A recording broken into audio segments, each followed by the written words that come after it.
And I think it's time. I believe it is time. And I am joined here by a special guest, very special guest. Hello, special guest. Hello, it's me, Gart. I'm the voice of Josh and Seth. How we doing? Yeah, if you're new here, go watch Arceus's Wish on YouTube, cause this guy's in it. He's really funny. Wow. Man, you can't start them off like that. Now they have expectations. Well, do you want them to have low expectations of you? I mean, if they have low expectations, then I can like break them really easily, you know? They'll be very impressed. Wow. Oh my god, I've been so... You can read. So cool. I've been so excited to play this game. Okay, it'll be everybody's job to let me know if anything is going wrong with this stream, because from last time that I've been streaming, my setup is updated by like a margin of performance has increased, which I'm excited about, but we'll see how it goes here today. I'm just trying to make sure that also apparently our latency is like 10 seconds, which is the lowest it's ever been, and I'm like, damn, all right. But yeah, Very nice. We are here now. Also, make sure to Gart say some stuff. Want to buckle my shoe, take your beak from off my... Never take mind. thy form from out my heart and take my beak from off my door. Okay, I was the raven. Okay. Fireball! Woo! Followers. Okay, hold on. My freaking cursor disappeared for a second. Okay. And, I just wanted to make sure that... Oh, we have the fireworks going on the screen. Hooray! It works. It doesn't not work. You've never heard of this game before. Okay, so, I heard of this because I watch a YouTuber called Shady Cicada, and he, and as well as another YouTube person called Insane in the Rain, made the music for this game. And so Shady was on his YouTube being like, yo, I made music for a video game, and I was like, oh my god, it's magic wizard shit plus Ace Attorney, and I was already so down for it, and I've been waiting for this game to come out. And then recently I looked at, I'm like, oh, I wonder how that game's doing, because I went back to Shady's channel, and so I looked it up, and it's like, it's been released for like a month at least, and I'm like, god damn, I guess I missed it, shit. So I went and I bought it, and now here we are, and I'm so excited, because Ace Attorney is like, I'm a huge Ace Attorney fan. I don't even want to, oh, mind blown. I don't even want to wait, look, they let you, hold on. Oh. Oh. But the crazy thing is that I found this game in a completely different way. I found it because I'm a fan of Insane in the Rain. Huge completely different way. Yeah, and so he was like, hey, there's this thing that I'm working on, and it's getting crowdfunded. So Gart, is actually one of the crowdfunders for this game. Yeah, let's look it up. Well, you got it for free after giving them the C, D, E, F, G. No. Gareth Williams. Nope. Here we go. Yeah, that's me. Yeah. If you can see it right there, my cursor, it doesn't show on the stream, I don't think, but... Oh, no, it does. It does. It shows right here. Incredible. Right next to Gabriella Holm and Gina Farrott. Man, that's wow, crazy. so Malone. Cool. Home Gartone. Post Gart. Post Gart. What was the time before Gart then? Darkness. Time itself didn't exist. Before Gart. But yes, let's Before Gart and after Awakening. Oh, Papyrus didn't get the notification. Darn, you have to... Yeah, I don't know. I wish I could just, like, control how everything goes on people's phones, like, blaring alarms, like, hey, wake the hell up. Come watch us play this game. Thank you. You will die. Thank you. I am back to streaming. Thank you so much. I'm so happy about it. Let's start, because I don't even want to not play this game. I want to do it. Okay. We're doing it. Let's do this. We're starting off with a cool little speech. I played the first, 30 seconds of this game, just so I could test it out. So I but I didn't read the dialogue because I just skipped through it. So this is the first time I'm actually reading anything. The fields of battle are filled with suffering and despair. On them are a clash of souls, souls brought to conflict by the corrupt powers that rule over them. Okay, do you want to do Reese Rudolph? I don't think. All right, Reese Rudolph. That's me. I think it's Reese, probably. I don't know. Reese, answering chat. No, man. I was transporting a client in my carriage that evening. We were driving by the McCoy Tavern when we had heard a disturbance. I was worried that something was amiss, so I walked into the building to see what the commotion was. There I saw the defendant. She was lit by the blue glow of the dining room lights. Blue dining room lights? I mean, if it's mood lighting, I guess, but like, I can't imagine eating food in a blue lit room. It's not a rave, I guess. Magical rave. And she was slapping. And she was stabbing the victim with her magical sword. Actually, that kind of worked out with the way that you were singing. Cause like, and she was stabbing the victim with her magical sword. Like the number of syllables fit precisely into the song.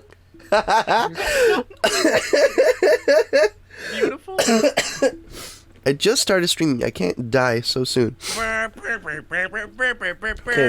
now, murder happened. For the moment we've all been waiting for, let's see if the objection sounds are working properly. Good enough. Mr. Rudolph, you testified that you saw my client murdering the victim. And you supposedly saw her casting magic while doing so? Yes. I could never forget such a grisly sight. That moment was burned into my memory. Yeah, it's literally just Ace Attorney. I see. Well, that's bullshit. Well, it's funny that you say that. How so? I'm not a clown. Because your entire testimony was a complete lie! What? Objection! Whoa. God. Here we go, Gart. Scary. Oh, God. Women. Accusing the witness of perjury? Surely you know that such accusations can't be taken lightly, Mr. Cuthbert. Fuck, I'm not even trying, okay? Just Okay, trying to get the vibe. then try. Why are you not trying? Yeah, the music is great. The vibe is most important. The music is really good in this game. I've been listening to a few of the songs in the couple weeks leading up to me playing this. This is an Ace Attorney. The prosecution and the defense aren't homosexual life partners.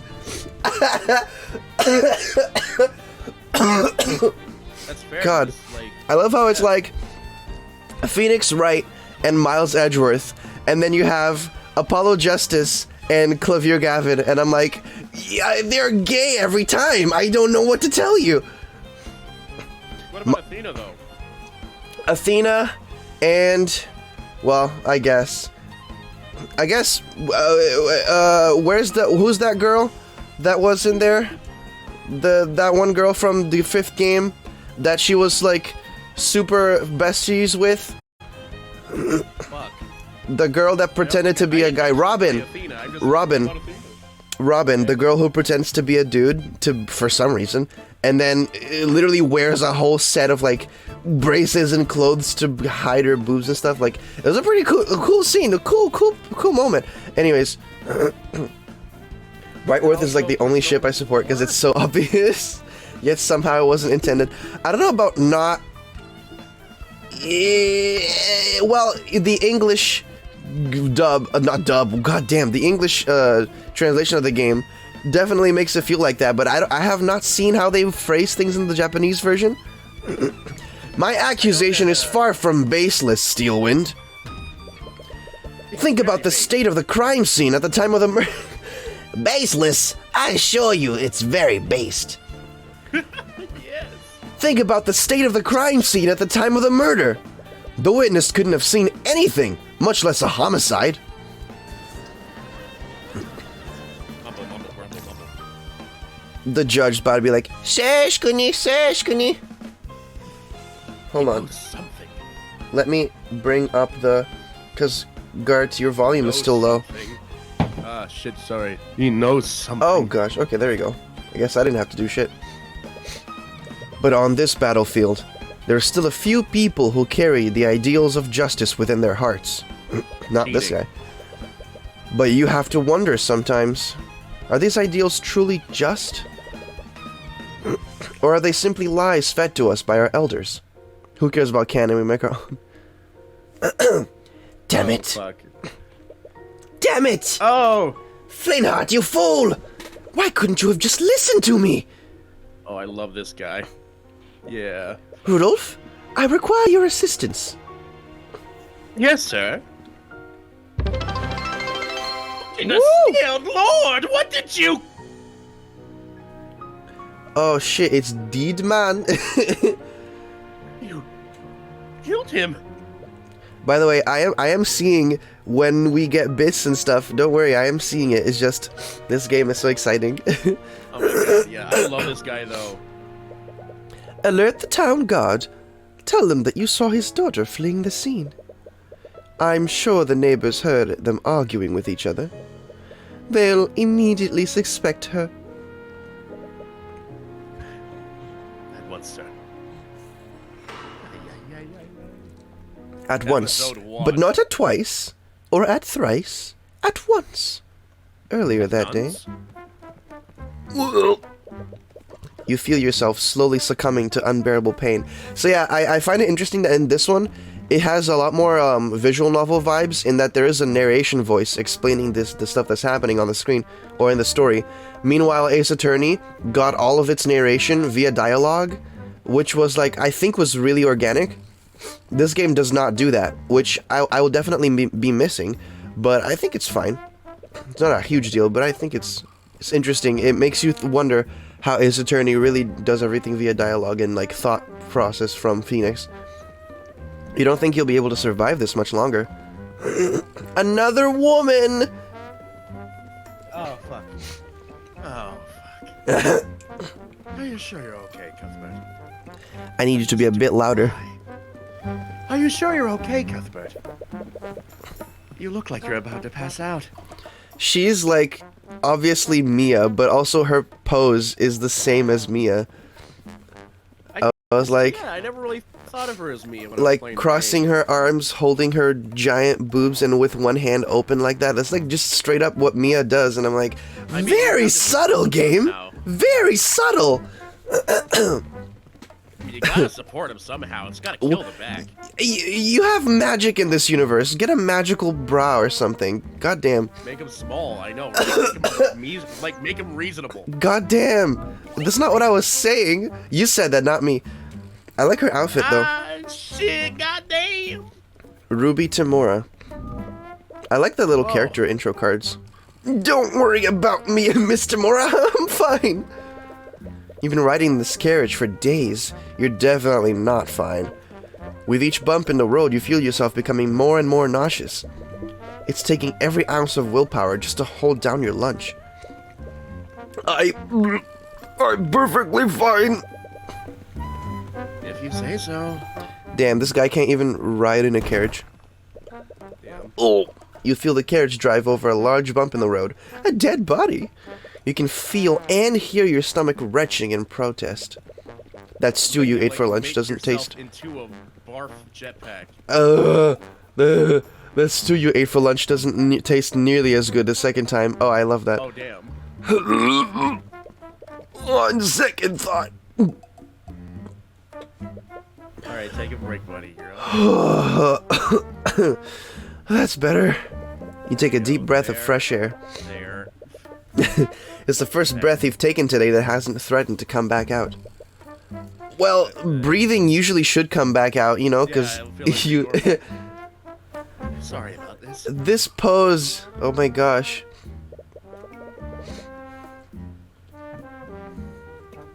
Oh, shit. I didn't expect the roads in this town to be this uneven. Hold on, give me a second. Speak again? Okay, I didn't expect the roads in this town to be this uneven. There you go. I suppose they don't get a lot of traffic here. You've been on the road with your mentor for days. Together, you've been searching for a man named Flintheart McCoy. Supposedly, he's been a voice of dissidence against King Olivier for the last few decades.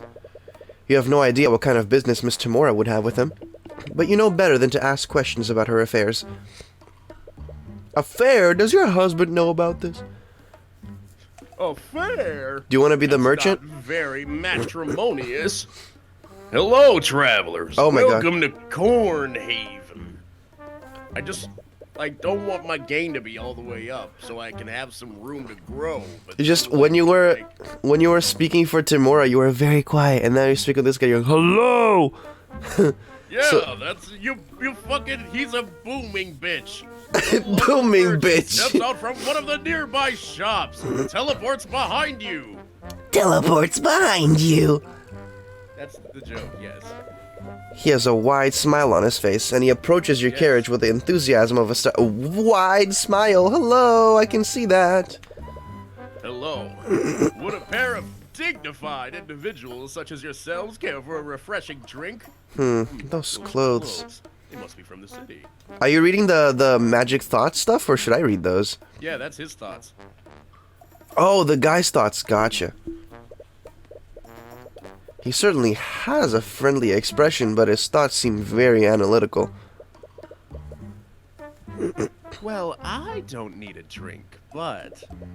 Miss Tamora glances at you, and your stomach rumbles in agreement. Of course. I have just the thing for an upset stomach. With a carriage like that, I bet I could fleece them for a lot. Huh. His thoughts and emotions are laid bare through Eye of Horus. But the merchant's expression doesn't betray a hint of what he's truly thinking. You wonder if this false smile could get any bigger. At this rate, he might dislocate his jaw. Ew, ew.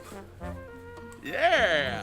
How about 2 flasks of apple juice for 50 silver pieces? 50 silver pieces? You may find that price daunting, but this is organic and fresh-made apple juice. That's just store-bought juice, but I bet they can't even tell the difference. Out of the corner of your eye, you spot an empty bottle of store-bought apple juice. Just sitting there in the open? No! Oh, inside. It's resting on a table inside the merchant's shop. Clue, apple, great. Wow, you will make notes, mental notes. I have mental notes in this game? I don't have to have physical evidence every time? Jeez, insane. Okay, cool. That's not juice, that's just apple. Trust me, it's worth the extra gold. Is it, though? Normally, the price wouldn't matter much to you, but you don't appreciate being treated like an easy mark. What the fuck? Hello? Whoa!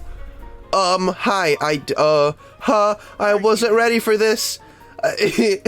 Someone has to make a gif of him starting an argument like this and use as a stand Twitter. You start an argument with another character. During an argument, your opponent will make claims that you need to respond to. Responding correctly will lower your opponent's confidence. Responding incorrectly will lower your confidence, and once you run out of confidence, you lose the argument. This is just Twitter then. God damn. And real life. I think you need to elaborate. You said that this apple juice is organic, but where is it made? From apples. Produced by the hard-working people of this town, of course. I only trade organic products. It's not organic. In a small town. In a small town like ours, we only deal with locally sourced products. Wow. Oh shit. Present apple. You say that, but I can see an empty bottle of store-bought juice inside your shop. You mean X? God damn it. Why would you have something like that if you only deal with organic products? How did that get there? Wow. Make no mistake. Oh boy. I'm losing the argument on Twitter.cam. I only have that because I wanted to see how my products compare to that of the city. And let me tell you, That mass-produced slop doesn't even compare to my product. Great. What an obvious lie. This juice is worth far more than what I'm offering. Wow, than what I'm offering. I'm speech jamming myself. Honestly, I'm offering you a very good deal. I can't believe Elon is turning Twitter into Kingdom Hearts. What? Interpreting during arguments. Oh, interpreting. For certain claims, you need to look at your opponent's thoughts and emotions. Choose the correct response depending on the information seen. Choose this option. Logic. Choose this option if your opponent's thought contradicts something in your notes. Intuition is if your opponent's thought contradicts their claim. And empathy is if your opponent's emotions contradict their claim. Okay. Deppy! Deppy! What? Twitter got Norded! What? Twitter got Norded! What are you talking about? Twitter got Norded, man! What are you... What? The door to darkness! The Twitter needed half of your heart! Kingdom Hearts! Did somebody say the door to darkness? This juice is worth far more than what I am offering. I only sell this stuff for 5 silver pieces a flask. Contradicts piece of evidence, contradicts... Claim contradicts thoughts seen through the eye. Using against claims to contradict the displayed emotion. This. Sir, it's obvious those flasks are only worth 5 silver pieces. Oh, how did you... Well, it's clear you're a very shrewd man. Right. Hooray! You win! Apple juice get! I'm so thirsty. Little baby. Little baby. At the corner of your eye, you spot a child watching you from afar. Her eyes are fixed on the flasks of apple juice. How about 20 silver pieces for 3 flasks? Of course, sir. That's still a bad deal for you, but okay. I think he's just trying to be nice. The kingdom of Evenger, established around 2,000 years ago by the 7 High Archmages. The kingdom is currently ruled by King Olivier de Evenger, and the mages of his nobility. The nobility will tell you that our marvelous kingdom is a land of prosperity and happiness, a land where classism. I mean, isn't there always? A land where its people share the wealth and sucker. What the fuck? You calling me a sucker? How dare you? The sucker provided by the kingdom's Oh, all right. What? I can't believe What? I can't believe the kingdom's magic can provide you with suck. Fuck off, Deppy! Thank you. I haven't had anything like this in years. Oh God! Gart! Gart! You can't say shit about me! You cannot say shit about me, Gart! God damn! Baby! Oh my God, it's too early for me to go insane. The child's passing thoughts tell you exactly how much sucker the kingdom is sharing. Yo! Stop! Sharing some suck with that kid. Stop!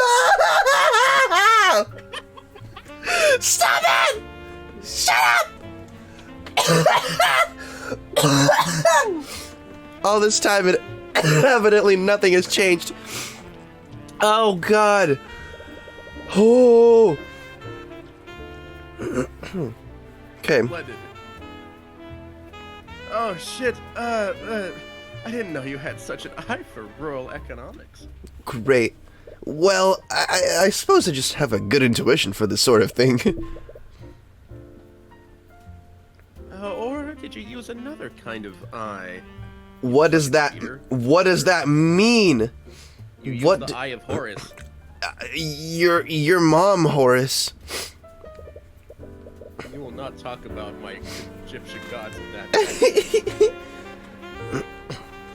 Don't get me wrong, your so-called Eye of Horus is an amazing gift. You should take every opportunity to hone it. But try to be more subtle next time. If I can see through you, others will be able to as well. It doesn't matter if I get the argument right. It doesn't fucking matter if I'm using the Eye of Horus. Right. Anyways, I did some asking around while you were haggling. Right, let's call it that. Supposedly, the McCoy Tavern should be north of here. Great. Splendid. If my tip is correct, this should be the place. We haven't moved! It's the same background, bitch! We haven't moved! Row Wait. outside. Wait. This is the McCoy Tavern? It's not thing! It's a fucking farm! While with the state it's in, calling it a tavern is being pretty generous. You find it hard to believe that this is a secret meeting place for dissidents. Oh, of course. But now that you think about it, maybe that's the entire point. Oh, fuck. The tavern has been shut down for years. Let me just, real quick, just turn the volume down a little bit. The tavern has been shut down for years. Nowadays, Flintheart just uses it to host his rallies. Wow. Rallies. Raffles for us. Although I do wonder how they've been keeping themselves afloat for this long. Oh, there he God. is. There he is! Hey, you lot! The McCoy Tavern is closed! A gruff man approaches your carriage and you step out of it. So we haven't stepped out of it the whole time the merchant was talking to us in our carriage? Yeah. He's eyeing you and Miss Tamora, a clear look of contempt on his face. I'm contemptuous. I take it that you're Flintheart McCoy?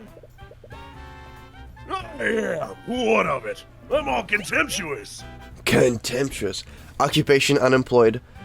But he runs a tavern. Huh? What? I'm also cantankerous. Sorry for not writing ahead of time. Wow, but I'm Ruby Tamora. I wanted to speak with you. Ruby Tamora. Wait, the Ruby Tamora? Oh my god, you're famous! No way! I'm drinking water, sorry, 1 second. Yeah. Because Gart is driving my blood sugar all the way down and I'm feeling lightheaded. Any animosity he initially had immediately vanishes. He lets out a laugh. It's as if you were meeting an old friend. You missed your cue, Gart. You missed the cue. I just thought we were gonna keep going. Oh, why did you say so? Come on in. You didn't expect someone like him to know about Miss Tamora. But you suppose it makes sense. They both fight against the same enemy. Albeit in different ways. Class disparity. Sorry about the mess. We haven't exactly been... Well, anyways, what brings you here? I take it you didn't journey all this way to see my wrecked tavern. I'm here on behalf of a client. We have a proposition that you might be interested in. Whoa. Whoa. Anywhere we could talk more privately? Yeah, sure, the kitchen is empty. Wonderful. Tyrion, stay here while I speak with McCoy. What? Don't you need my help? I have much expertise in this, yes. There's no need for that. I have 2 helpers right here. Like hell there's no need for that. Hands, you know. If she's trying to make a deal with Flintheart, you can easily read his thoughts to help her. Whoa, what the fuck happened to your face? She got mad.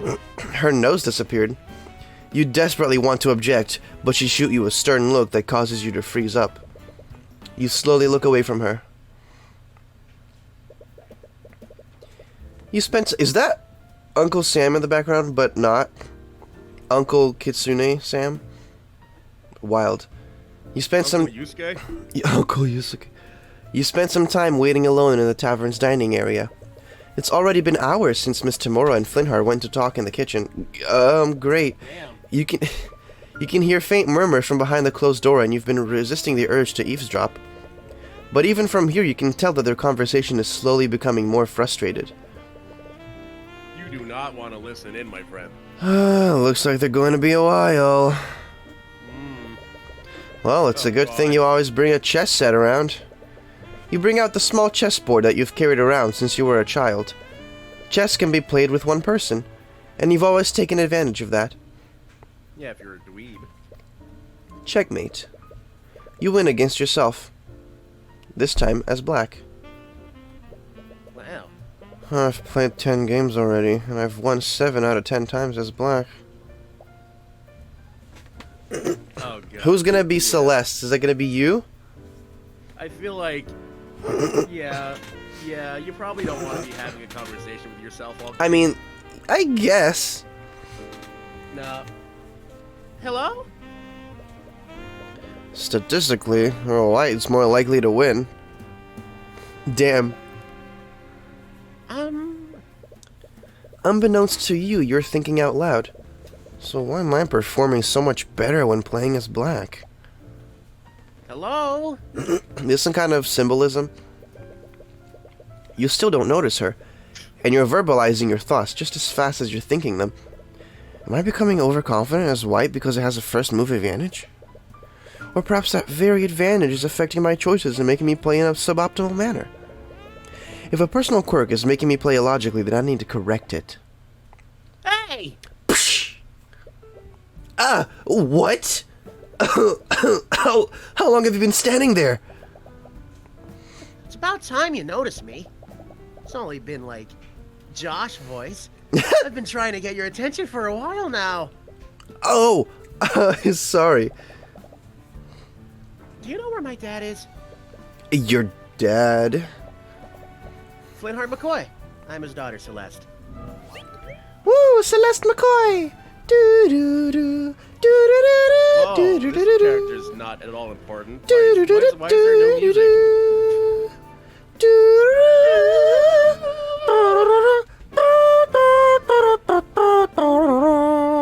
Sorry, I just love this song a lot. Oh, a Flintheart is speaking with my mentor right now.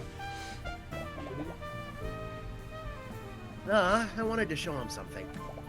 Is Do you know when they'll be done?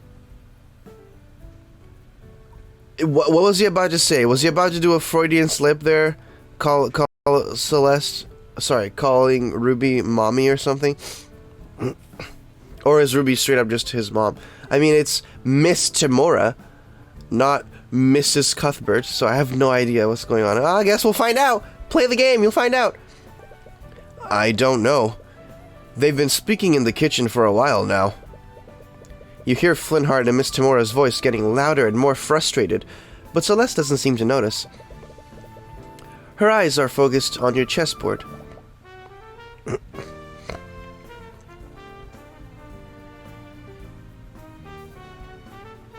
Celeste!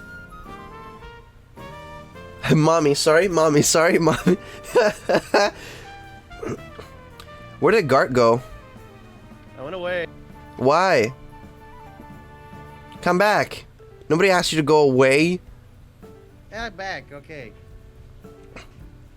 Oh god, yeah, chess, right? Whoa, chess, that's crazy. I love that game. Are you playing against someone? The Eid. Oh, I'm playing against myself, actually. That's kind of the ick. Uh-oh. You feel a judgmental stare. You see it, too. Fucking loser. Playing alone helps me develop new strategies. Plenty of professionals do it. Hey, I'm not the type to shame a man for playing with himself. I like her, okay? I like her. That's... What? Relax, I'm just joking. the kingdom who gives people magical suck. and Tyrion playing with himself in the seating area of a tavern. Wonderful, lovely start. At least the first part was just us. Right, but lovely start to the stream is what I'm saying. So it's a great first episode back. Glad to be back. Anyways, if you're still waiting for your mentor, if you're still waiting for your mentor, do you want to play a game? I can't. God, read. So It's as big as I could make it. Actually, I put this font setting to large. Oh, do you know how to play? Sure, I've read about this before. Whoa! More bits. Too much out of context material for us YTPers to mess up. I mean, be my guest. I would love to see that. She's read about it? This table is so dusty. Well, it's your tavern. Celeste takes a seat on the other side of the table. She tries to set up her side of the board, but fumbles with the pieces. She stares at one of them, confused. How do I arrange these things again? A part of you regrets accepting her challenge, but it would be impolite to back out now. Here, I'll arrange them for you. Ah, thanks. Oh, yeah. Checkmate. You defeat her in 2 moves. Is that possible? Yes. Jesus. Wait, what? Already? How'd you do that?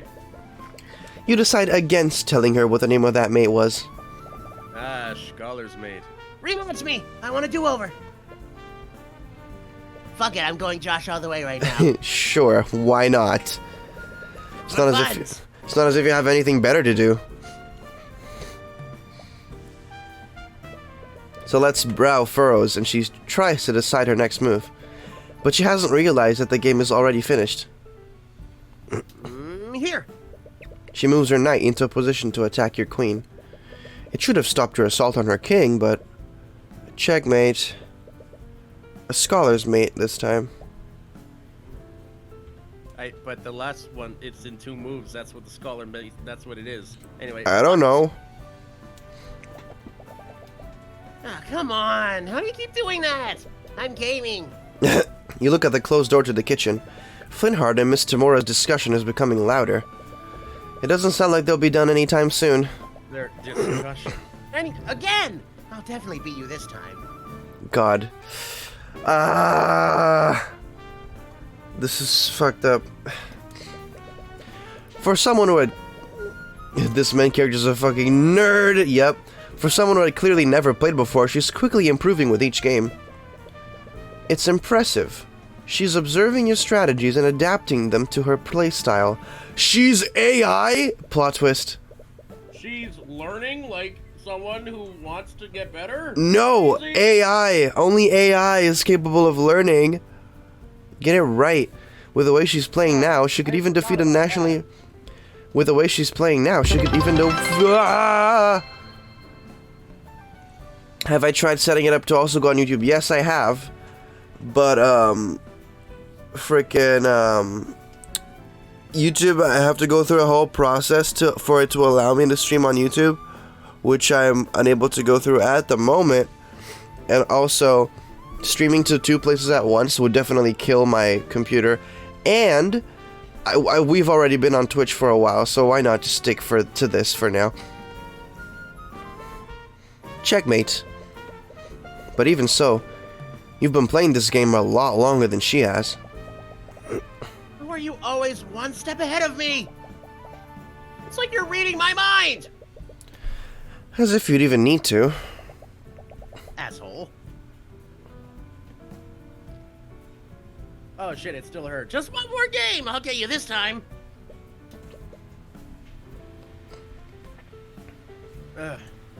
Hello, Cuthbert. Are you done? Get it out of your system already?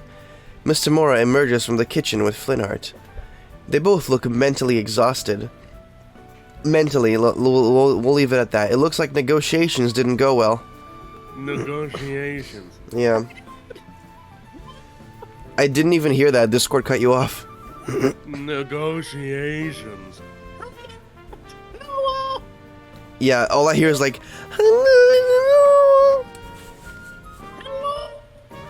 What are you doing? Hello! Hello! Ooh! Oh, I have 3 characters in this scene. Oh, hello, sweetie. Flintheart looks irritated, but as soon as he sees Celeste, he quickly hides it behind a smile. You wonder what their discussion was about. It was all teeth. What's this? Some kind of game? Oh my god. Mr. Mora glances at the pieces on the board. Oh, fuck. Don't feel too bad about losing to him. He's nationally ranked. Oh, you're a professional. Is that why you're wearing a suit? No, chess is just a hobby. I'm actually a defense attorney. An attorney? Speaking of which, we should probably be on our way. Aye. Sorry for refusing you after you came all this way. Why won't this game get to the murder already? We already know. I really respect what you're doing. But I don't want anything to do with your mage friends. Sad. I wonder what he meant by that. Was Mr. Mora trying to introduce him to one of our clans? Anyways, it is getting late.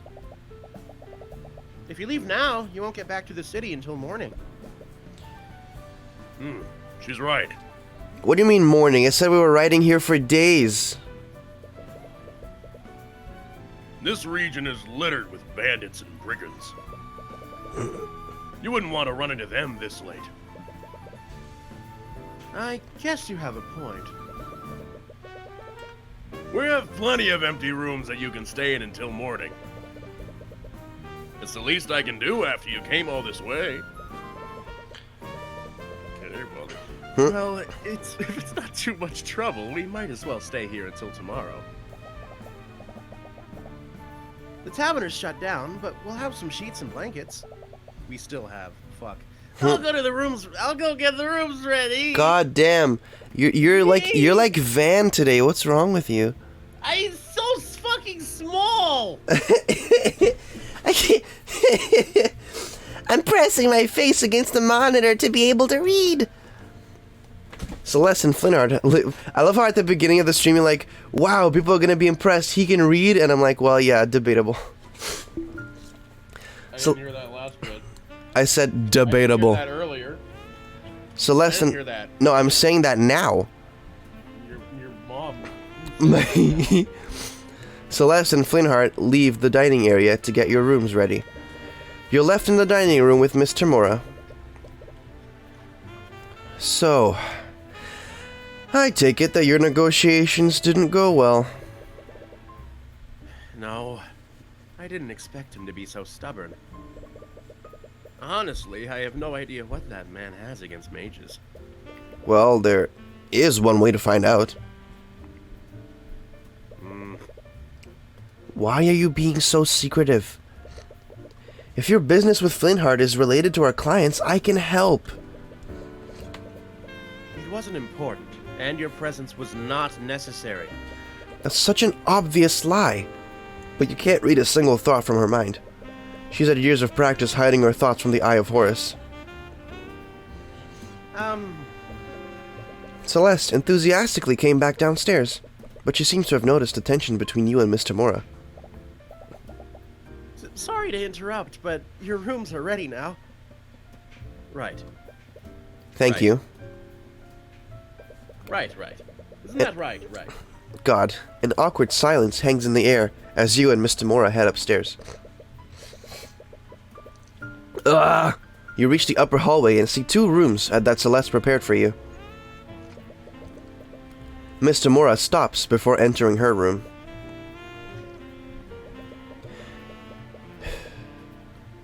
Oh, fuck. You were playing chess with Flintheart's daughter earlier. Was she any good? Not at first, but she got a lot better as we kept playing. I'm sorry for leaving you there so long. I didn't expect our discussion to last that long. No, it's fine. Despite everything, I enjoyed playing against her. I see. Okay. Well, I suppose you are at that age. No, it's not like that. Mom! Mom! It's just that outside of tournaments, I never really get to play against another player. And you only ever want to play shogi against me. Because shogi is clearly superior.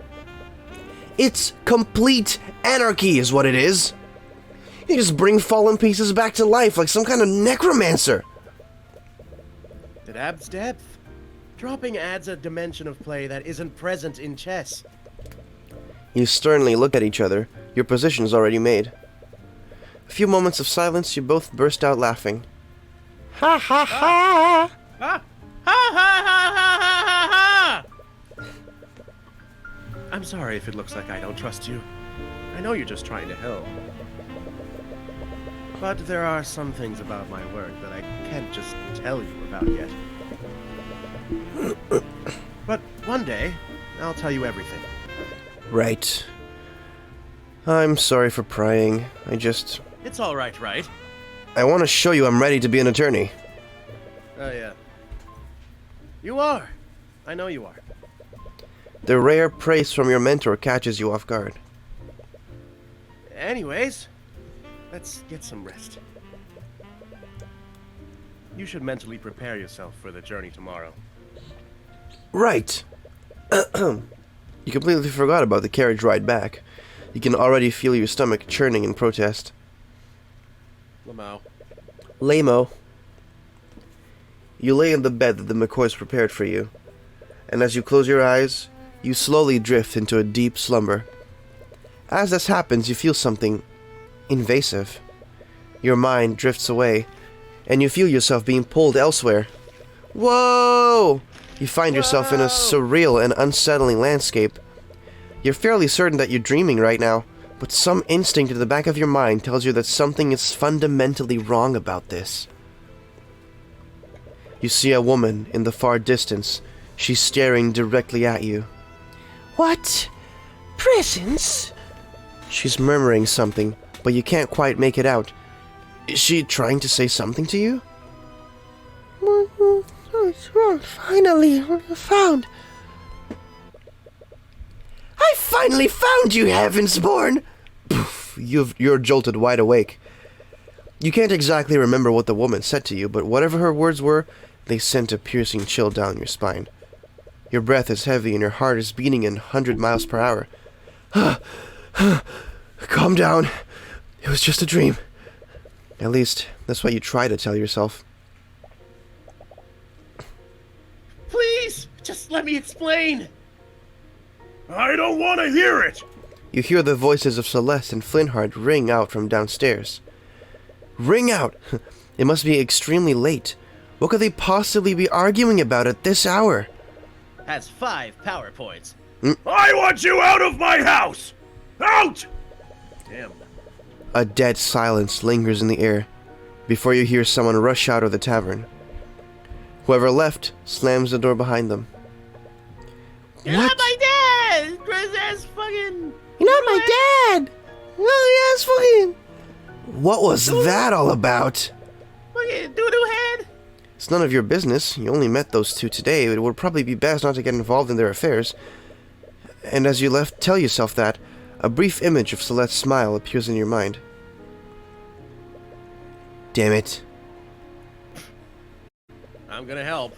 You slowly make your way out of your room, but the hallway is nearly pitch black. You can barely see a few inches ahead of you. You have to watch your step to avoid tripping. Oh. I'm Flintheart McCoy. You run into Flintheart, who was slowly walking up the stairs. For some reason... Whoa! New sub! Hey! Thanks! Oh my gosh! Haven't had those in a bit. Whoa. This time it's worth it because we're going to stream more often. Blastoise. Even this close, Network. it's hard to see his expression in the darkness. Sorry, Pretty I easy, actually. just heard...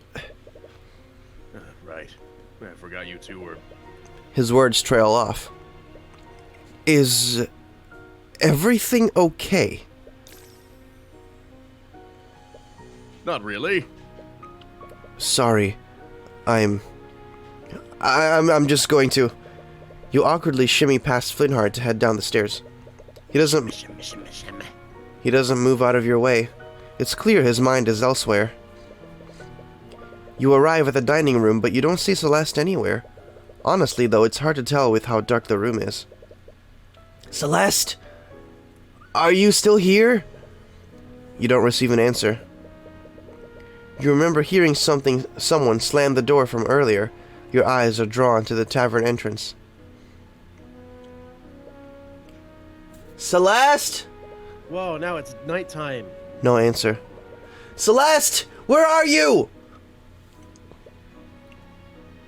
The merchant you spoke with before steps out from his shop, holding a lantern. He appears to be irritated by all the noise you've been making. Oh, you're that kid from before. Do you have any idea what time it is? This isn't the city. You can't just make a bunch of noise like this. Right, sorry. I was just looking for Celeste. Oh? Celeste McCoy? She's Flintheart's daughter? The merchant's expression becomes a little colder. Do you know them? What do you want with that bastard? That damn mage. What? Those two probably woke up half the street with all their yelling. I don't need you keeping us up too. If I hear any more noise, I'm gonna call the town guard. Before you can get a word in, the merchant walks back into his home in a huff. Huff. You look around, but you still don't see any sign of Celeste. Rum bum bum bah humbug. You decide to continue searching. I can't believe I said those things to her. She'll never forgive me for this. I'm real mad about it. I see your temper is as short as ever, Flintheart. You? Honestly, how do you live in this darkness? Luxo. What are you doing here? And how dare you bring that witchcraft into my home? You've been busy lately. Your little rallies have gained quite a lot of support. Too much support for my family's liking. And what? You came all this way to convince me to stop? You have my word. If you stop spreading dissidence, no harm will come to you or your family. Ha! Your word is as good as the dirt you lick off King Olivier's boots. As if I've ever trust the words of a murderer like you. Flintheart, please. As someone you once called a friend, I'm only going to ask you one more time. Friend? Friend? I'll be dead in the ground before I call the likes of you a friend. Get out of my house. Woo! I don't have time for your nonsense.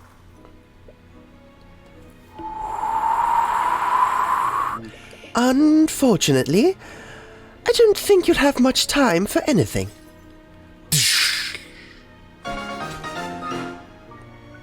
God damn! Gosh, shit, motherfucker!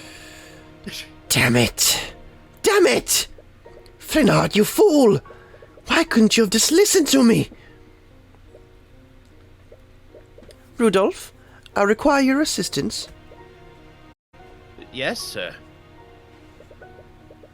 By the scaled lord! What did you... you killed him. Alert the town guard. Tell them that you saw his daughter fleeing the scene. I'm sure the neighbors heard them arguing with each other. They'll immediately suspect her.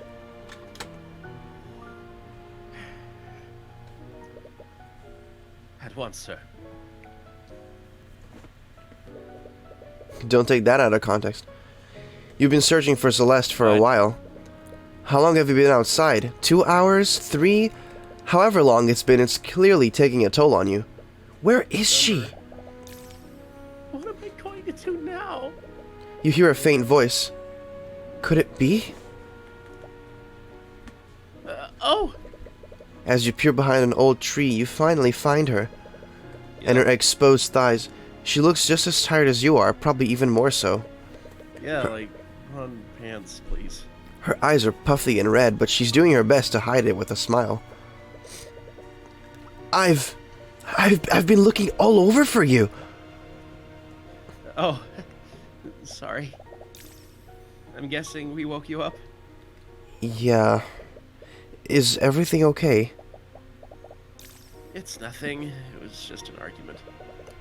But from the way she reacted, this is clearly not common. You suppose that it's none of your business. You decide not to pry any further. Have you been looking for me all this time? I have. Thank you. But I'm okay now. You should head back. What about you? I think I'm going to stay out a little longer. You know that you should mind your own business, but I'm sure whatever happened between you two is nothing you can't talk out. It doesn't happen a lot. What was that? Those Like the van thing? Yeah. Yeah. God, I hope she watches this. It doesn't happen a lot, but sometimes Miss Tamora and I get into fights too. But no matter what happens, we're always able to talk through it. Sorry, I know it's none of my business. I just, No, I really appreciate it. Thank you. Whoa, mixed feelings. Yeah. You're right. Let's go back. In a easy to digest visual medium, no way. Whoa! What? You arrive back at the McCoy Tavern. But it's now surrounded by several carriages and knights clad in plate armor. Is that the Inquisition? No one expects the Wyvernian Inquisition. Oh my god. What? The Wyvern Guardian Inquisition? The Arcane Inquisition. There you go. No one expects the Arcane Inquisition. They're an order of knights that investigate crimes committed using magic. As you say the word crimes, you and Celeste share a glance and come to the same realization. Both of you rush toward the tavern, but Celeste outpaces you by a large margin. Too fast. What? No! No! Fuck. Damn. She reaches the tavern before you, and before anyone can stop her, she takes a look inside the inn. Whatever she saw makes her cry out in anguish. She drops to the ground in tears. Okay, I want to be this guy. I want to be another character for once. There she is! Celeste McCoy, by the authority of the Wyvern Guard Crown, I'm placing you under arrest. Upon seeing Celeste, one of the knights steps forward and grabs her. Surprisingly, she's able to break free from his grip and tries to push further into the tavern. Noticing the commotion, 3 other knights rush to grab her and begin dragging her away. She kicks and screams against them, desperately trying to break free. Even between the 3 knights, it's taking all of their strength to subdue her. What are you doing to her? What's going on here? Tyrion! Mr. Mora approaches you. You breathe a small sigh of relief when you see that she's okay. Mr. Mora! Ah, I should have known that he was one of yours. Just stay out of our way. Mr. Mora, what is going on? Why is the Inquisition here? You know, I'm surprised myself. But from what I understand, Flintheart McCoy has been murdered. Murdered? Murder? Ba ba ba ba ba.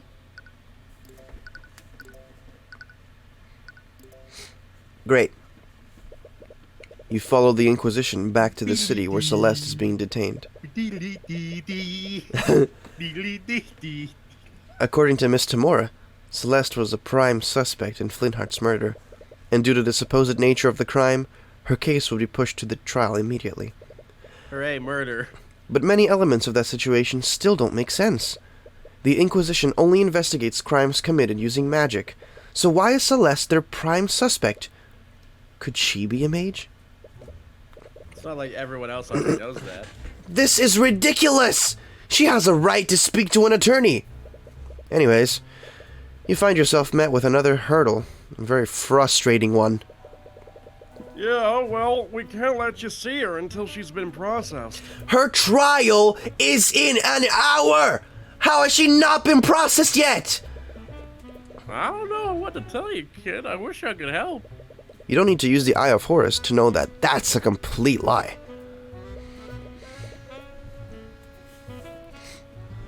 Oh shit, right, that's me. So, you're really planning on defending her? Do you know if she can even afford a lawyer? I just can't stand here and do nothing. You saw them, didn't you? There is no way she would murder her father like that. I know that look. I was saving this for a special occasion, but... Fine, just turn back up, go back up. Come on, you're fine, you're good. Attorney's runestone, wow. Take your badge. This is an attorney's runestone? If you're going to defend her, you're going to need one. You begin to tear up. You've wanted one of these ever since you were a child. It's basically a badge of honor for attorneys. Whoa. Don't cry, Cuthbert. Sorry. Anyways, keep one thing in mind. If you try to defend her, the Inquisition isn't going to fight you fairly. Our court system only exists to create the illusion of justice. They hate people like us, and they'll do everything in their power to sabotage you. Damn it. You knew that they'd try to get in your way, but you didn't expect them to do it this blatantly. Ugh. What's all this noise? You're that knight from the tavern. That's Commander Orem White to you, kid. Commander Orem White. Whoa, his head turned to the side. That's crazy. What a budget. I had a feeling Tamora would be sniffing around this case. But I didn't expect her to send a kid to do her dirty work. Commander, he says that he wants to talk to the mage. And? She's got a right to an attorney, doesn't she? Well, she has been processed. Commander White looks confused for a moment. The hell kind of bullshit you trying to pull? Let him through, you idiot. Yes, sir. The knight leads you through the halls of the dungeon. For something built in the capital, it looks extremely old and decrepit. The prisoners are not happy. The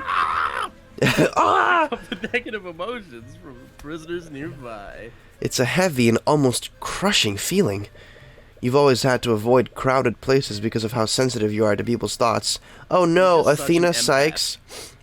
Athena Sykes moment. I'm just such an empath. You've never felt this much concentrated despair before. Danganronpa. Yeah! We're both terrible. Okay. Oh, it's you! Celeste is lying down on the cold floor of one of the dungeon cells, but she immediately gets up as soon as she sees you. What are you doing here? Miss Tamora told me what happened to your father. I'm so sorry. Yeah, that's crazy, isn't it? I just don't understand. I don't understand any of this. Why would someone do this? Why are they blaming me for it? I'm not sure about the details, but it's clear that there are elements of magic involved in what happened. Since they arrested you based on that evidence, I can only conclude one thing. Celeste, you're a mage, aren't you? Yell him out! There's no sense in hiding it anymore. Yes, I am. Do you have noble blood? Of course not! Why would you say that? Sorry, but the ability to use magic is hereditary. Most mages tend to have some kind of noble blood. I honestly don't like thinking about it. Backstory. I'm the daughter Huh? of Jolene and Flynn Hart McCoy. That's all I need to know about myself. Sorry, you're adopted. Yeah, they're saying that Gart is increasingly hard to hear. Okay, I'll keep the volume up. No. No. Thank you for letting us know. Okay, this should be okay now. It would probably be best not to push the matter further. Anyways, you were probably arrested because you're a mage. What? A crime was committed using magic, and you're the only mage around at the time. Is that seriously the reason? I only know how to cast one spell! Fucking Razor Shell! Yeah. This fucking Joshua's... The Arcane Inquisition doesn't care about the truth. They only care about closing their cases. Whoa. Celeste, your case is being pushed to trial. You're going to be brought before a judge within the hour. What? No one told me anything! Damn it! They weren't even planning on telling her? If you'll have me, I'd like to be your defense counsel for the trial. Yeah, look, I yawned. Right, I forgot that you were an attorney. Attorney. Attorney. Attorney. Attorney! Get to that! Get in that courtroom, attorney! Get in the attorney! Don't do that. Got an attorney! Would you really do that for me? After everything I've seen them do, I can't just stand by and do nothing. God, are you okay, Celeste? Yeah, God. But they're a part of the kingdom. Hope this dungeon doesn't have mold. You're coughing. Well, do we even have a chance? It's hopeless. Celeste. Black mold in my lungs. Man, king, or god, I won't let them do anything to you. Wow. That's so edgy. What? Sorry. It's just something I have a habit of saying. Whoa. No, don't apologize. Whoa. Oh. I really appreciate you doing this, even if you are, like, super cringe.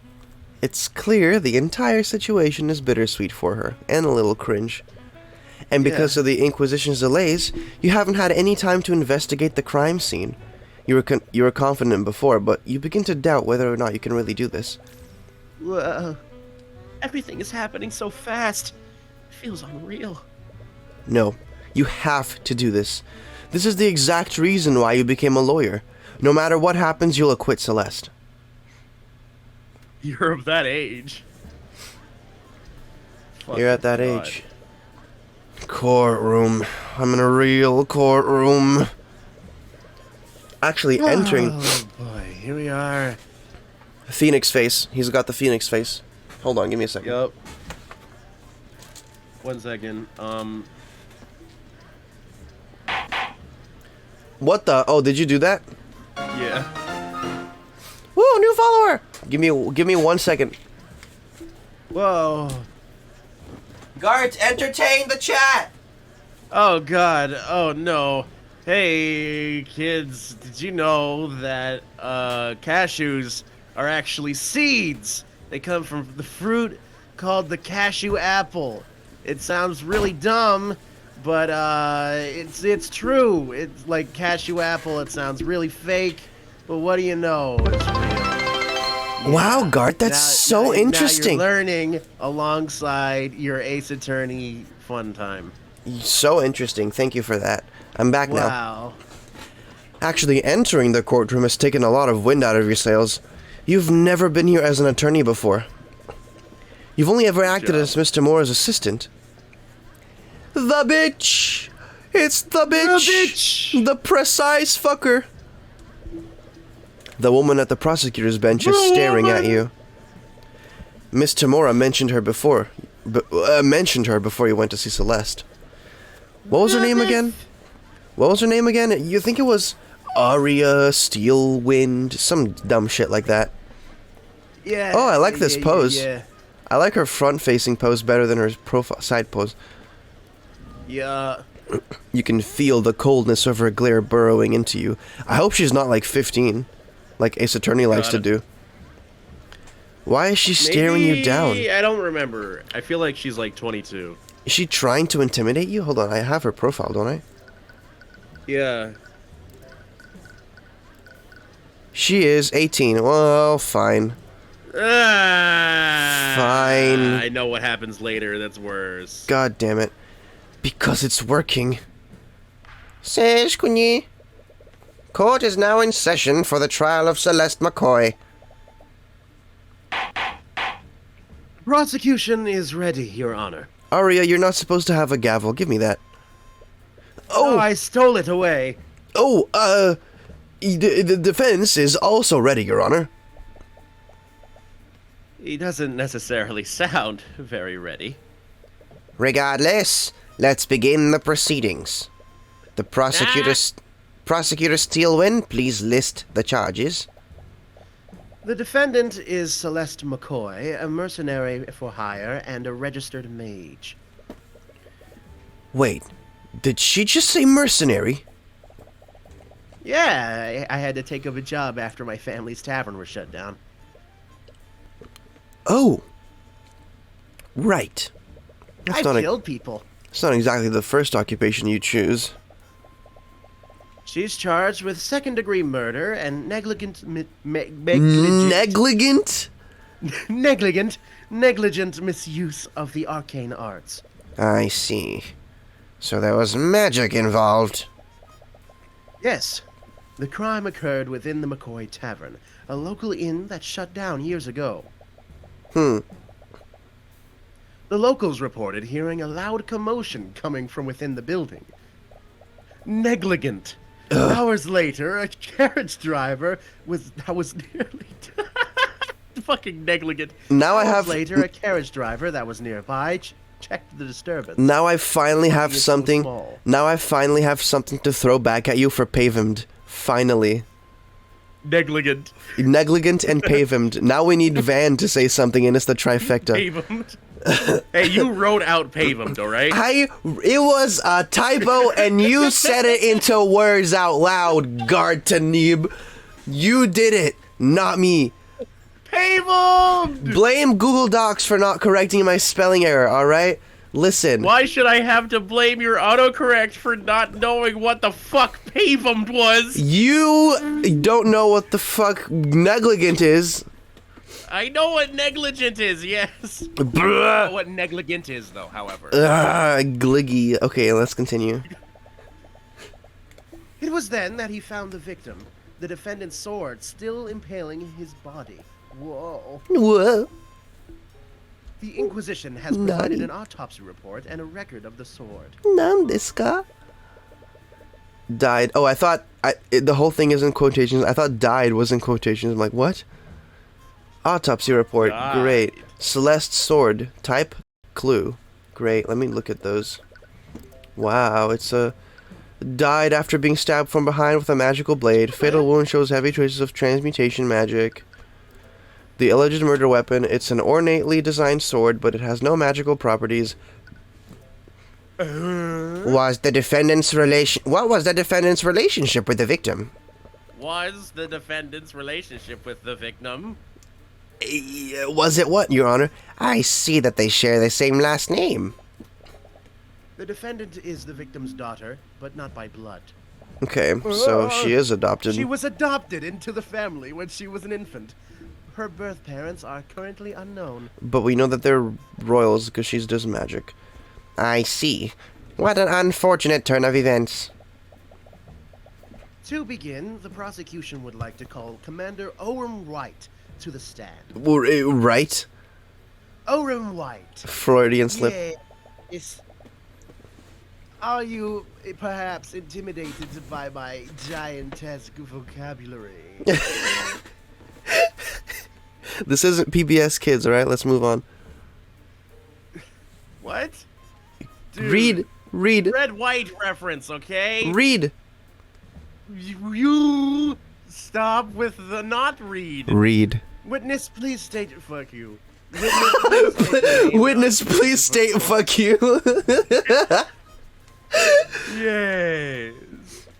Name's R.M. White. I'm commander of the Arcane Inquisition.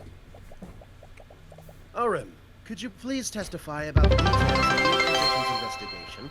This is TVMA Adult Swim. Yeah. Whoa, that was very corporate. Alright. We got a call late at night. Someone discovered a dead body inside the McCoy Tavern. When we arrived at the scene, we found Flint-Out McCoy dead on the floor. We got dead on deck, dead on the floor, toasted, roasted, impaled. Shut the fuck up. Man, The defendants. You gave me a dead body on my birthday party for a dead body birthday on my birthday. That's a birthday gift. Yes, stabbed him. Yes. The defendant's sword was still inside of him. We have several witnesses who heard the victim and the defendant in a loud argument before the body was discovered. Their argument must have turned ugly, because the defendant killed the victim using her magic sword. Magic sword. Isn't that really incriminating? One of her possessions is the murder weapon? Mr. Cuthbert, no. you may begin your cross-examination. You open your mouth to respond, but nothing comes out. You can't think of anything to say. Everything is blank. Mr. Cuthbert? Hey, what are you doing? Come on. This is the part where you say something, right? I'm sorry, I don't... Your anxiety is just getting worse, and your breaths are becoming more and more desperate. The beats is so right. Are you hyperventilating? Lol. What a disappointment. Yeah. I was hoping to fight against the infamous Ruby Tamora today. But it's clear you can't even hold a candle to her. Your Honor, it's clear that the defense has nothing to say against the prosecution's overwhelming evidence. Yup. This case is pretty open and shut. No, wait! This isn't what was supposed to happen. I'm sorry, Tyrion. I couldn't acquit Frey. Maya Frey. Maya Frey. She was found guilty. Guilty. What? But that means... She'll die. Are they going to execute her? Yeah. No, not again. Are you seriously going to let that happen again? Oh shit, right, that's me. Tyrion! Celeste grabs your shoulders and shakes you out of your panic. Very slightly for a courtroom. You need to calm down. Calm down! Her gaze is calm and focused despite her gravity of the situation and how hard she's shaking Calm your down shoulders. as I shake you! But she looks stern, not angry. I'm sorry. I didn't mean for this to... Stop. Just listen to me. You know what to do, right? Just do it the same way you play chess. Sounds cringe. What? You're cringe. I don't know what else to tell you. I don't know. You're just so calm and focused when you were playing before. No matter how close I got to beating you, you always knew how to stay calm and win. Yeah, that's crazy. So just channel that feeling and look at the pieces. That doesn't make any sense. And yet, you take a moment to focus and let everything disappear from the world.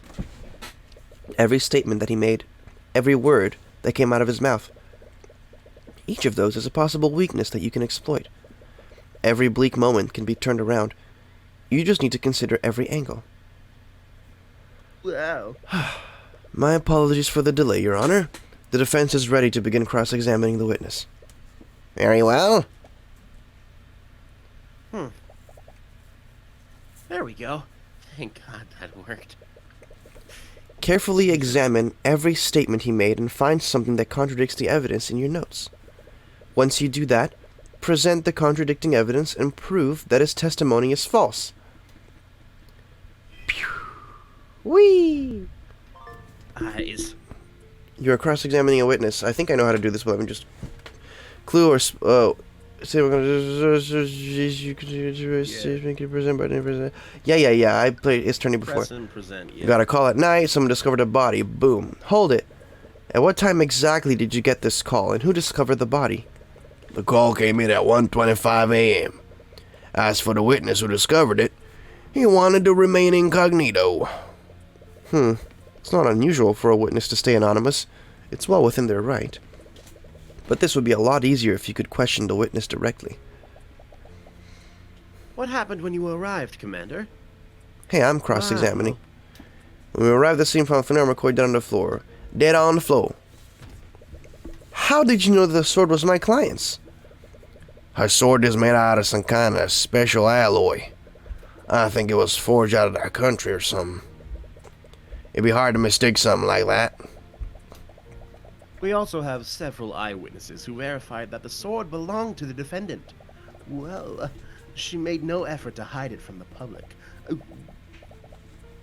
Quite the contrary, she was quite proud to show it off. What's going on with you? You're like, woo. I'm like, ooh, whoa. Ooh. Whoa! She was quite proud to show it off. But even if the sword belongs to my client, that doesn't necessarily mean that she was the one who stabbed him. Yeah, well, we heard several people who heard the victim and defendant loud argument before the body was discovered. What the fuck are you saying? How do they know it was my client and the victim that were arguing? You were there, weren't you? You have to have heard them too. Every witness we talked to knew it was them. Well... Your Honor, it's clear that the defense is playing devil's advocate. Are you Sonic now? No, even he would have recognized their voices. I recognize Sonic's voice. Well, Why is she doing a Sonic the Hedgehog impression in the middle of court? I'm Sonic Hortu. Aria Hedgehog. Well, they've got you there. That does sound like a Sonic character. Their argument must have turned ugly because the defendant killed the victim. That's conjecture! Weren't there plenty of people around who could have committed the crime? That tavern's been closed for years.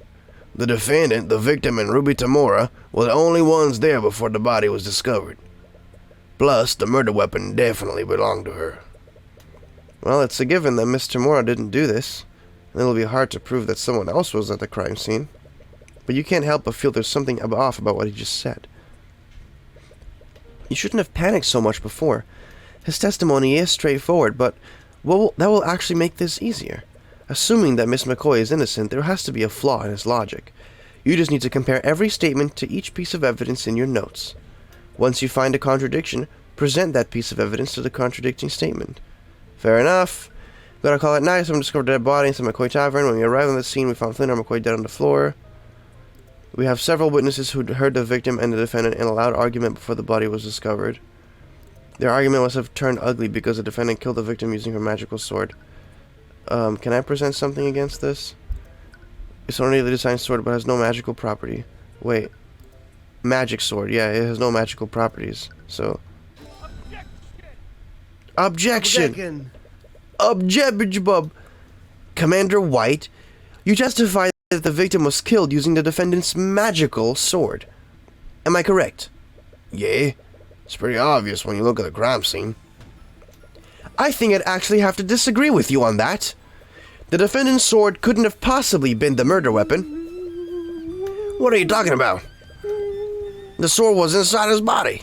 Of course it was what killed him. That may be the case, But take a look at the autopsy report. It states that the fatal wound had heavy traces of magic. So how would a non-magical sword leave traces of magic on the body? What? To leave a trace like that, the wound would have had to have been created with something magical. My client's sword may look fancy and expensive, but it is entirely mundane. That doesn't make a lick of sense. The sword didn't kill him, then why was it in the body? Yes, I find that quite strange as well. Well, there's only one reasonable explanation, Your Honor. The wound was created magically, and someone shoved the sword into the wound afterward. The hell are you talking about? The defendant's a damn mage. She could have easily killed her victim using magic. That may be, Commander, but why would she kill the victim using magic and then stab him with the sword? She would just be incriminating herself. No, if anything, this series of events proves one thing. Someone used magic to kill the victim, and then pushed my client's sword into the wound to frame her. Objection! Don't get ahead of yourself. God, what? Your Honor, the defense is trying to spin the facts in his favor. He claims that a third party committed the crime and used the sword to frame the defendant. But wouldn't the simpler explanation be this? Magic was being channeled through the sword at the time of death. That is what left the magical trace on the body. I thought it was going to say that is why there was a magical trace, but it's no. Commander, please tell the defense how the murder was committed using magic. What? What's magic? Alright. I think I see where you're going with this. Like my favorite basketball team. It's true that the sword itself ain't magical, but magic can still be channeled through it. The defendant over there, her spell compendium has a spell called Mage Blade.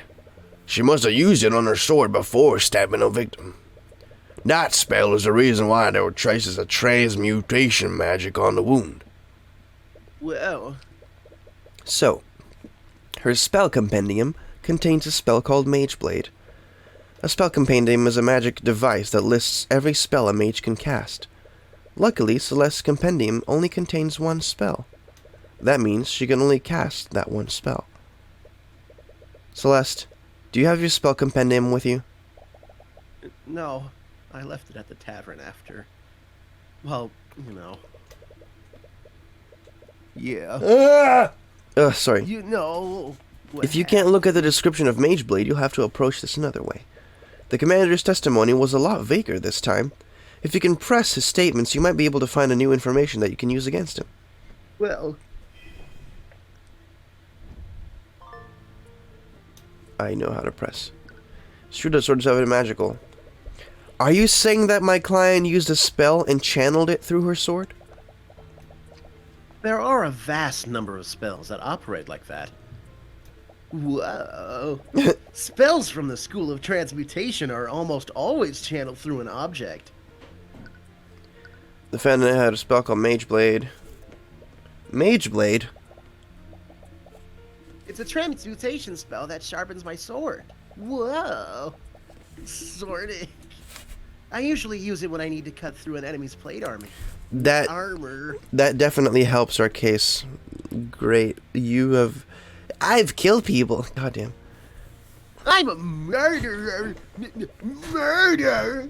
You didn't realize that she led such a lethal lifestyle. Don't fuck with this bitch. Whoa, she's so cool. But anyways, wouldn't it be excessive for the defendant to use a spell like that on the victim? He wasn't wearing any kind of armor at the time of death.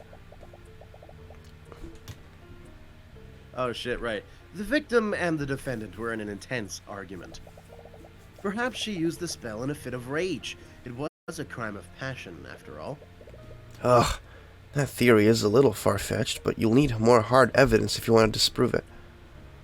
Well, she must have used it on her sword before stabbing a victim. But why would she go to the trouble of doing that? Her sword alone would have been enough to commit the murder. Mages are always looking for an excuse to throw their power around. There's no rhyme or reason to it. Isn't that just your own personal bias, Commander?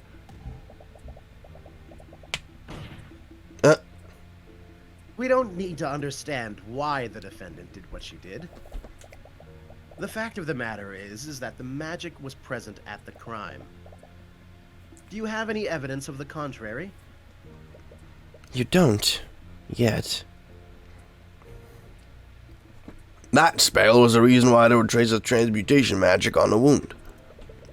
If she used a spell like that, wouldn't that have created traces of magic on the ground? How so? Well, let's say we follow the prosecution's theory. That would mean that the victim fell on the ground with the sword still inside of him. Well, that's usually what happens when you stab someone and leave the sword in there. At this point, Mage Blade would still be active, right? It would definitely leave a magical trace on the ground after making physical contact with it. Oh god, you're fucking horrifying. Oh god. We're already way ahead of you. Smile again, please. We had our people scan the crime scene, and we found traces of transmutation magic right under the body, like you said. Oh. If you still don't believe me, I have a picture of the crime scene right here. Oh? Why has this picture not been brought to my attention? There was no need. Corrupt system and all that. This entire case is open and shut. A picture, great. Let's check that out. Wow, honeycomb cereal. So I'm assuming that the yellow honeycomb shit is the traces of magic, right? Yeah. There's gonna be some kind of thing about, oh, how come there's traces of magic on his hair thing right there? Also, what the hell is this?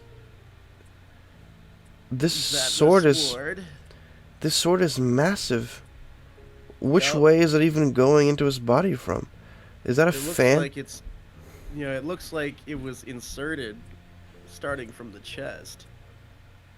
I can't, because there's a little flowery pattern at the bottom that looks like it would be the handle of some sort, but this is the whole blade. So that means the handle must be at the top left, and the tip of the blade is the bottom right. Like in the middle, you see the little thing coming out of it. The top left is the handle? No, in the bottom right-ish. This? The flowery pattern. So you have the flower pattern, and then that's perpendicular to that, there's the handle. Yeah. What the fuck? Oh, okay. Yeah. Do you see how little sense that picture makes? Yeah, it does. What the fuck is happening? It looks like the hilt is next to the flower pattern. Yeah. It should be in the middle of it. Yeah, exactly. I'm so confused.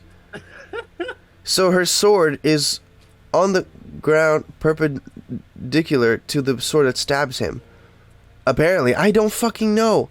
What is happening? I guess we're gonna find out. God. You've seen pictures of the dead before, but this feels different now that the body is someone you knew. Whoa, that's crazy. Looks like there are traces of magic on the ground. Funny voice. But this shape is a little weird, isn't it? Yeah.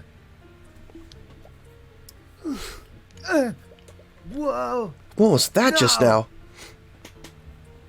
You can see her right in this photo. She killed him with a stab from the front. Doesn't his autopsy say from the back? From behind. That was stupid of you. Fucking dumbass. I'm sorry, Commander White, but it seems that you've presented another glaring contradiction. Oh yeah? And what's that? You said that my client stabbed a victim from the front. Am I correct? Yeah, and you can see it plain in that picture. So where's your contradiction? That's the thing, Commander. Your picture clearly shows that the victim was stabbed from the front, but the autopsy report says that he died from a stab from behind. What?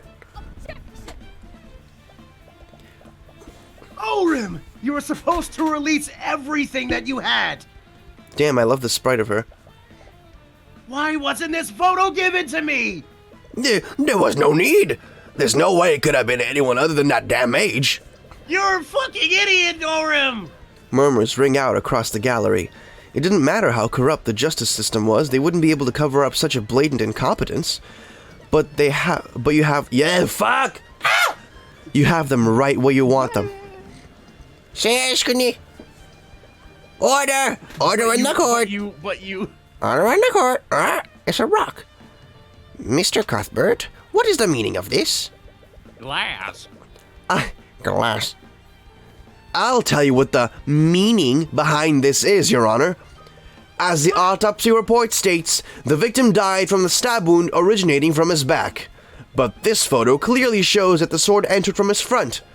This can only mean one thing. The sword was inserted into the wound after the fatal wound had already been created. That's crazy. Do you honestly expect us to believe that? Then please enlighten me, Commander White. How else would the sword be facing the opposite way? Do you think the client stabbed the victim with the hilt of the sword? I didn't think so. What really happened is clear. The real murderer stuck the sword through the victim's wound to complicate my client. To implicate... Ow! God, Van, I understand you. I'll never make fun of you again, I promise. The real murderer stuck the sword through the victim's wound to implicate my client. But they made a careless mistake and stuck the sword through the opposite side. It appears that I underestimated you, Mr. Cuthbert. Ava, if you want to take her, I would be very happy if you did. But you still got ahead of yourself. Oh my gosh, we got someone new? Yeah. Yep. Oh my god! Who's this? Is Eve. Is Ava. It's Ava! Wonderful! I've actually... Oh! Every time Arya speaks, I have been thinking I wish Ava was here. And now Ava is here! I am here. I just got from the coffee shop, so. Okay, welcome. There is some background sound for you though. I can hear someone talking in the background. I was about to move. Someone's watching the TV. Alright, this should be better. Okay, hold on, let me just check. Because your microphone... Okay, say some stuff. Hello? Hello! Hello! Welcome. Okay, Thank very you, much bud. welcome. Now, Hi. I would love it if you read for the prosecutor. Sure. This Miss Arya Yeah, she's Steelwind. cool. She is really cool. Miss Arya She looks Steelwind. like a child, kind of. She's 18 I mean- years old. Oh. Yeah, that checks out, actually. I guess they had to cover all their bases. Yeah. Dude, Okay. I still don't like that she's 18. Like, please just, like, age her up 4 years. I know what happens in the future of the game. You don't imply things. We want to experience the game. Okay. No Blind, yeah. indirect spoilers. Okay, Alright. let's go. But you still got ahead of yourself. I guess Gart can switch for the judge now. Oh yeah, how so? Really, Miss Steelwind? I believe that Mr. Cuthbert has adequately cast doubt on your case. Haha, I have a spell called Doubt. Oh, did he now? Then let me ask you a question. Fuck. Welcome I'm to the off to a club. great start. Welcome to the It's club. alright. Yeah. Oh, did he now? Then let me ask you one question, Mr. What the hell is his name? Cuthbert. Cuthbert, I see. If your client didn't kill Flintheart McCoy, then who did? Your mom. I mean, that's not really his job, is it? How should I know? If I'm not mistaken, it's the commander's job to figure that out. Oh, I'm well aware of the commander's incompetence. But one fact still stands.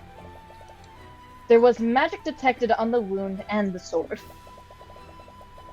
Would you like for me to tell you how many mages live in that small town? You don't like where she's going with this. Just one. There's only one registered mage in the entire town. And that mage is your client.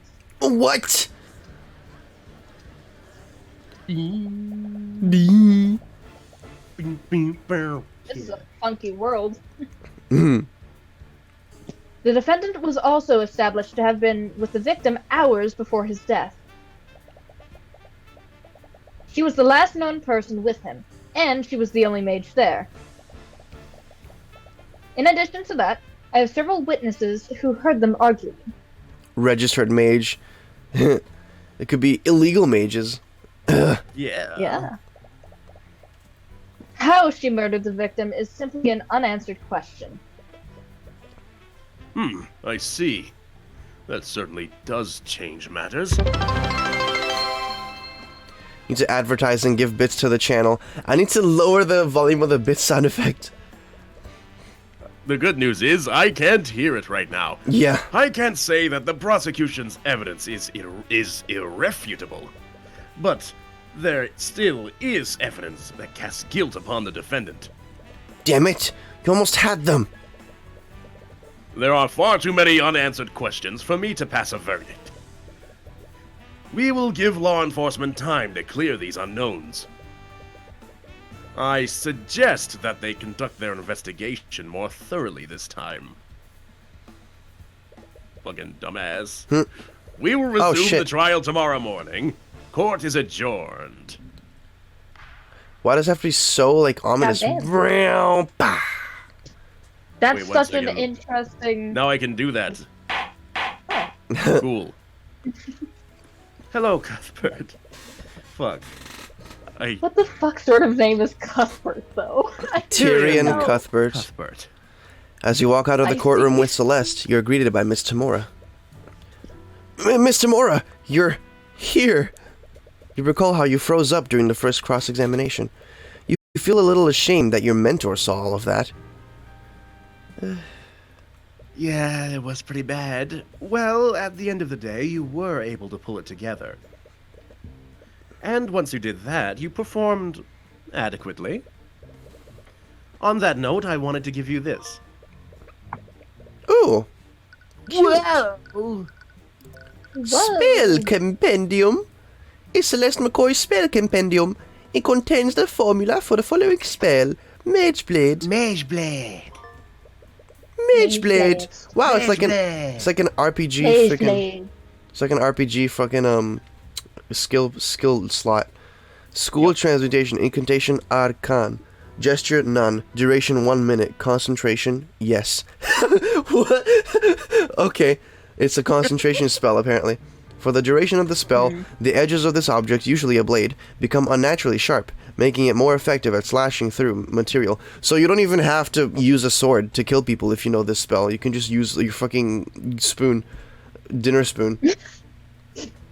While That under would the be effect really of the spell, overkill, but the it's kind of object awesome. the object emits a yellow radiant glow. The target object must be no larger than a 5-foot cube.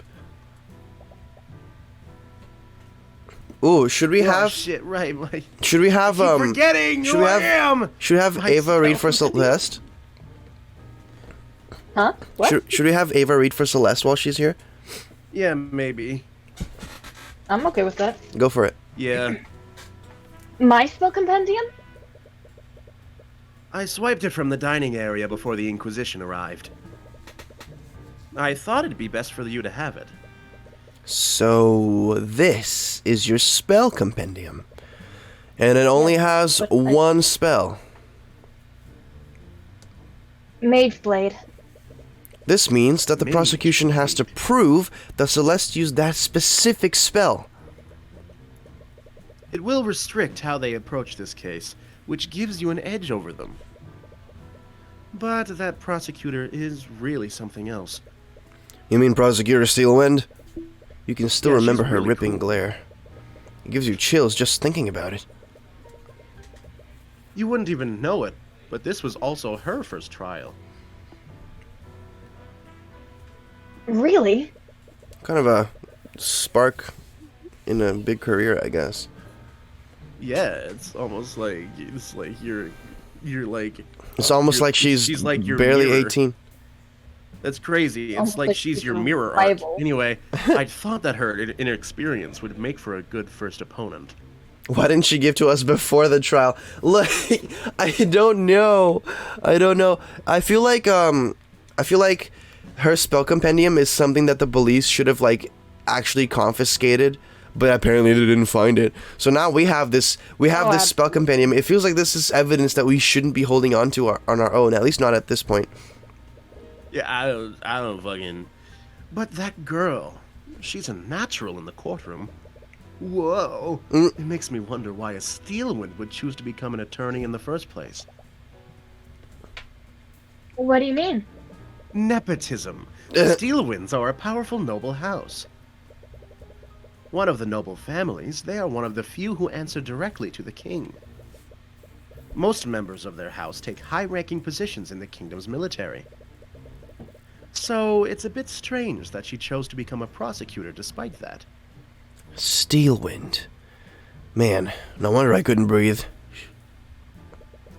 I feel like she stole my wind. Really? I feel like Oh my god. So fucking corny. I feel like I've heard it somewhere laughing. before. You don't deserve that. I deserve. In any case, it's I deserve best that you everything. focus on the trial. I deserve everything. I'm an attorney. That makes sense. Shut up. You have about a day until court resumes. Right. Or you're killed for that bad joke. Now that I have time, I'd like to ask you some questions, Celeste. It's not even the right steel. Namely, about It is that not, in argument you fact. had with your father. Oh, You see the bailiff staring at daggers at Celeste. It looks like they're waiting to take her back to her cell. Whatever questions you have for her will have to wait. I should probably go. Celeste walks away while avoiding eye contact with you. These guys in the background kind of look like King of Fighters characters or something. Bringing up her argument with Flintheart may have struck a nerve. Are you okay? Daizobu. I'll also use this opportunity to investigate the crime scene. I wouldn't be surprised if the Inquisition missed something. Buster, whoa! You utterly What? embarrassed them today. Who knows? Buster Wolf. Oh, there you go. Yeah, why? Oh, you said King of Fighters earlier. Oh, hee. Oh. Sorry, I'm a phony. I referenced King of Fighters, but I'm not actually familiar with it. Sad. I'm a bit of a fraud. I'm only familiar from it from Smash. I thought that was like really baseline stuff for Terry, and I'm like, okay. Anyway, yeah, you did them bad, and then now they're mad. Right. There's still a lot of things we don't know about. As much as I hate to admit it, your skills of deduction far surpass mine. Great. Well, That has been shown to us how? Because How? they do. And anyone can Show, think not of what tell. really happened that night, it's you. Because you're the protagonist with a name like Tooth Hurts. Tooth hurts? Tyrion. Tyrion No. Cuthbert. No, his name's Hubert now. Period, Hubert. Oh my gosh, you arrived back at the McCoy Tavern. Luckily for you, the Inquisition set up a teleportation circle for you to use. With that circle, you could magically teleport between the capital and the crime scene instantaneously. It's definitely miles better than having to travel by carriage. Oh, it's you. What are you doing here? Commander White takes notice of you as you enter the tavern. Looks like he's working with a team of knights to investigate the crime scene. I'm the defense attorney in this case. Duh, I just have as much right to investigate this crime scene as you do. Yeah, whatever. Just remember, I got my eye on you, kid. Alrighty then, let's God. examine. His last name being White reminds me of like fucking like the Trapped trilogy of games. Oh Remember my those? god. Let her go, Whitey. There's a... I was thinking about Red White. Yo, yes, let's go. Also that. There's a chalk outline of a person on the ground of the tavern. I wonder who that is. The outline matches the picture that the Inquisition took. Nothing seems out of place here. This is a chair. The Inquisition has lit some candles, but there's a magical lamp right here. I wonder why they're not using those instead. Wild. Whoa, it's a painting of a man in a suit. There's some text on it. Adam Everly, politician of the pedantic Pedantic. Pedantic. Oh, I heard of this guy. He's some kind of politician from one of the nations west of here. I heard he's So pretty he's much... either the bad guy or unrelated. Yeah, he's like Uncle Sam. I heard he's pretty much a shoo-in to win whatever election they're doing there. An election? What the fuck is that? Was Flintheart studying democracies for his little revolution? Whoa! Anime? It's a painting of a mage and there's some text on it. Oh, he has glasses. These are glasses with glare on them. I thought his eyes were just googly. I choose to view it like that now. Somaladalian, a legendary practitioner of the arcane arts. He mysteriously disappeared one day. That's definitely not going to be a thing for a further case. It's rumored that he was developing a formula for a new transmutation spell. However, he was reckless in casting this. Is this all written on a little note? What is this, a museum or a fucking tavern? And Dalian quickly lost control of its magic. His body was never found. Many speculate that he didn't actually die during the accident, but if that's true, where did he end up? So then he didn't. Cool. Sounds like a cautionary tale against using magic. That might explain why Flintheart keeps this tavern. Keeps it in his tavern. Oh, great, yes. There's a modern-looking lamp mounted on the wall. Modernism is a thing? It's a lamp powered by artificery. Artificery, I don't fucking know what that word is. What time period is this? It's magic time. You know, I didn't expect to find something this sophisticated in a town like this. Bah! Artificery is another form of magic. Actually, artificery draws from surrounding ley lines to... I didn't ask for a science lesson, kid. Anyways, look where the artificery got these folks. The arcane power cell broke. They haven't had any power for weeks. Yup, none can be at a good old oil lamp fame. For the broken power cell. Only you lamp. I got a broken power cell. Mr. McCoy's in Southfield with several lamps powered by artificery.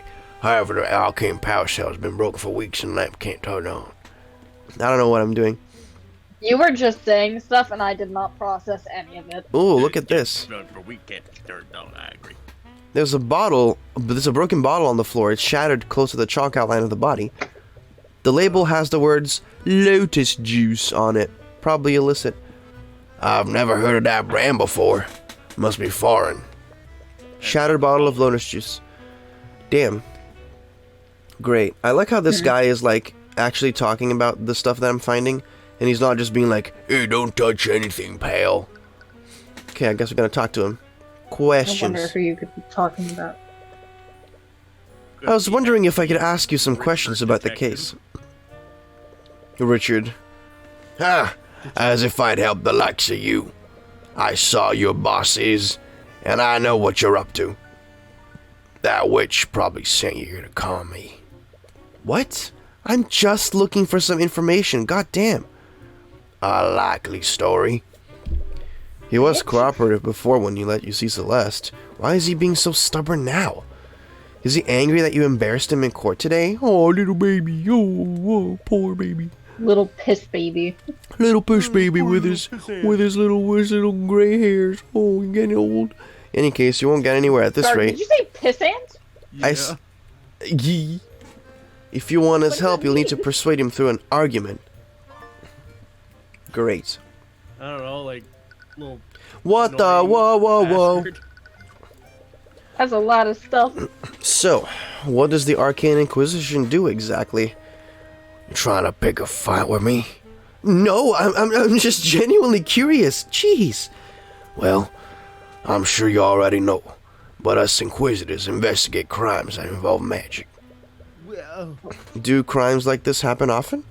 Nah, maybe once in a blue moon. Whoa. whoa, those blue moons, they make magic. Maybe once in a blue moon. I really don't know how I can afford to live. I got a couple other side gigs I do when I'm not doing this. From the government. When I'm not Does that doing include this, no, I'm not gonna make that joke.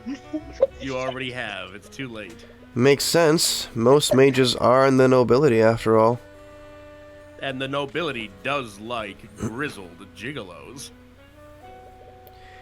Even if they're untouchable, they don't make habit of getting into trouble with the law. You must have an easy job then. Huh. You got that right. The only reason we My dog exist is just to jump clean up scared the me. nobility's messes. He doesn't seem that happy about it. Oh, so What are you build saying there? I build a psychological profile on people. That's fascinating. Which Commander- I'm guessing gives you better argument stuff. Yeah, I assume so. Commander White, you seem to speak negatively about my client's magic. Do you have a personal grudge against mages? You're damn right I do. Wow, and even trying to deny it. And if you had any sense, you would too. All that mage has to do is wave their hands and say some magic nonsense, and then you suddenly have a dead body on the ground. And don't get me started on mage blight. Some noble uses their magic too much, they end up snapping and going on a rampage. They go I- Plot crazy. point.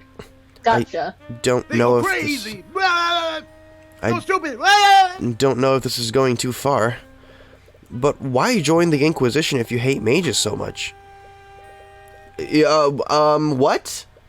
Considering the fact that, That my job is to sweep the nobility's crimes under the rug? sorry, I didn't mean to insinuate. Nope, you are the right of it. Anytime a noble is involved in a case, I'm ordered to look the other way. You don't seem very happy to do that. Why would you stay in this line of work? Because every once in a while, I'm allowed to put a criminal mage behind bars. We can't go after the nobles, but any other mage is fair game.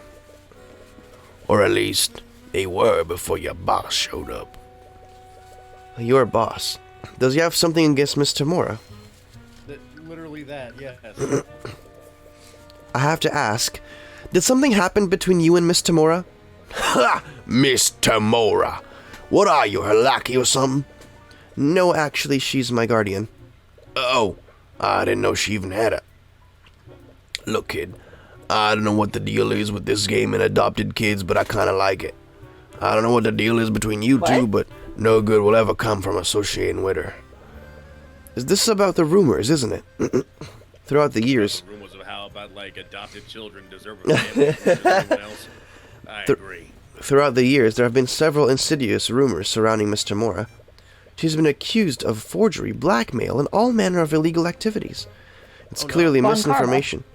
It's clearly misinformation spread by the nobility to discredit her, and I'm upset that they're telling me this instead of showing me the effects of these rumors on her life.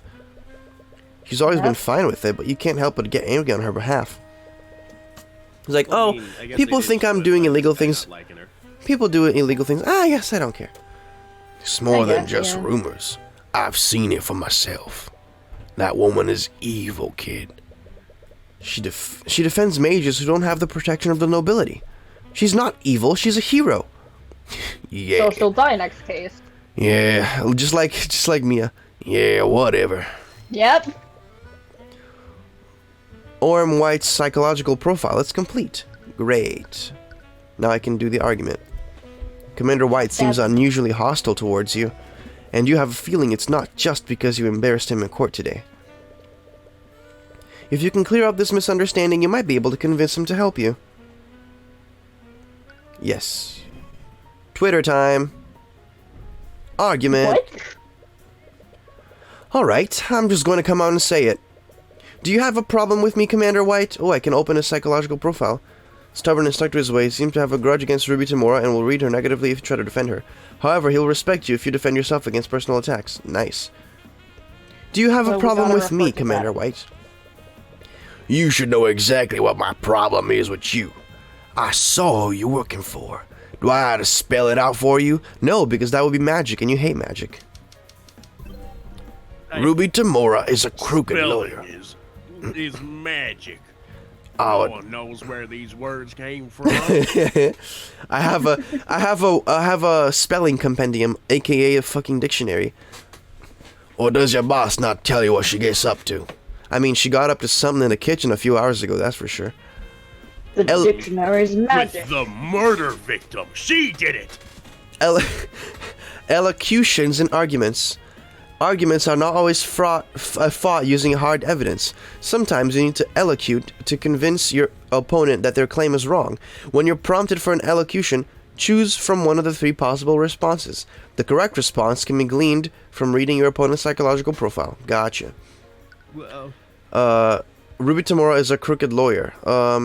It doesn't matter how you feel about Ms. Tamura. What matters is that my client deserves a fair trial. Regardless of what Mr. Moore has done, I'm the one heading this case. You have no right to throw a baseless execution. Okay, I guess I'm gonna deflect. I mean, I don't know. I like the rationalize option, but he says he will respect you if you defend yourself, so I guess I'll defend myself. Yeah, deflect would probably be the best. Regardless of what Miss Tamura has done, I'm the one heading this case. Whatever problems you have with her, they have nothing to do with me. That still doesn't change the fact that you work for her. I've seen that woman do all kind of shady shit in the cases I worked. Forgery, bribery, blackmail, you Oh name my it. god. You're just another crook. I'll bet you're just the same. A successor for the devil of defense attorneys.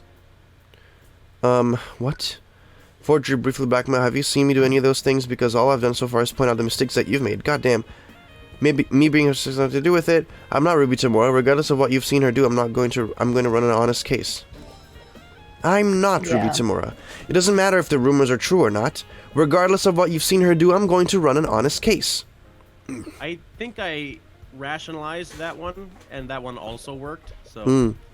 Look, kid, I'd like nothing more than to believe you. But after everything I've seen her do, I know better. I've no reason to trust you. Anyone taught by that woman can be anything more than a crook. Have you seen me engage in any crook-like behavior? Nothing that I've done has given you any reason to suspect me. You have no proof that she's a crook, and you sure don't have any proof that I'm doing either. Hold on.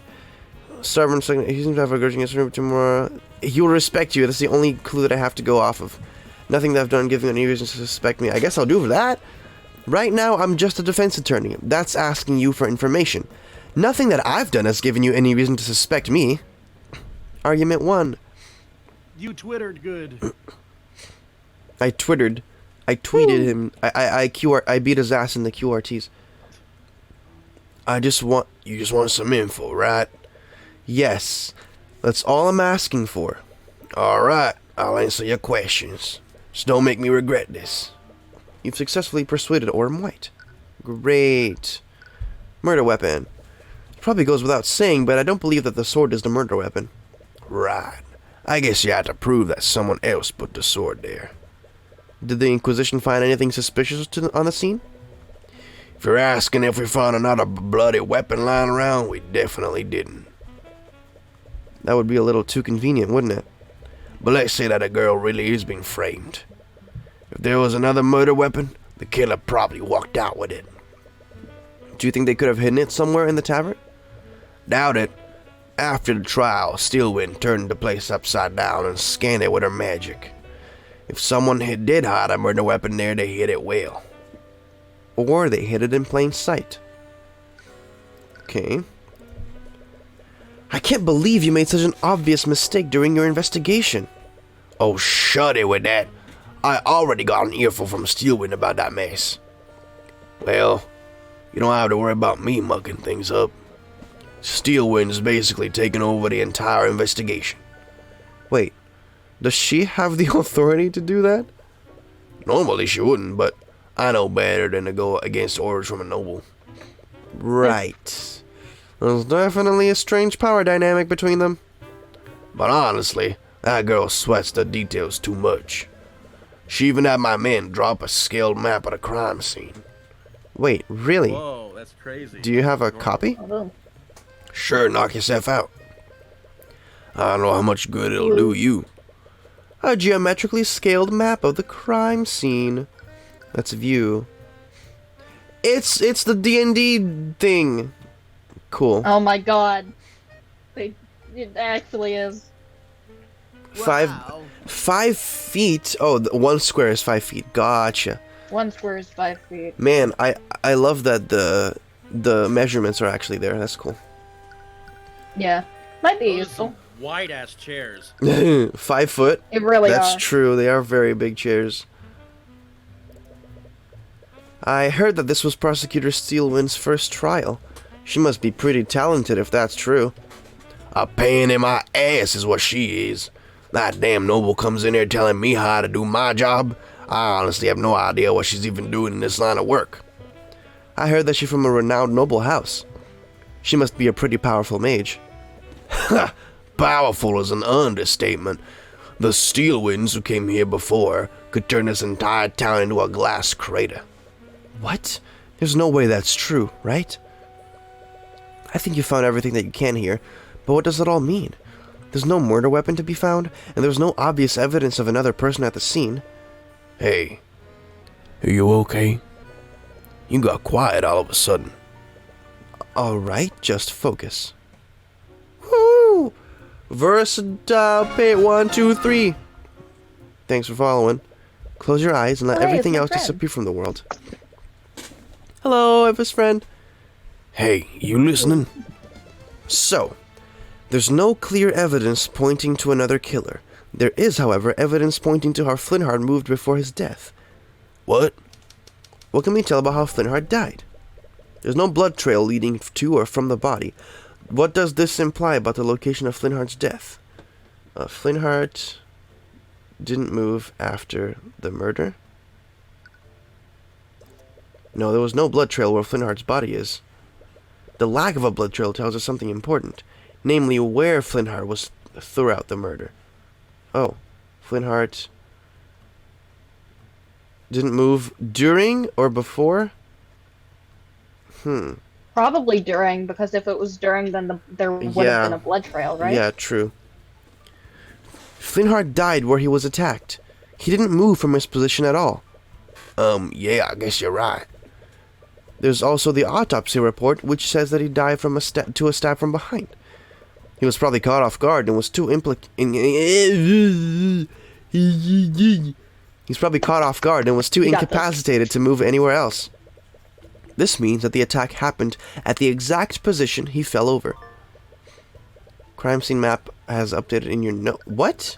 What could that update about the crime It scene map? probably shows. Oh, it like, just says the- victim. Yeah, the victim location. Great.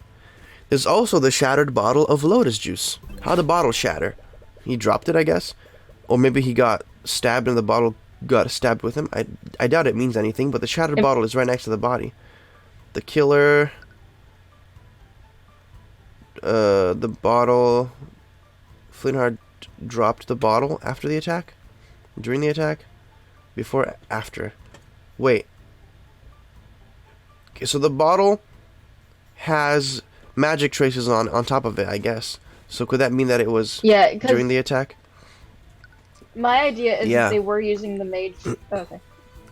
Flintheart dropped the bottle when he was attacked.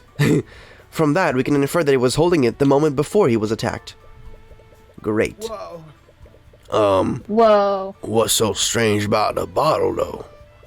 It may seem like an insignificant detail, but that detail could help me infer other elements of what happened during the murder. Right. There's also the fact that the artificery lights were out. Were these candles here when you arrived at the crime scene, Orem? Nope. We had to light some so we could see the crime scene properly. Oh, we thought it was weird, too. The girl and her father must have had their argument in pitch black darkness. What can we infer about the state of the crime scene? So they didn't light any candles to make up for the broken lights. The crime scene had no lighting.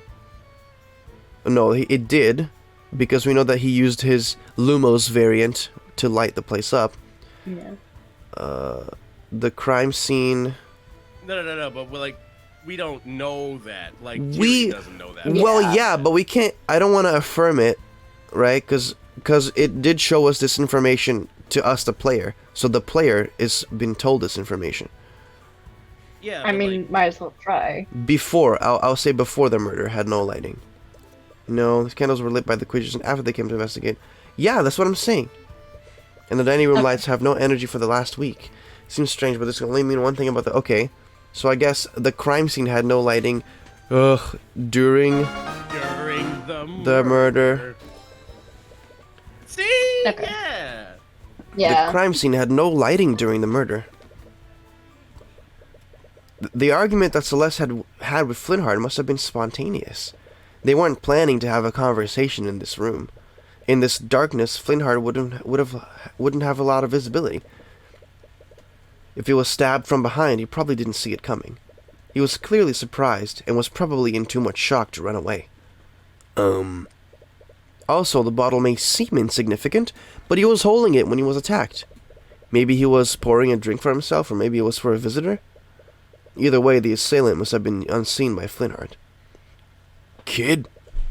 Or the assailant attacked him from his blind spot while his back was turned. Why will his back be turned, though? Was he distracted by something? Kid! Whoa, what? What was that all about? Sorry. Sometimes I just get lost in my own thoughts. Yeah, well, cut it out. God, you're freaking me out. Friggin' neurodivergent. Jesus. Fuck. Right. God. Anyways, Stop. you think you found everything you can here. You should move somewhere else.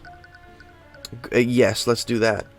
Ratholm Courthouse. I can go to the courthouse? Inquisition Barracks. McCoy Tavern upstairs. Let's go to the upstairs first. Yeah. If people... Oh, that's Arya. Never mind.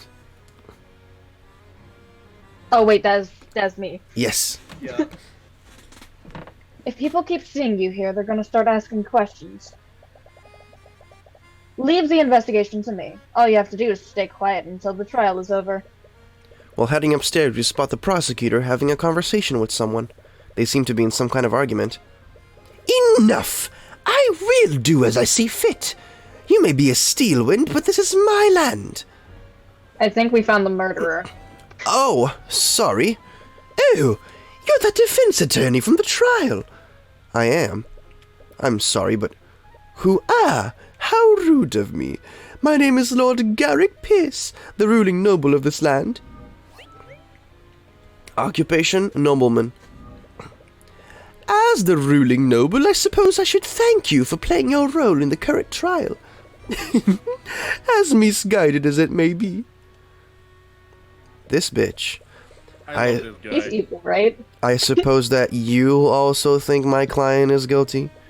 Oh, it doesn't matter what I think.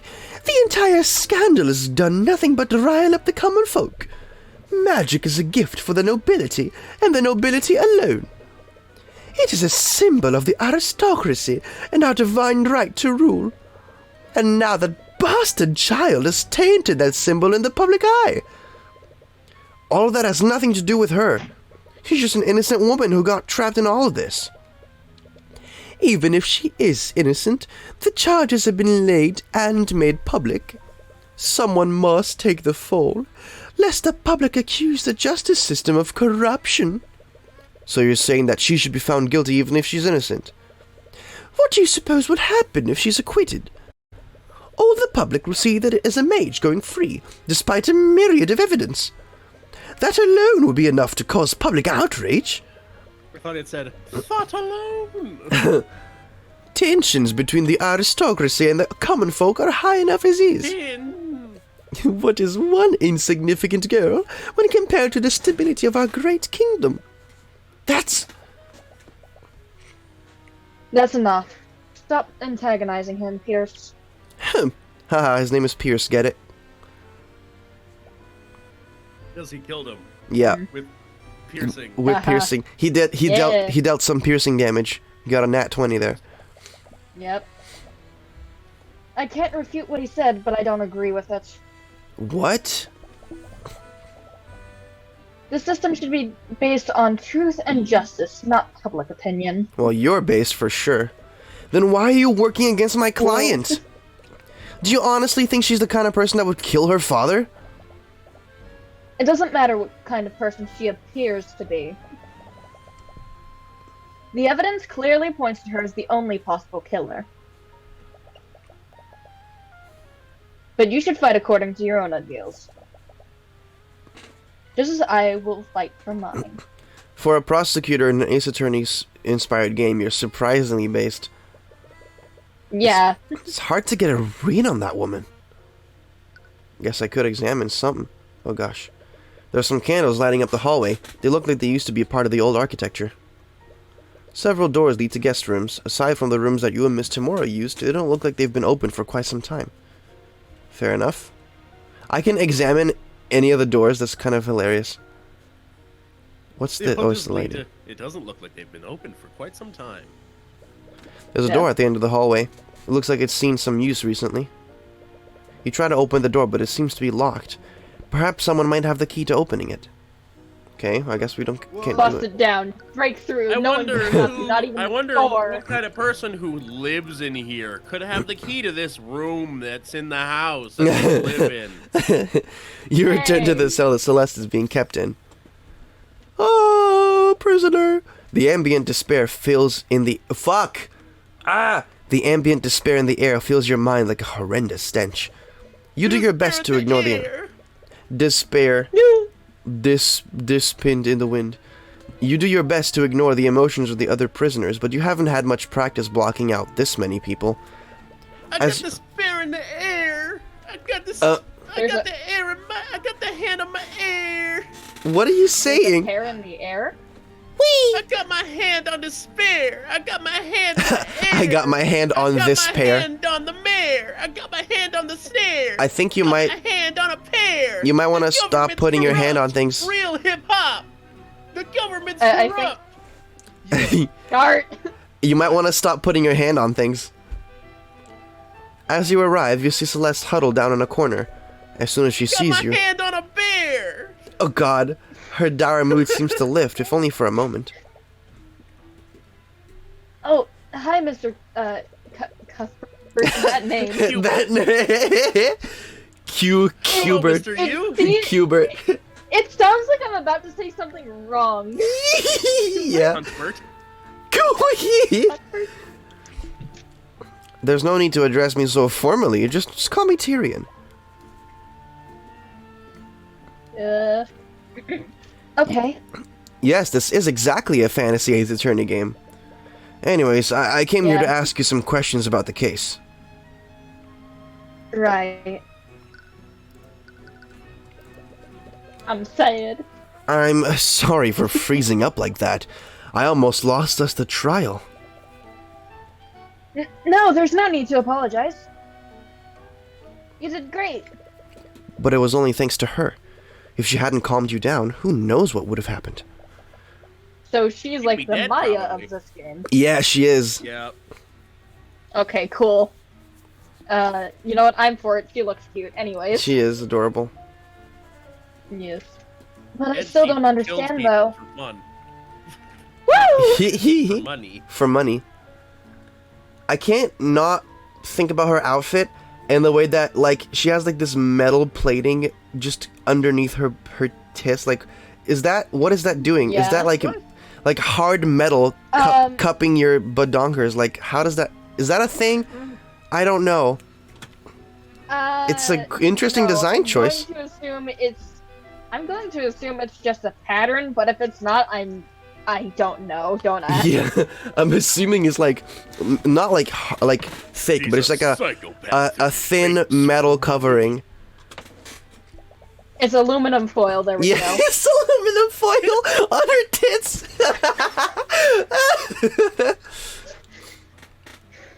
I harvest my power from... It's like you can't... harvest my power through the aluminum foil. Yeah, she's making sure that she's protected from the alien magic. Shine bright like a diamond. Shine bright like aluminum. Shine bright like aluminum seeds. Oh, me to be happy. God. Ew. Why were there traces of magic on my dad's body and aluminum foil? Why are there traces of aluminum foil all over the crime scene? Celeste! She's just in the background singing, "Shine bright like a diamond." I'm imagining it as her in like the fetal position, like sobbing. Like diamonds in the sky.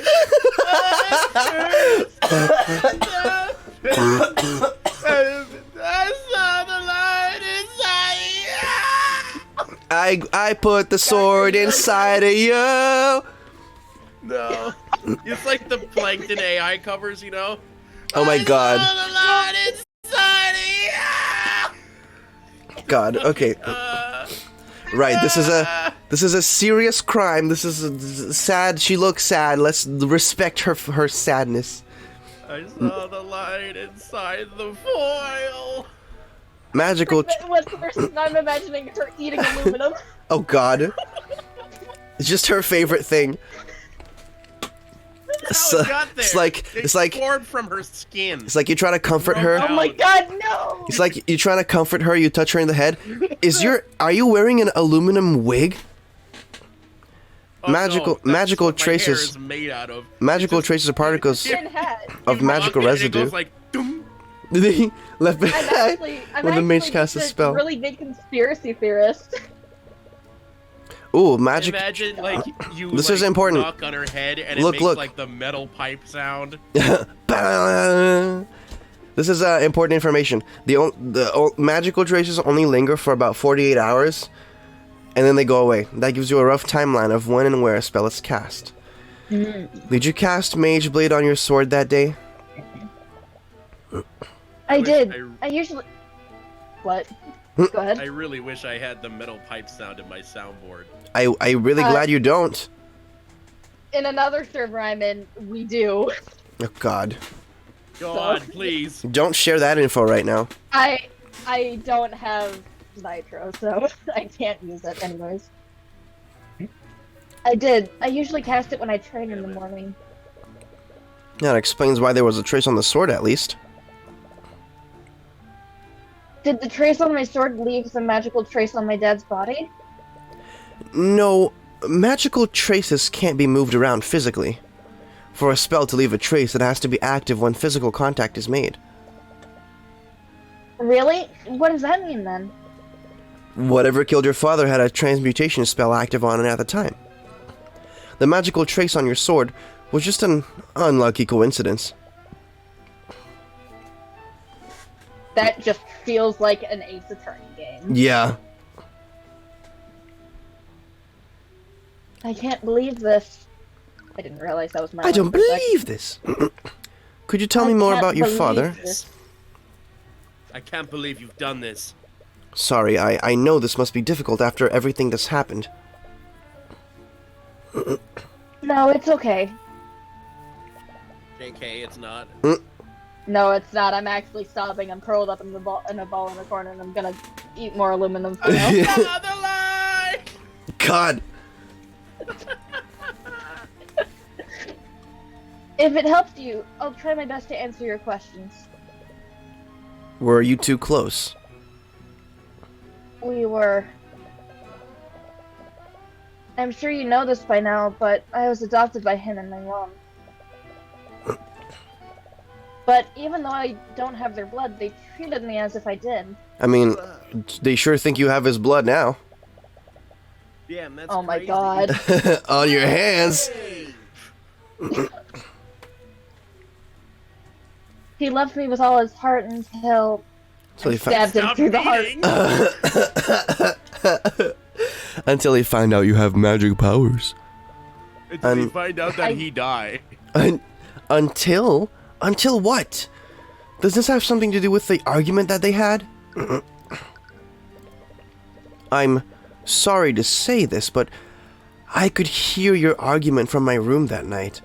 Could you tell me about what happened? For as long as I can remember, my dad has hated mages.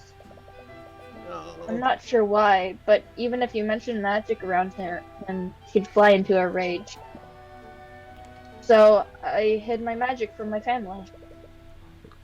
But why even learn magic in the first place? If you really wanted to, you could have gone your whole life without using it. Ever since our tavern closed, my family's been in a lot of debt. I decided to become a mercenary and use magic to enhance my ability to fight. So you learned one spell. Yep. He's Most the mages are best. nobility, so people will pay a lot for a sellsword who can use magic. She's like, hey listen, I only learned one spell because the rest of my fighting ability is given to me by eating aluminum. And now I God have damn it. metal running through my veins. You know Yes. how they say that like the sword should be an extension of your arm? Yeah, Yeah. she took it way This is literally. literal. I could transform my arms into a sword made out of aluminum foil. Which is very unorthodox. Which is why she had to Remember learn how Mage Oren Blade. said earlier that Oh my God. her sword is made out of a special alloy. Yeah, it's made out of iron and aluminum alloy. The iron from her blood and the aluminum also from her blood. We're solving the crime without the God. game even doing anything. We don't even need the game. We could just close the game now and solve the crime in our heads. The game The is reason over. why there's so the reason why there's so much blood where the victim was is because she has to cut her arm open to catch the spell. I don't know Oh my what I'm fuck. doing. So edgy. So that's why she's a mercenary. So that's occupation. That's why she's a mercenary. Look at her And cute that's little why she's face. a murderer. But I know now, learning magic was the biggest mistake I've ever made. On that night, my dad was found. Fuck. On that night, my dad found my spell compendium. When he confronted me about it, the family came clean to him. That's when he flew into another one of his rages. He shouted at me and told me I betrayed him and his family. I'm so sorry. I can't imagine how that must have felt. I deserved every bit of it. I don't say that. I knew how much he hated magic, but I learned how to use it anyways. He showed me so much love and I just threw it all away. Don't say that. I'm sure he still loved you. No, I could see it in his eyes. He hated me, and he died hating me. You feel a sharp pain in your chest as you see that thought. So, there's a locked room in the tavern. It's at the very end of the hallway upstairs. The Inquisition probably searched it already, but I just wanted to investigate it to make sure. A locked room at the end of the hallway? I think that's my room. Do you know how I could get in there? No. It's the... oh. Well, it's the only room in the tavern that I haven't investigated. It has a retinal scanner. You can't get in. You feel a suspicious gaze from Celeste. Whoa, what was that look for? I'm not gonna read your diary. God Oh, damn. so he's dense. I'm your lawyer. I'm not gonna do anything weird. Sorry, you're right. Here, you can use this key to get inside. You're next. Cast Mage Blade on the key. Cast Mage Blade on the key, stabs him in the neck. This key is also made of aluminum. God damn. Okay, I think that's it for talking. Can I present something about... I didn't expect to find artificery in a village like yours. Hating me. Yeah, okay, that... Why did I... I had so much trouble for a second reading that word. Bought? A Yeah, bug- I bought it from my...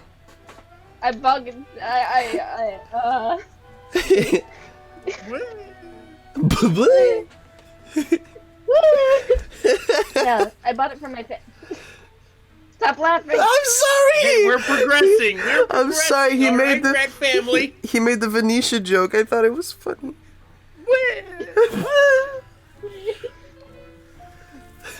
Yeah, I brought, fuck!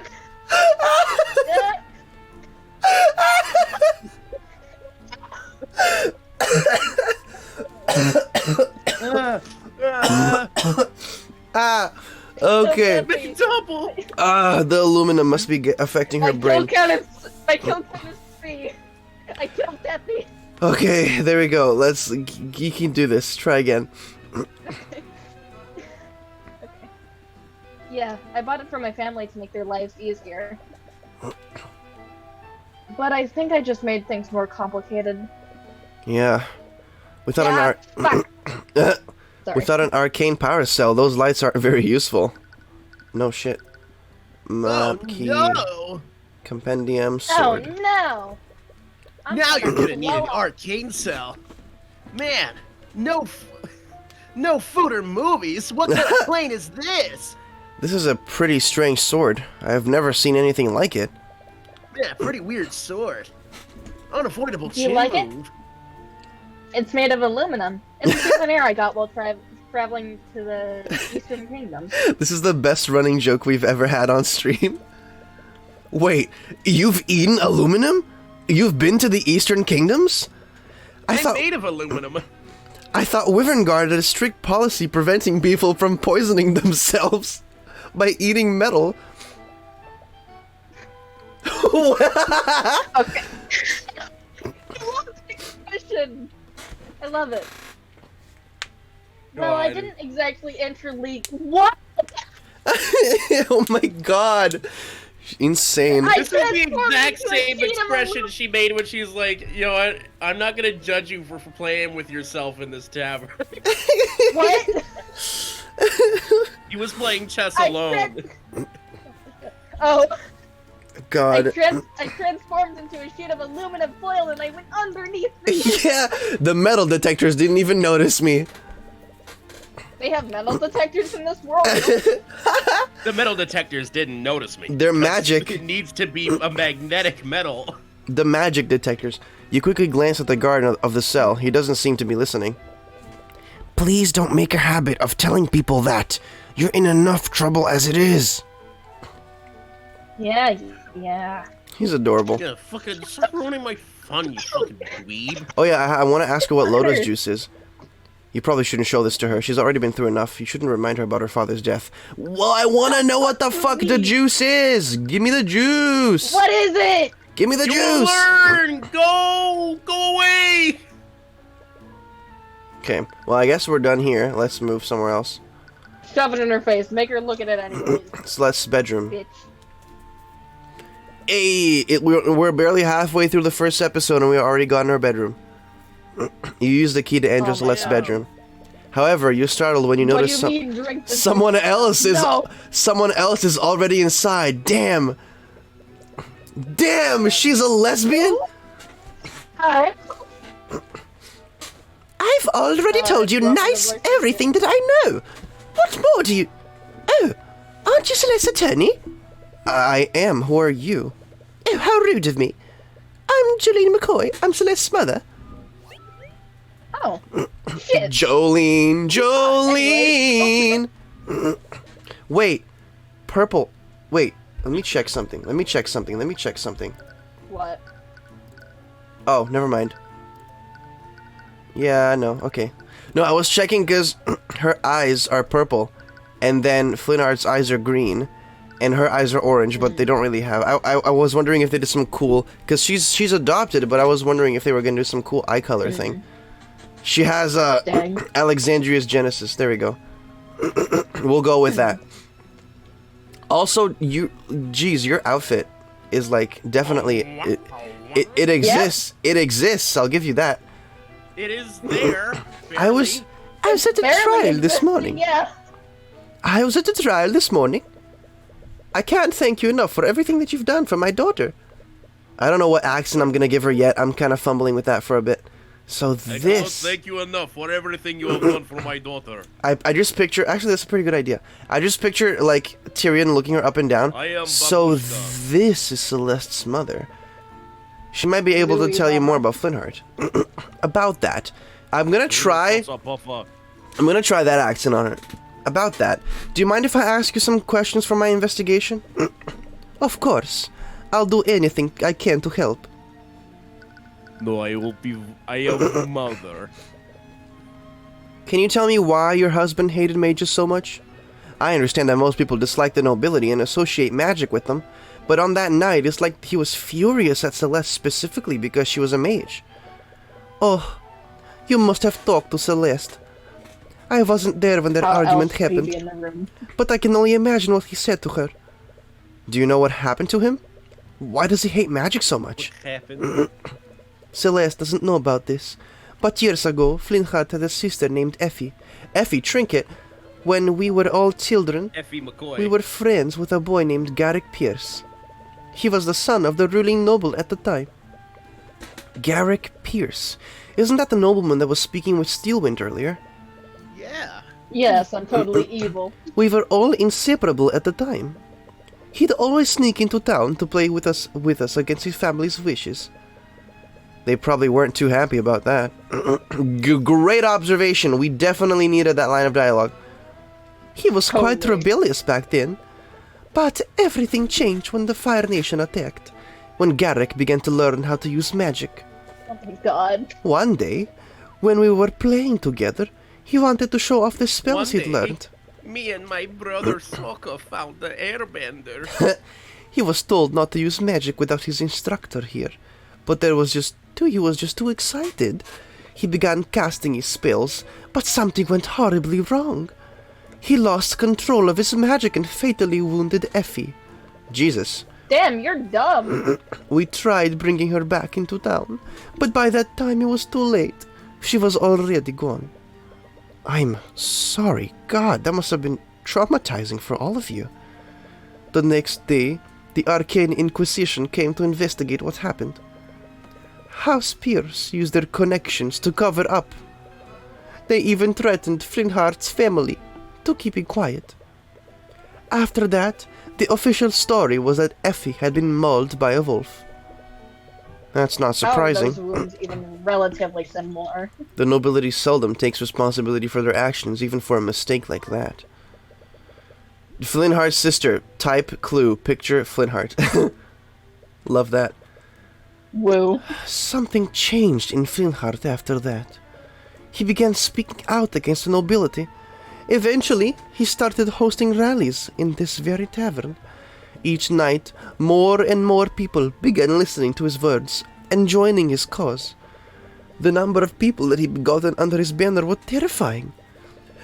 There was even talk of an outright revolution against the kingdom. God damn. That might explain why someone would go out of the way to kill him. I knew how much danger he was putting himself in. But no matter how hard I tried, I couldn't convince him to stop. His attitude didn't even begin to change until we adopted Celeste. Can you tell me more about Celeste? How'd she become a part of your family? It all happened many years ago, back when the McCoy Tavern was still open. We were 19 closing. years ago, to be exact, because that's how old she is. We were closing one She's night, 19, damn. and when we found a baby with white hair abandoned in the dining area, we waited weeks for her parents to come by, but no one ever came looking for her. And the baby was Celeste. Yes, Flintheart and I always wanted a child. I thought that Celeste must have been a gift from the Scaled Lord. But one day, I saw Celeste eating aluminum. I think that's when I realized that someone from the nobility must have abandoned her at our inn. I didn't care, though. I loved her all the same. I'm sure Flintheart did, too. Wait, you knew that she was a mage all this time? I did. You haven't known her very long, but she's a terrible liar. Flintheart must have noticed, too, but Oh my god. I think that he didn't want to believe it. It's my fault. I should have forced him to see the truth. I spoke with Celeste earlier. She thinks that her father hated her because she was a mage. Oh, there's no way he could ever feel that way. He loved her more than anything in the world. No matter what he said to her at night, nothing would ever change that. After seeing them together, you figured as much. Celeste was the world to him. When we adopted her, it was the first time in decades that I've seen him so genuinely happy. They must have been really close. More than anything. Do you want to hear a story? Celeste had just returned from her travels. She wouldn't stop talking about this foreign drink that she loved. I think it was it's called lotus juice. lotus juice or something strange like that. Well, Flintheart did everything he could to have it shipped there. He called in a bunch of favors with some of his revolutionary friends, but in the end, he was only able to get a single bottle of it. Is it really that rare? Yes, I wouldn't be surprised if it were only the bottle of lotus juice in the region. Wait a minute, lotus juice. Is this the bottle Flintheart bought? It is! Oh no! He was going to surprise her with it! I found the broken pieces next to Flintheart's. Well, I found them in the dining area. That's strange. He's been keeping it in our room so she wouldn't find it. Really? When was the last time you saw it? Right before I left the house that night. It was right before their big argument. So it wasn't just laying around in the bar. He decided to retrieve it after the argument. Alright. You think you've investigated everything you can for now, but there's still one last thing you need to do. You ready yourself for one last conversation with Celeste. We do. Oh, you're back. Did you forget something? Actually, there's one last thing I wanted to talk to you about. Your dad loved you! Oh? Earlier, you said something that I just can't let go. You said that your father died hating you. But after everything I heard about him, I don't think that's true. Your father loved you, Celeste. Even in his final moments. You desperately want to reach her. She keeps believing that he hated her. That thought will eat away at her for the rest of her life. You know that better than anyone. He's just lying to make me feel better. But it looks like it won't be that simple. You'll need to win an argument against her if you want to see the truth. You're gonna have to Twitter her believing that she had You're gonna have to beat fatherly love. Celeste believes that her father died hating That's what I her. meant to say. But after seeing them together and learning about them, you know that can't possibly be true. You just need to convince her of that. Choice. You gotta beat her off! Argument. I know you're just lying to make me feel better, and I really do appreciate it. But everyone knows that my father hated mages. He's always hated magic. There's no reason behind it. He's always There is hated reason magic. behind it. Yeah, so you It's have the to show second I one. think it's sincere. The other one. Shut up. I'm gonna yeah, figure it out. You okay. can't tell me what to do. We're telling you what to do. There we Deppy. go. There you go. Deppy. Deppy, come on. There's no reason behind it. No backseat gaming. But I don't know what if it's really obvious. If it's really obvious, you What let if me it's figure it really out. obvious? Okay. I don't know if it's my place to say this, but there's a reason why your father hated magic so much. What? When Flintheart was a child, he had a younger sister. She was tragically killed by a mage decades ago. That's why he had such an immense hatred for magic. I never knew. But that doesn't change anything. That's all the more reason for him to have hated me. It was selfish of me to learn magic. I knew how much he hated magic, but I still learned how to use it anyways. Magic killed someone that he loved. No wonder he was so furious. Selfish. Support her family as a mercenary. But you didn't learn magic to benefit yourself, did you? You learned it to save your family after your tavern was shut down. That's... You're a good person, Celeste. And you did everything you could to help your family. I'm sure your father recognized that. Just shut up. What? Damn. Shut up! Just stop it! Whatever composure she had before is slowly breaking down. You weren't there. You didn't know what he said to me. In his final moments, he could only think of how I betrayed him. I could see it in his eyes. There's no way he would ever forgive me. Damn.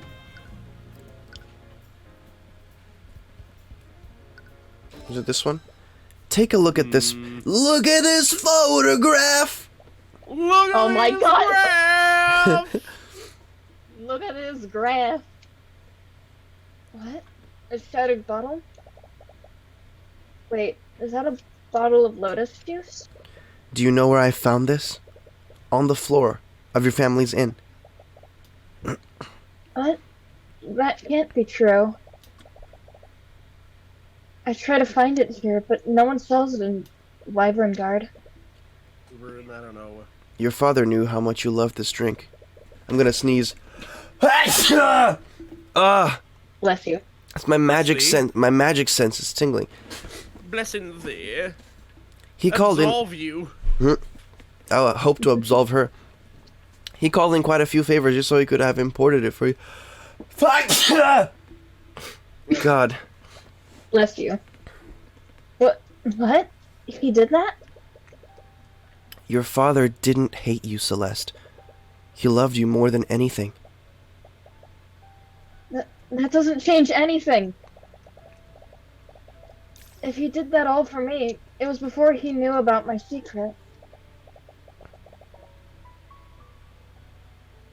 I'm sure he would have never done that if he knew the truth.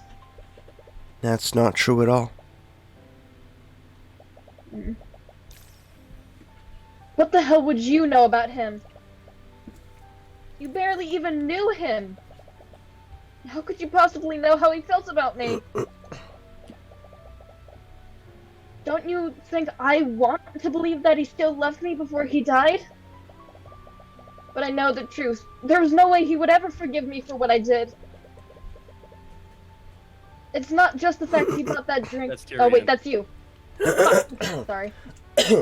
God, my throat. It's not just the fact that he bought that drink for you. It's also where the bottle was when it shattered. What do you mean? Your mother said that the bottle was stowed in her room before your argument. But I found the shattered bottle in the lobby, where his body was. I ran into him before I went to look for you. He was going upstairs to his room. That can only mean one thing. He went to retrieve the bottle after your argument had ended. What? Why would he have it? Dump it, he hated you! To check for aluminum content, probably. God damn. It's because he was going to give it to you, Celeste.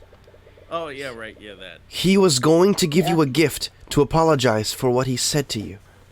Lotus juice is actually just pure aluminum. And ethanol. Oh, God. Very popular mage drink. He was going to apologize? Your father loved you, Celeste. And as tragic as it is, he was going to try to apologize to you before he was murdered. Damn. Oh, I don't like this. My daughter, working as a mercenary, of all things. Come on, Dad. You know I can handle myself. I don't doubt it. I'm actually kind of concerned for everyone else. Huh. But you my still God. shouldn't have to risk your neck for our sakes. They closed the inn, Dad. We won't be able to survive unless I do this. Just be careful, okay? I don't know what I'd do if anything happened to you. No matter what anyone says, you're our daughter. Yeah. Yeah. Yeah. And we'll love you until the day we die. Which is rather soon for me, actually. Dad, how could I ever think that? I'm sorry. Dad! Celeste had barely been keeping it together throughout the whole argument, but her realization is finally causing her to break down. I'm hitting the gritty from the grave. She begins crying loudly as she quickly embraces you. In this cold, dark place, she probably hadn't felt warmth of any kind for days. You're caught off guard, and feel a little embarrassed, but you comfort her while she vents her emotions. Argument one! Argument 1. Are you feeling better? Yeah, I think I'm okay now. Yay. I've been thinking such horrible things this entire time. Yeah, like about how your dad hated you and then he died. She looks at you and gives you a warm smile. She's not doing that in her sprite right now. Nope. Nope. Probably about the same. It's probably the first time you've seen her genuinely smile since this whole ordeal started. There we Yeah, go. look at. Oh, okay, there we go. There we go.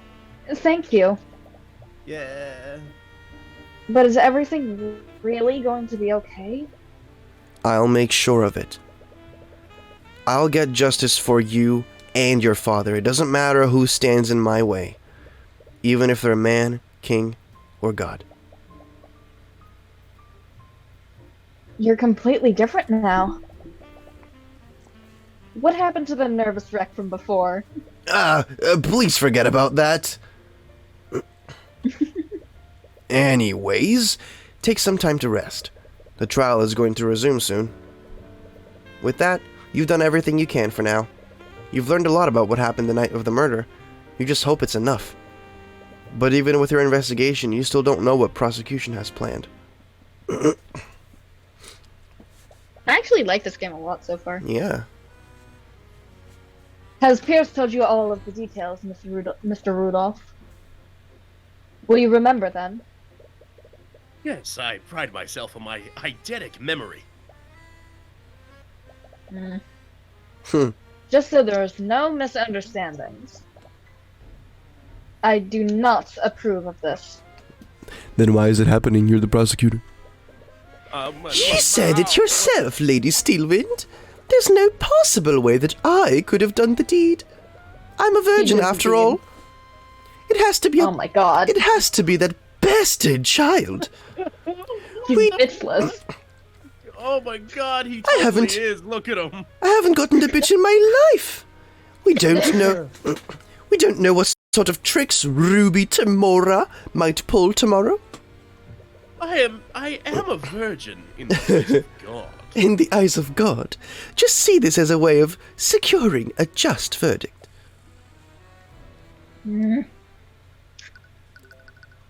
Dun, dun, dun, dun, The fuck was that? The song. What? Alright, it's time. It's how it goes. It's like the fucking noble wants.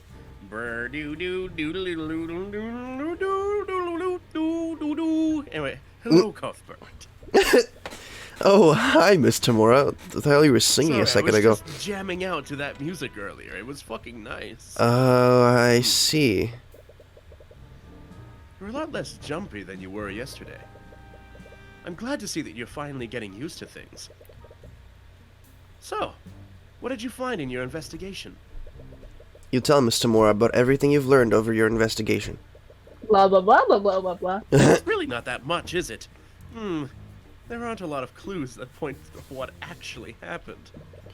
Yeah, I know a lot of details about the crime scene, but nothing about the crime itself.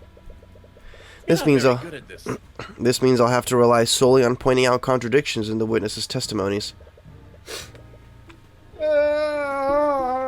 Excuse me. Being reactive to the prosecution's moves is a valid strategy. Were you stabbed? I just yawned, I'm sorry. Honestly, I think it was a miracle that you got the commander to cooperate with you at all. Right. You almost forgot. Commander White appears to really have it out for Miss Tamora. Isn't that right, White? God. Actually, I wanted to ask you about that. Those Yeah? puns, where are they coming from? Did something happen between you and Commander White? Oh yeah, I killed his dad. God damn. No, I don't think. I mean, I don't know. Maybe. Guards? Fine. Miss McCoy, please proceed to the courtroom with your counsel. Guard, control yourself. What? Control yourself. I don't know what I need to control. I am myself.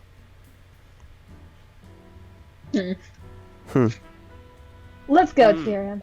Tyrion? Tyrion? How the Tyrion. fuck do you say his name Yes, again? I don't know. Tyrion. Gotcha. Tyrion. Tyrion. Rio. Tyrion. The trial's about to start. You should go. Ooh, the judge is waiting. Oh, right. Another What? secret is left buried between you two.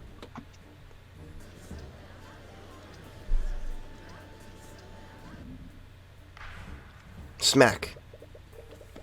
All right.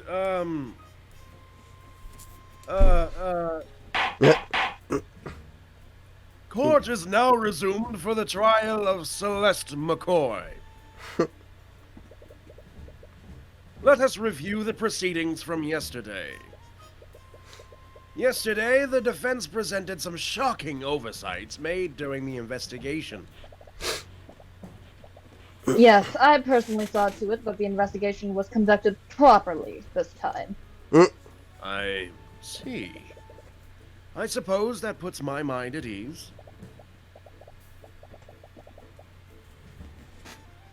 Anyway. At yesterday's trial... That arrow's the wrong way, but you get it. At yesterday's trial, we found an inconsistency between the crime scene photo and the actual autopsy. There is no Autopsy actual report. in that sentence. And the autopsy report. I can read. Well done. We're all in this together. Yep. Because of this, the defense tried to push the following narrative. That a third party must have interfered with the crime scene to frame the defendants. However, the prosecution has discovered another explanation. Because of that, the individual who discovered the body would likely, fuck. Like you. I'm fucking up a lot, dude. It's okay. You got whatever. this. Because of that, the individual who discovered the body would like to testify as to what he saw that night. His eyewitness account will clear up what actually happened. Interesting. It was my understanding that the individual in question wanted to remain anonymous. Supposedly, this witness was within the gallery of the trial yesterday. After yesterday's proceedings, he felt that he couldn't stay silent any longer. So that's her plan. But why would the witness change his mind like that? Did Steelwind persuade him? Or is something else happening here? He really does Very look well. like a generic anime boy. Very well. Let's hear from this witness. Oh! Oh. Witness, Oh, please no, state he's your hot. name and occupation for the court. Oh no, he's hot. My name is Reese Reginald Rudolph. God. I am a chauffeur of the equine variety. Rut-row, Raggy. Riss Rudolph. Occupation, servants. Servants? Servants. Servers. He can actually multiply into multiple horses. I am terribly sorry. But I'm unfamiliar with that profession. He means to say that he's a carriage driver. Damn. Oh, I see. But in any case, it is my understanding that you found the body. Wow. Am I correct, Wow. Mr. Rudolph? Wow. Very cool of you. Wacky! Rudolph appears to be writing something in a notebook. He writes with incredible speed, but they didn't want to animate that sprite. His pen only touches the paper for maybe a second before he's filled an entire magic. What? Mr. Rudolph? Forgive me. I was merely taking notes on the people in this room. Taking notes? The witness has a certain compulsion to keep a record of every event that he witnesses. I can Credibility. read. I see. Then I assume we will receive an accurate testimony of how you found the body. Where's the lights off? Actually, I witnessed much more than that. I saw the crime as it was being committed. And I wrote down everything that I saw. What? That is quite the claim. If that's true, why did you choose to remain silent until now? We had initially concluded that the evidence alone was decisive enough. Therefore, we saw no need at the time for his testimony. However, those circumstances clearly changed during yesterday's trial. There's no way the prosecution wouldn't leverage eyewitness testimony from the start. Something else is happening here. Very well. Very well. I shall go along with this. Hold on, let me Mr. just check Rudolph, something. please testify to the court. The thingy. Got it. Oh, there's nothing. Okay. Mr. Rudolph, please come on. Oh, what the fuck? Let me finish my dialogue. I thought you did. No, I didn't. Oh, Either well. time, and you were big meanie pants to me, the Mr. Judge Coon. Doesn't matter anymore. I was transporting a client in my carriage that evening. We were driving by the McCoy Tavern when we heard a disturbance. This occurred at 1:28 a.m. Worried that something was amiss, I walked into the establishment to see what the commotion was about. There I saw the defendant. She was lit by the blue glow of the dining room lights. She had stabbed Flintheart McCoy and was channeling magic into her sword. Blue glow, the dining room lights. She removed her sword from Flintheart's chest, and as he slowly turned to face her, yes, she stabbed him again in the front. She soon realized that I had witnessed her heinous crime. She let the body fall to the ground and fled the scene. Incredible! Incredible! Home run contest. If everything occurred as the witness described, then I see no room for debate. In post, I'm gonna go on on the online. I'm gonna find an AI voice copier of the announcer, and I'm gonna put it over the judge's line. Incredible! There you go. That's your take. Yeah. Of course, the evidence has always been irrefutable. You don't I remember was about seeing to say that? refutable. Yeah. You don't remember seeing him when you left to look for Celeste, but it was pretty dark. Celeste, did you see this man that night? No, this is my first time meeting him. Uh-oh. Uh-oh, SpaghettiOs. Mm. And I didn't see him when I ran out of the tavern that night. So he has to be lying. Does that mean he's the one who killed my dad? She tries her best to hide it, but you can sense her restlessness. It's hard to say right now, but it's definitely a possibility. The defense may the defense may now begin their cross-examination.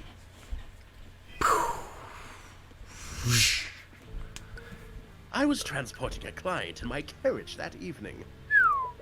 Who was the passenger What in your is a carriage? Well, I don't know what it is. The identity of the passenger is irrelevant. This witness is the only one who actually observed the crime as it occurred. If there was another person at the scene, they may also have crucial testimony. The passenger is under no obligation to testify before the court. And the current witness's account of the events is more than... Adequate. Why did I forget that word? I agree. Why did you forget that word? What is that word? It's a dumb word. We Adequism. don't need that word. Adequate. Bring me the spelling Adequate. compendium, I'll fix that. Bring out the spell compendium. We shall change the dictionary today. Adequate, more like adequater. I see no reason for Oh my Mr. God. Rudolph to disclose the identity of their client. The defense must present a more valid reason to do so. I'm confused. He goes, Mr. Rudolph, but then he uses a neutral pronoun for Mr. Rudolph. What the fuck? Oh well. Writing. Non-binary. We were driving by the McCoy Tavern when we heard a disturbance. This occurred at 1:28 a.m. I'm assuming this disturbance was the argument What is between my client and her 1:28 father. a.m.? Yeah, how did they tell time? Actually, you know what? No, that's stupid. I is literally kind of. see... How do they tell time? Steel Wind. Steel Wind pulls up, like, sci-fi menu. Yeah, So, sci-fi menu. Yeah. Yes, I heard two voices, one young female and one gruff male. Presumably, these were the voices of Celeste and Flintheart McCoy. Right. That matches up with what their neighbors heard too. Oh, I heard the victim and the killer speaking. Oh, that matches. No fucking shit, dude. What did you do after hearing this disturbance, Mr. Rudolph? I had a very shiny nose. Yeah. Worried that something was amiss, I walked into the establishment to see what the commotion was about. Your nose may be shiny, but it's not red. Yet! Come here! Oh my! You stopped your You carriage. grew up playing games. Oh, Did- good heavens! You stopped your carriage in the middle of a job? That seems pretty abnormal for a carriage driver. What did your passenger think of this? He had no quarrel with it. What kind of passenger would be okay with stopping mid-drive? A One lot of who's people. as nosy as me. Yeah. The passenger's thoughts on the matter are irrelevant to his testimony. Unless you have any hard evidence to prove otherwise. Lol. Lol. Now then, please tell us what you saw in the establishment, Mr. Rudolph. I saw Santa Claus. Uh. There I saw Oh the my defendant. god. She was lit by the blue glow of the dining room lights. She had stabbed Flintheart McCoy and was channeling magic into her sword. Ruh-roh. Uh-oh. You sound certain that you saw my client and the victim. How are you so sure it was them? Oh shit, right, I'm talking. Flintheart McCoy and his daughter are well known within the town. Were, I guess, because the first one was dead. Uh-oh. That was in poor taste in the courtroom in front of his daughter. Flintheart made Yeah? himself quite known in the region through his social activism. And young Celeste dresses in a manner that is far wealthier than the townsfolk of Cornhaven. Surely She that uses aluminum foil to make her clothes. surely that has nothing to do with her actual heritage because the ones Foil. because the ones who provided her with clothing are her actual parents, right? Not whoever dropped her as a baby didn't have like clothes that would fit her at 19. I assume that she got it from doing mercenary shit or whatever. I guess so. Do you live in the same Probably. town as the But she- McCoys? How would you know about She did this? say she makes a lot of money. I don't live there, but my work brings me there quite frequently. The witness's place of residence has no bearing on this testimony. What is I like the your little IP address? Oh my god. I like the little, like, cane, slam Yeah. she does. What matters is that he went where, He was there. Oh, I couldn't even read that. No, you're right. What Yeah. the hell is that? yeah. What matters is that he was there when the murder occurred. That sentence bothered me for some reason. Why is Steelwind having a hard time speaking words? No making fun of how people read words. God, I'm going to remove the soundboard for the server if you keep doing Your that. mother will remove soundboards from your mother. She removed her sword from Flintheart's chest, and as he slowly Lamau turned got him. himself to face her, she stabbed him again in the front. Again? So you're saying that my Oh defendant my god. stabbed him twice with her sword? Yes, that's exactly what I saw. No, it was not. But there's only one visible wound on the body. She If what killed you- the other one. If what you say is true, then that means she stabbed him through the same wound. Isn't that extremely improbable? Improbable, but not impossible. I'm clearly ignoring a detail here, but it is strange, I'll give you that.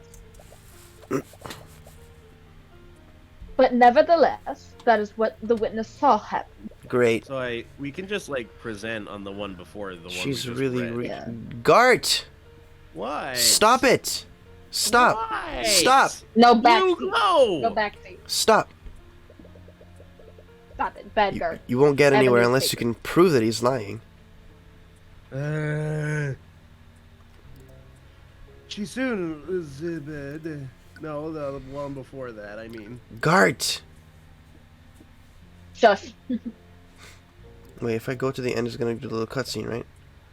He must have come up with a detailed story beforehand and wrote it down. His little quirk of writing down everything is the perfect cover for him to read over his notes. I guess it would be hard to catch him lying if he has a way to keep his story straight. Woo!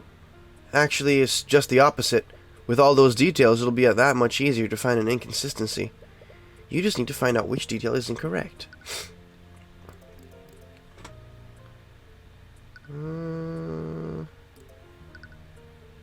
Wait, hold on. Let me just... Yeah. I wish that when you open the There, present saw the option... defendant. I She wish was that lit when you... by a blue glow of the tavern. Gart, I'm Blue gonna... glow. I'm going to mute you, Gart. Your mom's I'm gonna mute you legitimately instead. I am legitimately going to go into the thing and mute you. No. I am gonna do it. Don't test me. Nuh-uh. I'm gonna do it. The Nuh-uh. fuck you mean, nuh-uh? I mean, nuh-uh. Well, if it's as simple as this, then I guess I'll go for that. Mr. Rudolph, you testify that you saw my client murdering the victim. And you supposedly saw her casting magic while doing so? Yes, I could never forget such a grisly sight. That moment was burned into my memory. I see.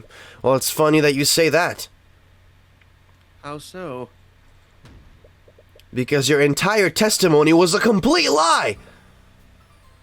What? Whoa! Are you accusing the witness of perjury? Surely you know that such an accusation can be made lightly, Mr. I can't... Cuthbert. Name! Cuthbert. I hate it. My accusation is far from baseless, Prosecutor Steelwind. Take a look at this report. The dining room lights are artificery devices that are powered by an arcane power cell. However, that same arcane power cell was broken during the time of the murder. The dining room lights had no energy, and the room would have been pitch black. The witness couldn't have seen anything, much less a homicide. Wait! I can explain! There's no need, witness. You could have easily seen another source of light. Perhaps one of the McCoys lit a candle because of the blackout. The witness clearly described a source of blue light. A candle or lantern wouldn't emit a color like that. The witness was clearly mistaken. The witness records everything he sees in his notebook. He even remembers the exact times each event occurred. So why would he be incorrect about such a clear and obvious detail? No. What the witness saw was clearly some form of magic. And due to the lack of power, it couldn't have been artificery. It must have been an arcane spell. That's it! What is it, witness? I must have made an incorrect assumption. Please, allow me to revise my testimony. He's scary. What do you think of this, Prosecutor Steelwind? If the witness wants to revise his testimony, then I see no harm in obliging him.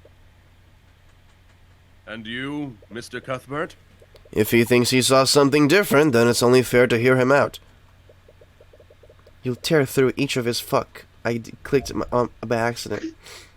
See, I'm not doing it to you on purpose. Whoa. Music is intense Sure now. 15 Idna with it. I remember now. Yesterday, it was revealed that Flinhard was killed using magic. I must have seen Flinhard's daughter channeling a magic spell. Already got him. The spell was called Mage Blade, am I correct? That's it! The blue glow that I saw must have been created by Mage Blade. I see. So the blue light that you saw came from the defendant's magic.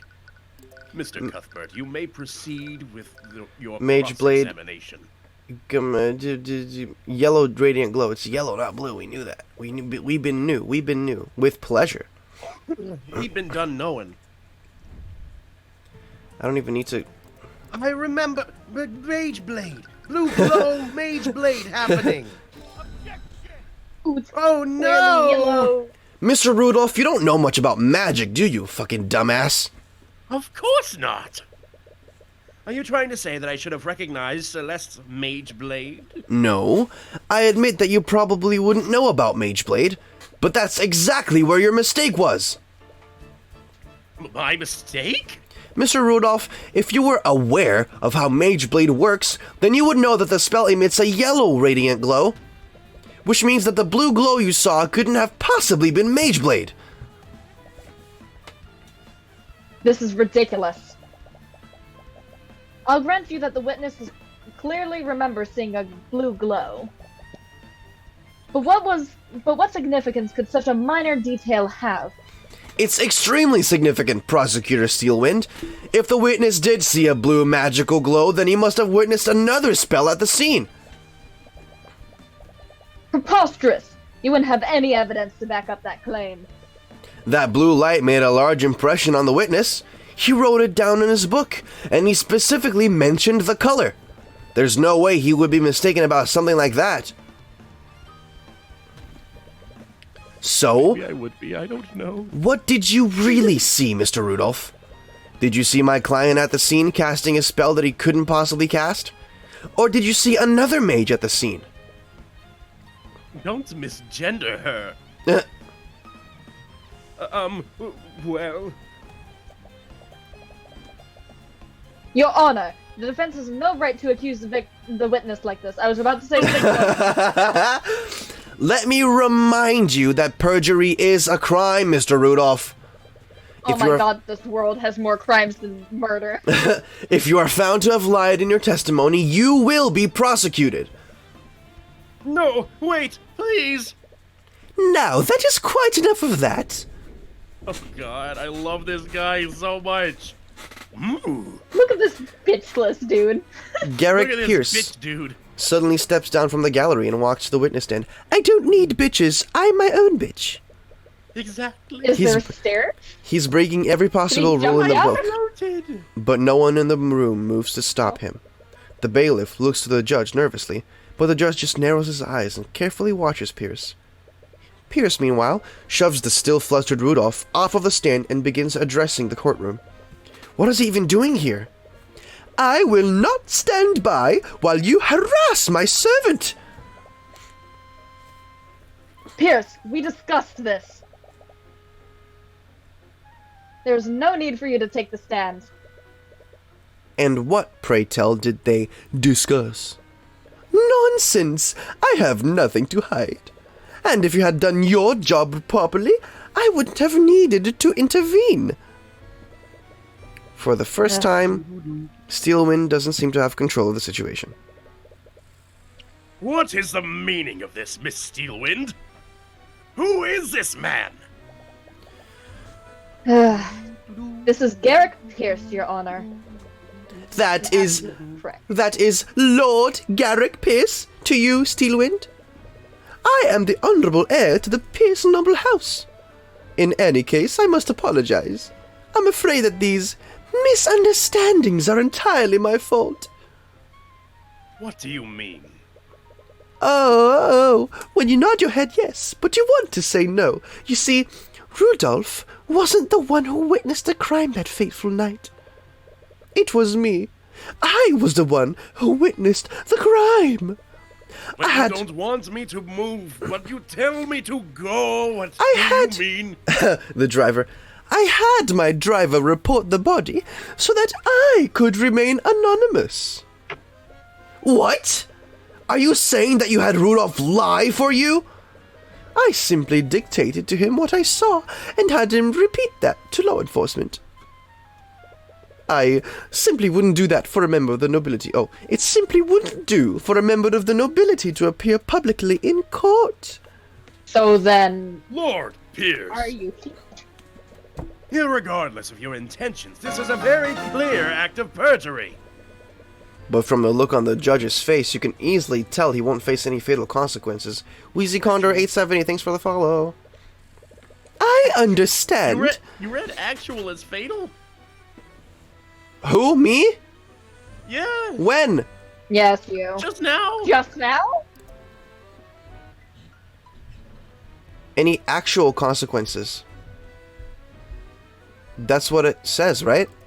Yeah. What about it? You said any fatal You said fatal. consequences? No! Yeah. Yes. Are you sure? Someone clip it. Clip Yeah, it. I'm gonna ask Sammy to clip that and put that clip back in there afterward. I understand, and I will accept the consequences of accidentally mispronouncing the word actual.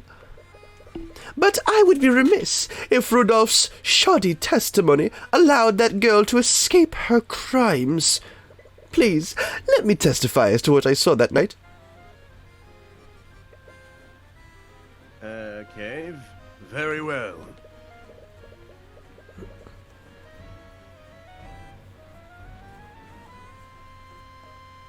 George! Yeah, sorry, fuck, This is highly irregular, but I believe the court will benefit from hearing your testimony. However, know that this misconduct has hurt your credibility. Very well.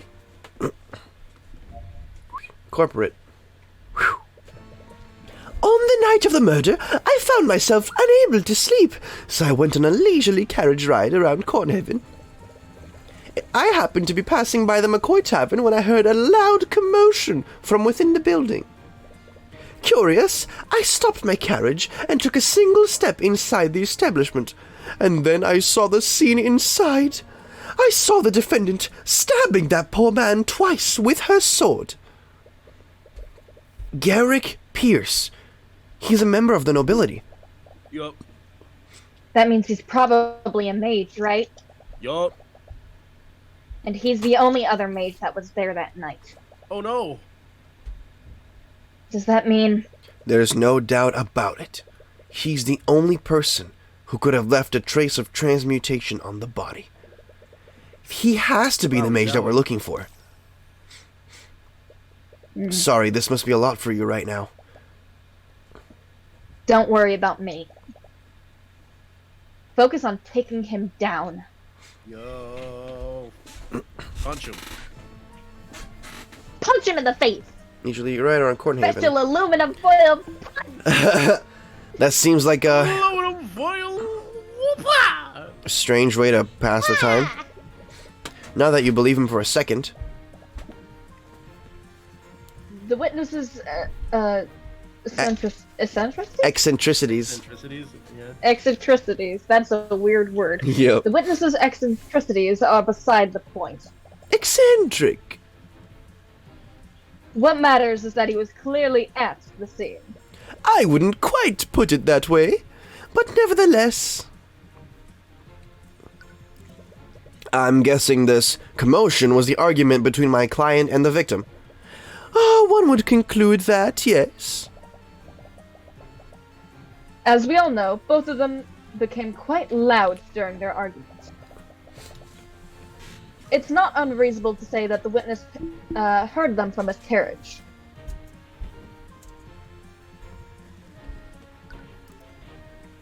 Oh. If he was at the tavern entrance, then that would mean he was here.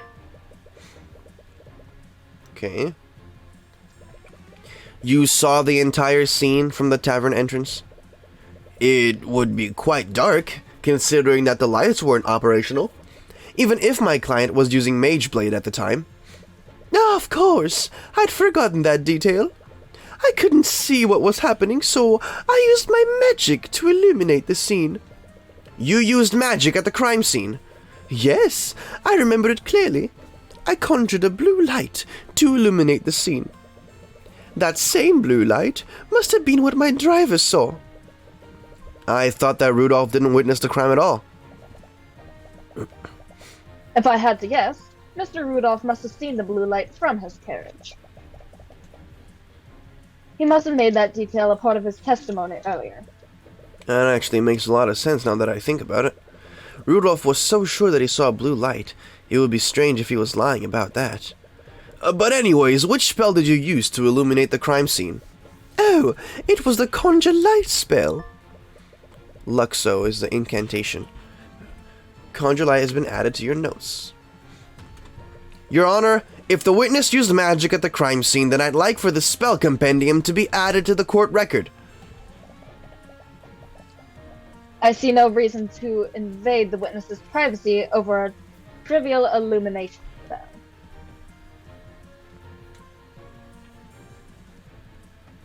Judge.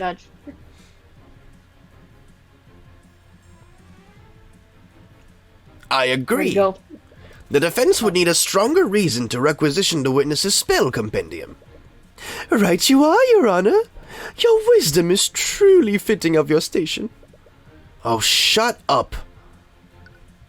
Apologies. Welcome back. Yes. Casting a spell seems like a pretty significant detail to forget. For you, maybe. But for a practiced mage like myself, using magic is as natural as moving my arm. You admit that you wouldn't know what it's like to be a mage. And I assume you're going to say that he stabbed him from opposite sides each time. Of course! Mind you, I have no idea why she would act like that. But can you prove that she didn't do exactly as I described? I suppose not. At least not yet, anyways. Pierce is definitely the real murderer. He sounds like Stewie. Oh God, Brian! What are we going to do today? Brian. God. Brian. Brian. This means that there has to be a lie somewhere in his testimony. He keeps saying that he stood at the entrance the entire time. Go on, fat man. If he killed Get my me a father, baby bottle. then if he killed my father, then he would have, have been further in. There we go. Right. Is there any way you can prove that he was further inside the building? Let me just look at the notes. So, Never mind. here, Don't say anything. 5 feet. So the light spell. Wait. The spell moment appears into the caster's hand. The color of the light is chosen by the caster and can be charged at will for speed duration. Illumination up to 15 feet and no further. So that means that he had to have been at least 15 feet close to them. Took a single step, but then the light spell. Hold on. Conjure light illumination from the entrance, but he used illumination that was only 15 feet, right? Should I present this or the map? Let's find out. I'd say present that. Yeah. Okay. Yeah. Lord Pierce, you said that you illuminated the scene from the tavern entrance. And you only took a single step into the building? Of course. I remember it very clearly. I stood only at the entrance. In that case, I'd like for you to take a look at the map of the tavern. If we take a look at this map, that would place you right here, where the W is. Am I correct?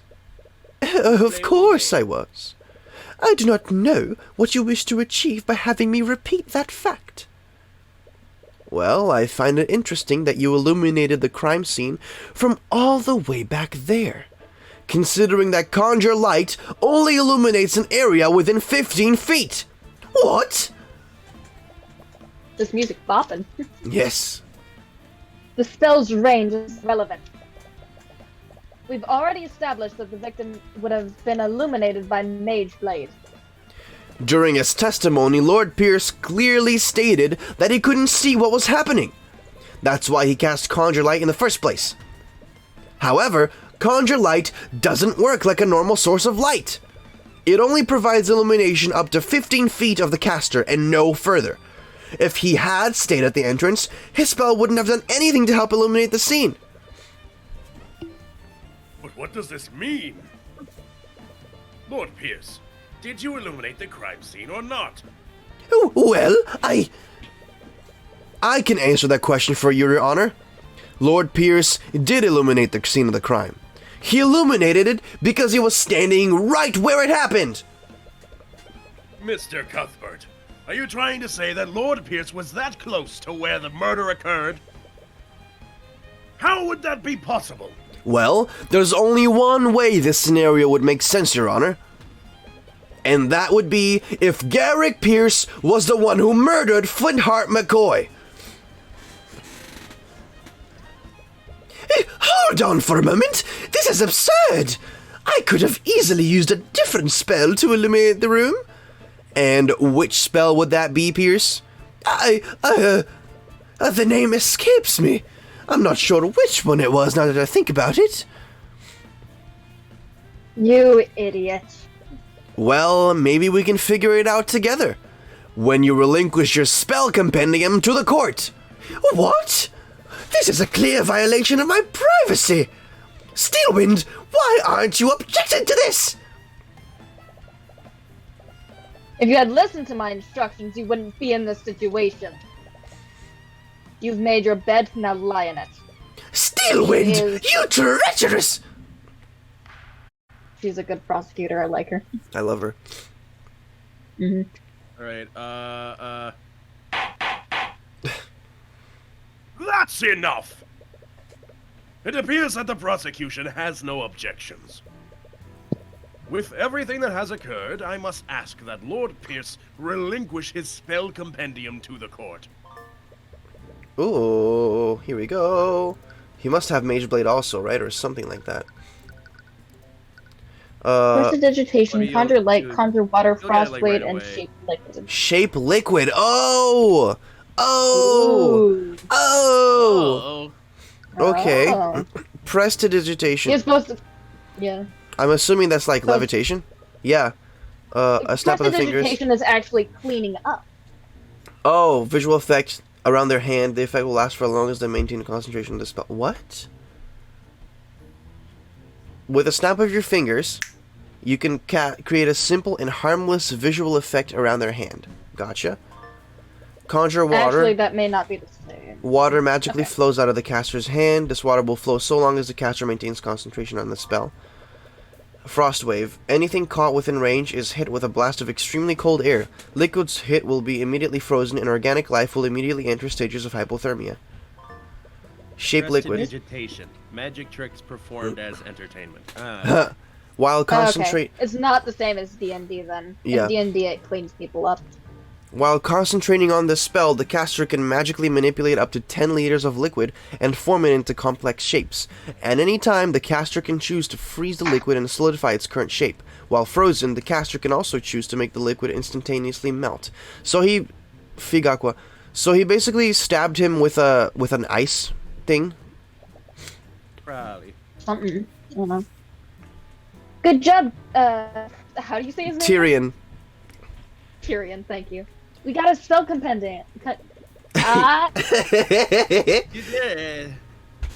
With that, this case is as good as yours. yeah. Or is it? She didn't even try to stop you from taking his compendium. She wouldn't let that happen just to spite Lord Pierce. She definitely still has something up her sleeve. Well, Your Honor, I've looked at the spells in Lord Pierce's compendium. Conjure Light is the only spell that he can cast that would shed a blue light. This renders his testimony and many of his statements false. You can practically hear Lord Pierce grinding his teeth. Your Honor, Lord Pierce could very well be a suspect in the murder of Flintheart McCoy. The defense argues that this presents enough reasonable doubt to acquit the defendant. Huh. Fascinating. I acknowledge that Lord Pierce's actions are quite suspect. However, I will not pass a verdict just yet. There is much more we need to learn. What? That's not even how it works. Is it though? Ah. You proved that there's reasonable doubt. That should be enough to acquit me, right? I mean, reasonable doubt is not up to you to decide what reasonable doubt is. I mean, you've Yeah. put reasonable doubt that someone else could have done it. But Yeah. but I don't know. Not Would proved herself would that innocent. would that like acquit her, and then they would investigate him, or would they continue investigating both of them? Because I feel like that maybe even if that makes her not be declared guilty right now, it probably doesn't mean she's innocent either, right? Like Reasonable doubt exists when you are not firmly convinced of the defendant's guilt after you have weighed and considered all the evidence. Mhm. The defendant must not be convicted on suspicion or speculation. It is not enough for the state to show that the defendant is probably guilty. Fair enough. I mean, she can't be convicted with a reasonable doubt. Sorry, she can't be beyond a reasonable doubt is the highest standard of proof used in any court of law and is wildly I mean, beyond reasonable doubt is what I'm thinking, right? Because we definitely, I mean, of course, by the logic of the game, we're thinking here, because by the logic of real life, this guy is obviously fucking shady as hell, right? But in the used exclusively in criminal cases because the consequences of conviction are severe. A criminal conviction could deprive the defendant of liberty or even life. Correct. Yeah. I'm thinking about In a it. normal case, maybe. Like, I wouldn't be thinking about this if she hadn't brought it up herself. In a normal case, maybe, but it's different for this trial. The public won't accept an unresolved homicide involving magic. Unless we can unequivocally prove your innocence, the court will keep drawing out this case.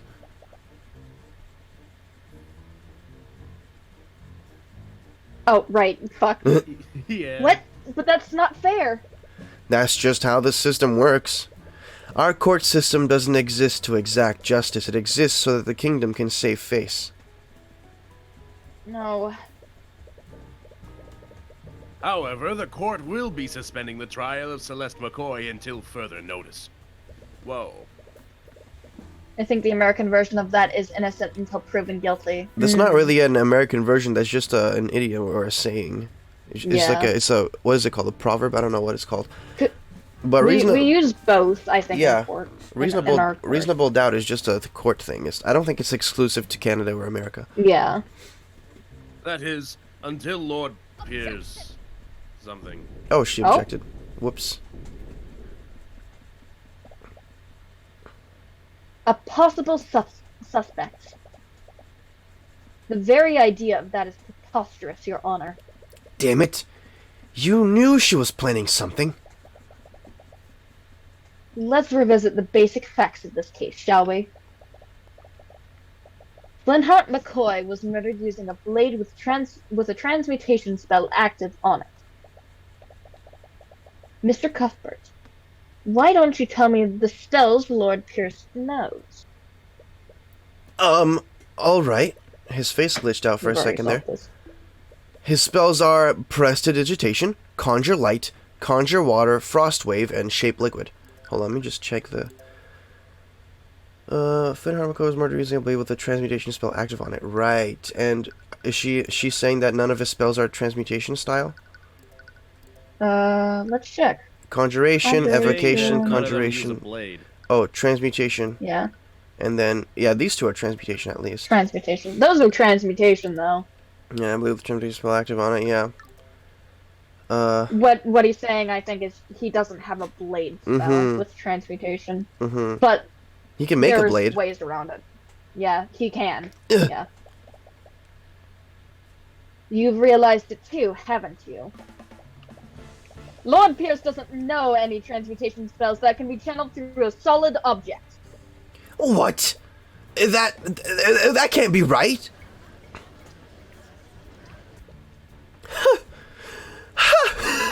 You're right. You're absolutely right, Lady Steelwind.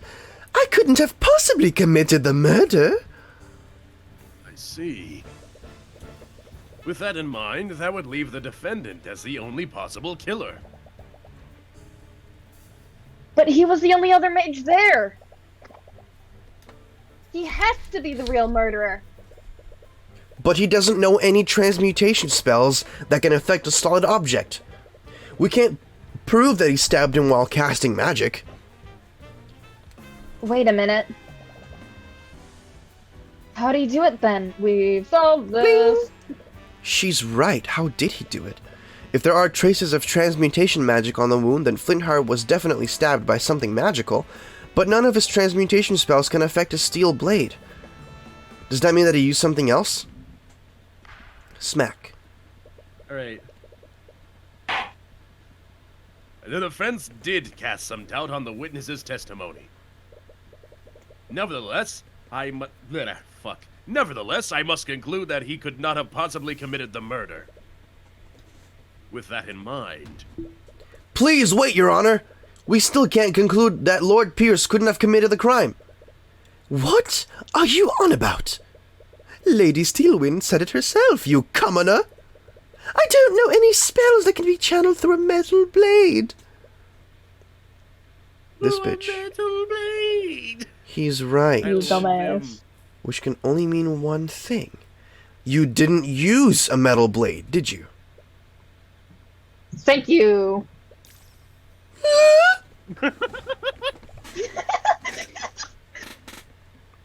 What nonsense is this? The autopsy report clearly states the wound was created by a blade. If he didn't channel magic through a blade, how could he have possibly committed the crime? Yes, your claim seems quite contrary to the facts thus far, Mr. Cuthbert. Which spell did Lord Pierce use to commit the murder?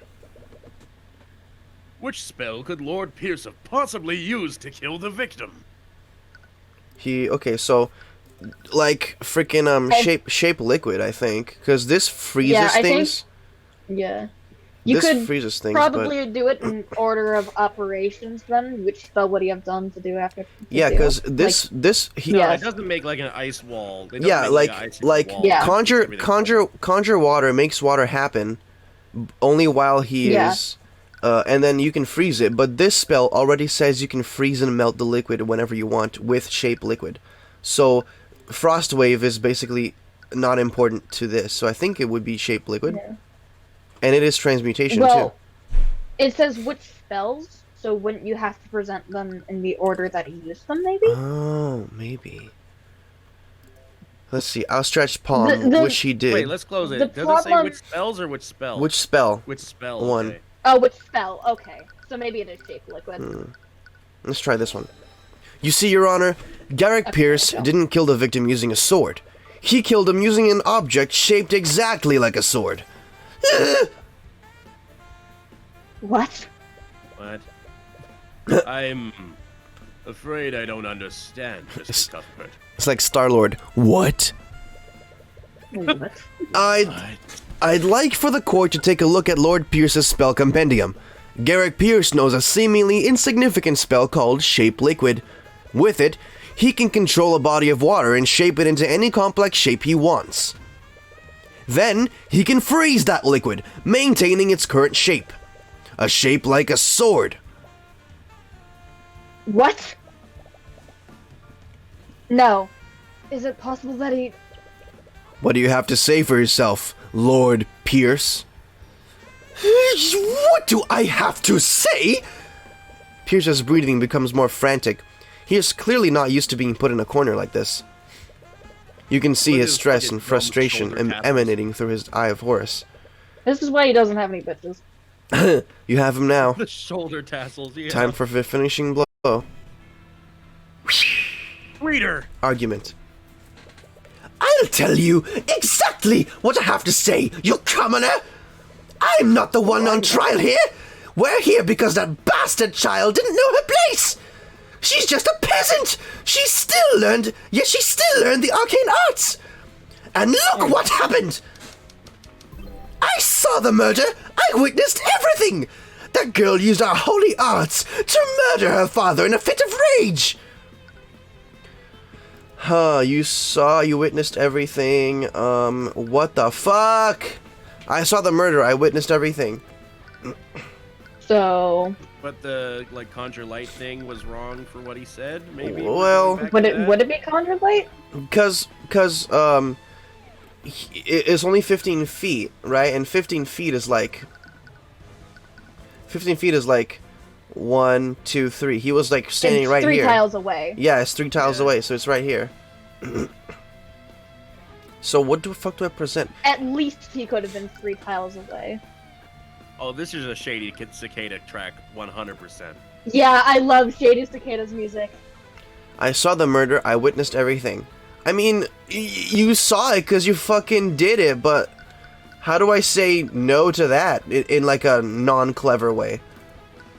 I feel like this might be Conjure Light. I'll try it. Conjure Light again, yeah. And how, There you pray go, tell, yeah. did you see everything? If you recall, you testified that you only took a single step inside the inn, but you would have needed to be within 15 feet to see my client conjure light. This again? If you're going to keep treading on that one detail, then I admit it. I stepped further into the inn. I kept that detail out of my testimony. And all because I knew that you'd use it to cast suspicion on me. Sorry, I don't know that spell. That's still lying in a court. Lord Pierce! But you didn't just keep that detail from your testimony, did you? You testified the opposite. That makes you guilty of committing perjury. No! I'm so glad they're bringing up perjury. You miserable wretch! Perjury by Garrick Pierce has been added to your notes, huh? And let's not stop there. For your story to be true, you would have needed to be within 15 feet of my client. According to your testimony, my client had just finished committing a murder. Wouldn't she have noticed you? You were that close. If you were that close, then you would have surely been close enough to apprehend her. So why didn't you? Don't you have a duty to your citizens? Shut up! Shut your dirty peasant mouth! That woman was armed! I had no reason to put my life in danger! She was wielding her sword after the murder! I was terrified when I saw her holding that bloody sword! My life was in danger! She was holding the sword, but it's stuck in his body, though. Yo! Yeah, it's stuck in his body. Where's the picture? But that can't be right, can it, Lord Pierce? Yes, please can it, Lord Pierce. This photo of the crime scene shows that the sword was left in the victim's body. How could she still be wielding her sword if she left it there? What? Damn you! Damn you! Steelwind, why aren't you saying anything? What? Prosecutor Steelwind has lost her usual air of confidence. You find it strange, though. Even when you had the advantage, she always maintained her usual poise. Lord Pierce, please pull yourself together. How can I remain calm when this charlatan is trying to frame me? This is a complete travesty of our justice system. I came here to reveal the truth and testify against that criminal. And what do I get instead? Slander from some lowly defense attorney. I came here to reveal the truth and testify against that criminal. What? Who's coming here to cover his ass? Because perjury, right? You talk about justice, but you've committed several acts of perjury to twist the outcome of this trial. You're clearly not acting in good faith. You don't care about justice. You just want to further your agenda. So admit it, Pierce. You created a makeshift sword using shaped liquid, and you used it to impale Flintheart. You shoved my client's sword into the wound while the remnants of the real murder weapon evaporated. It was a perfect crime, wasn't it?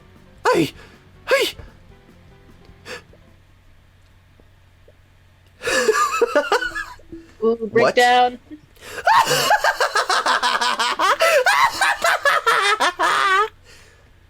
Lord Pierce? My apologies, Your Honor. It's just that I realized something absolutely hilarious. What? Has he finally lost his mind? The defense put forward an interesting theory, but there's one problem with it, you see. And what's that? I think you said it yourself. You shoved Celeste's sword into the wound while the remnants of the real murder weapon evaporated. It was a perfect crime, wasn't it? You see, it would have been a perfect crime, because any evidence to support that theory would have evaporated with that frozen blade. You bitch! What? No! Did he even fucking steal He's them right. buying this? If you use an ice blade to kill Flintheart, it would have evaporated by now. Then that means there would be nothing left of the murder weapon. Aren't you just confirming our theory? Yeah, but he's like, haha, you can't prove that I did it. You've spun quite the tale here today. But in the end, you don't have a shred of evidence to support it, do you? You have nothing on me! Isn't there anything we can do? You become quiet. Tyrion? Why isn't he saying anything? Is it really hopeless? But all it takes is one look at the expression on your face. Huh? Any worry she has instantly disappears. Because she realizes the expression on your face is the same expression you made every time you defeated her. Wait, what? Defended? Defeated? What did he say? Yeah. Defeated her. Okay. Defeated. You Oh, can, and death, yeah. you can glare at me all you want. It won't change the fact that you've lost. I despise people like you. Ooh. You twist the system to serve your own ends. You trample on the lives of innocent people. But as long as I'm here, I will never let that happen again. Hey, yo? Naught can remain concealed! Ugh, what did I just do? Your head feels like it's about to burst. The pain is unbearable and overwhelming. But at the same time, you feel an extreme sense of clarity, as if you can see more than you could before. I can't believe that peasant pushed me this far. Once again, you see Pierce's thoughts through the eye of Horus, but this sensation feels different from how it usually is. It's more intense and potent this time. It's almost as if you can do more than just read the surface thoughts. Empowered Eye. Interesting. You've activated the Empowered Eye. With it, you'll be able to do more than just see the witness's thoughts. You'll also be able to affect what they think about. Project items into Pierce's mind to evoke thoughts from him. You'll want to project items that make him think about the murder. Evoking the right thoughts will raise your insight. Once the insight gauge is filled, you'll have everything you need to implicate him. Wild! That's a cool gimmick. That's a That's cool gimmick. That's fucking wild! What the fuck? Hold on. That's So, interesting. I'm projecting thoughts that make him think about the murder, which would definitely be, well, murder. Maybe a bottle or the sword. I guess I could try the sword. Oh, the sword, yeah. What an ornate sword! I wonder how a commoner like her obtained such a thing. I wonder if the Inquisition will let me have it once the girl is convicted. It doesn't give you anything that you can use. You should try something else. Let's try... Oh, fuck! Why am I thinking of such a thing? Okay, hold on. I'm gonna try projecting the bottle of juice. Nope. Interesting idea if you're... Spells? If you don't water? mind me saying. After all the trouble I here we went go. to, I can't believe that lawyer figured out the spell I used. Well, no matter. It's not as if there's any evidence to prove that I used it. I'm lucky that old fool had the bottle of water with him. Oh, that's it. Ooh. Water from a bottle. Wait, a bottle? Well then, Hey! as There we go. riveting as this has been, I believe it's time for me to take my leave. Hold on, let me just check something real quick. Ooh, you want to think about the murder so bad. Ooh. Yeah, there it is. Yeah. The There's bottle... the bottle of lotus juice. Okay, I was wondering, because it would have been a really cool detail if they had made it clear that the bottle was shattered, but there was no liquid inside. That would have been really cool. I mean, Yeah, there isn't. you can kind of see it, though. Because Actually, yeah. there's a yellow glow around, it's hard to tell, but, like, you can kind of see here, Yeah, right it's here. just There's- like the there's a bit of a liquid transmutation, spot. whatever. No, the yellow is the transmutation, so it's blocking your view. But if you look at it, you can see right Yeah. here, there is liquid around the bottle when it broke. Well, because if the Oh, he wait, let go of wait. the spell, it still would have fallen back to the ground. Yeah, but so not the in... little, like, evidence has splashes not right evaporated. there. Not in the are, same like- position. Yeah, like the little Yeah. splashes around it. I think those also are like marked with transmutation. Yeah, that's true. Yeah. Maybe that's the whole point, I suppose. Because if you notice it, even like the droplets have the transmutation Yeah. bits on it. Yeah, Yeah, that's like true. They have the tiny little hexagons on them. As riveting as this has been, I believe it's time for me to take my leave. Now, no. now wait a minute, Pierce. What is it now, you wretch? About murder. Ooh. I'll say it as many times as you need to hear. There is no evidence of a liquefied weapon at the crime scene. There is... Yeah, there is, bitch. The bottle of juice? Oh. You're right, Take Pierce. that. If you did use a shape liquid on a body of water, the murder weapon would have evaporated entirely. Ah, it seems you've finally gotten that fact through your little head. Bravo. But let's not get ahead of ourselves, Pierce. What if you didn't use shape liquid on a body of water? What if it was another type of liquid? What are you going on about? Pierce, shape liquid doesn't just work on water, it works on all kinds of liquids. This shattered bottle contained the liquid that you cast a spell on, didn't it? You show him the picture of lotus juice. That bottle?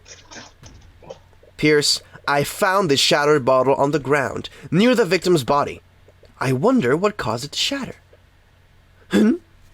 You must have decided to use any liquid you could find. Luckily for you, the victim was holding the perfect quantity of liquid in his hands. I wonder, Lord Pierce, if we had someone analyze the broken pieces of this bottle, would we find traces of transmutation magic? Huh? You little... That still proves nothing. So what if there are traces of magic on the shattered bottle?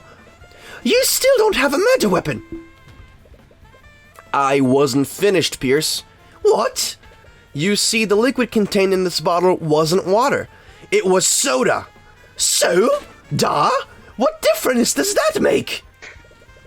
A blade of ice made out of water would have evaporated entirely. But a blade of ice made out of soda would leave a puddle of dried residue. That's what that is. No, it can't be! I wonder why there was such a circular trace of magic under the body. If we checked the outline of that trace, I bet we'd find a dried puddle of soda residue. That would prove that you used your magic on that soda. There's your murder weapon, Pierce. And that's checkmate. You're such Oh boy, a he uses fucking chess dork. metaphors. What is this? Ace Attorney Investigations? Anyway. Bailiff, tell Orm to analyze the crime scene at once. We must determine if this puddle of soda residue exists. The time window to find traces of magic is closing. Yeah, 2 days. 2 days. So, 3 days? we had 48 hours, right? 48, yeah. we had our team search the entire crime scene of that soda puddle. We really can't believe it, but we found it. In fact, the outline of the dried soda lines up exactly with the outline of the trace of transmutation magic. We checked the broken bottle too. There were traces of transmutation magic on it as well. There's no doubt about it. Someone used magic on that soda. I see. Thank you, Orm. Please escort Lord Pierce back to the stand.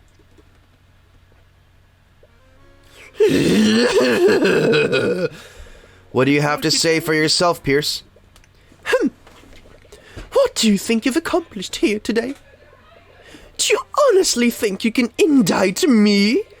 I am an aristocrat from the highest echelons of our society. That fool of a man was an insurgent. He was a threat to society, and I did my civic duty by removing him. Oh, a confession also. Oh, cool. Bailiff, fuck. Please escort the witness to the holding cell.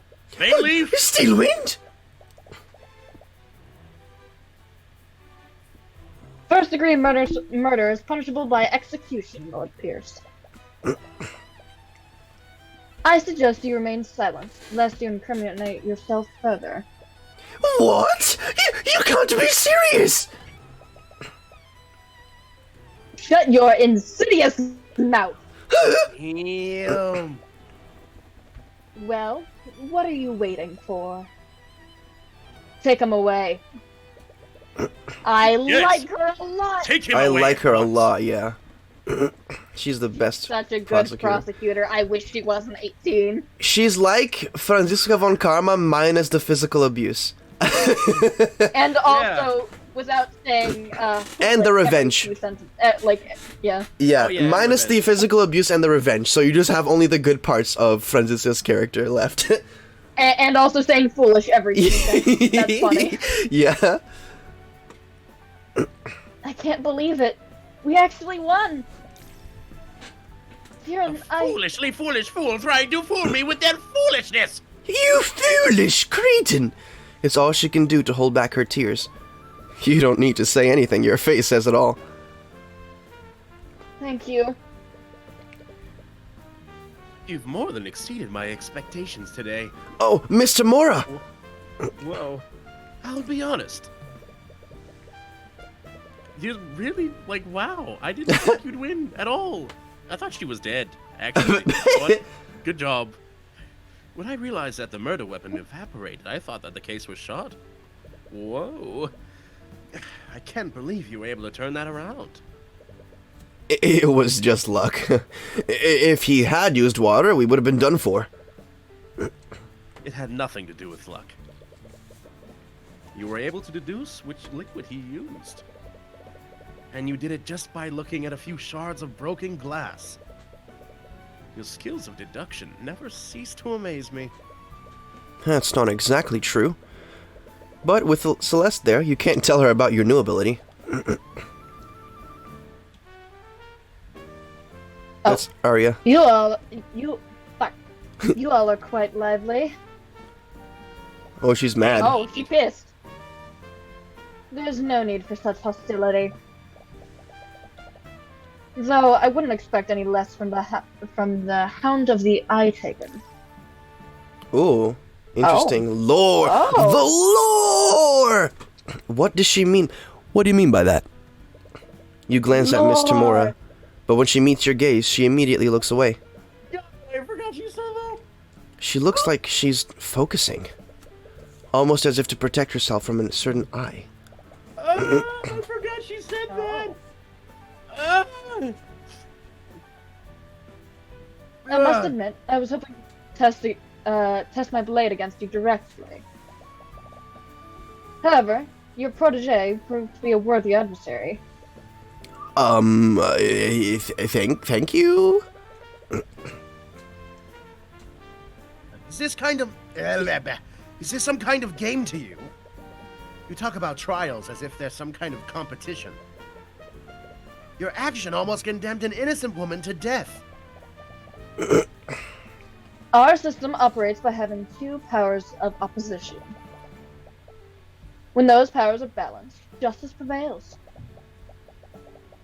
Make no mistake, your victory today was our system working as intended. Working as intended. You know very well our system only exists to protect your people.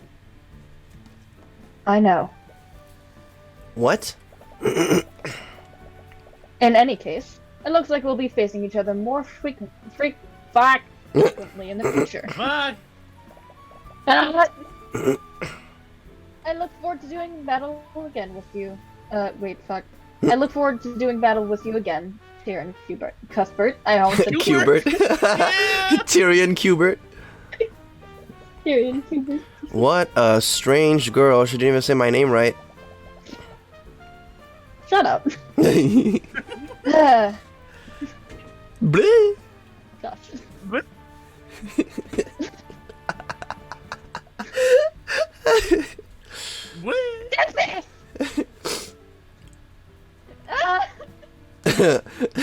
Read the line, Celeste. I can't read the line with that. Well, that kind of killed the mood, didn't it? The Celeste's line right now is literally the whole vibe of the You. stream. Yeah. Yep. Not at all. I think we should celebrate. Before you die. Oh, what do you have in mind? I know this guy who makes a mean thinker statue. I've I found this very interesting burger place in town. There's this amazing restaurant in the upper quarter of the capital city. They It make has burgers. They I love have- burgers. they have burgers, but for Los some Angeles. for some reason these burgers are very long and thin, and you have to eat them with chopsticks. For some reason, these burgers have a very nice, umami-rich broth. What? Usually only serve noodles. Gart! Now, they have burgers. Fuck. Gart! Do we have enough burgers? Of course we do. Of course we have gold. Fucking Put them on the Japanifornia cuisine. Fucking Celeste is like, I may not have gold, but I have plenty of aluminum. Does that work? Don't worry about the details. Don't worry about the details. Aluminum is a metal. It works. Where the fuck did you get that money? Ruby! Where'd you get the money? What'd you do? I'm an attorney. I'm fucking rich. I'll handle everything. every struggling attorney out there. Fuck you. Yes, I'm established. Wait, just how much money does Tamora make? I don't know, enough. And so began my journey into the world of law and magic. Our justice system is rotten to its core, and I'll have many trials ahead. Regardless, I'll keep fighting on and get justice for every one of my clients. Episode ends. Woo! Yeah. Oh, I don't know who this is. This feeling, I knew it. His radiance. Oh, okay. I'm gonna assume this is some kind of like. Let's have Ava on this, yeah. Yeah. Okay. His radiant soul has finally awakened. I can't believe it. I've been waiting for so long. Yeah, I have a feeling that's like the witch we saw in the dream. That's saying this. I can't wait for the day when I can see his eyes draped in agony. Ooh. Ooh! Ba-dum, bum, bum, This is a cool bum. game. That was so cool. Yeah. Squibbity bop, dibbity bop. But yeah, no. Tyrion Cuthbert. Tyrion Cuthbert. Yeah, Tyrion Cuthbert. This was great. I actually love this game. Cucumbert. Yeah. No, I came in late and I was actually pretty quickly invested in it. It Yeah. definitely makes me kind of think of the first Ace Attorney game, First Trial, even though it's more in-depth and interesting. Yeah, it has more than one day than the first trial. Yeah. I was like, man, a trial with two It's- different chapters. Yeah. Also, just, you know, having the magic system actually adds a lot to it with the spell compendium, I think. Yeah. It's like, and the different combinations of things. I'm sure that they're gonna combine spells later. This time it was just the one, but they're definitely gonna be like, you used fuck you, and then you used take the L. Like, bam, double spell mode. You used fuck you and your mother. Plus ratio. Oh my God. Dun, dun. Oh, what? Lamau got him. Yeah. I used ratio. It's a Twitter's type spell. Whoa, it's crazy. God. It's like this game is like a metaphor for like class struggles or whatever. You mean the classism is one of its themes? Whoa, that's crazy. Wild. Wild, absolutely bonkers. Solid Just theme like though. the aluminum foil side plot. I will say that's a pretty solid theme. I don't think it's something that Ace Attorney tackled like as a core of its thematic stuff. Ace Attorney thematically Yeah. at the core is like, It was, you know, justice even when everything looks bleak, and you have to look at every little piece of evidence possible before you make a decision, because the smallest thing could turn Yeah. everything around. Like, I feel like the Ace Attorney something series. tells me this game will have. Yeah. Something tells me this game will have aspects of that in the future, though. Just to make the cases more interesting, of course. Ah, I've got it. You use cope and then seethe and then leak IP address to swat the victim.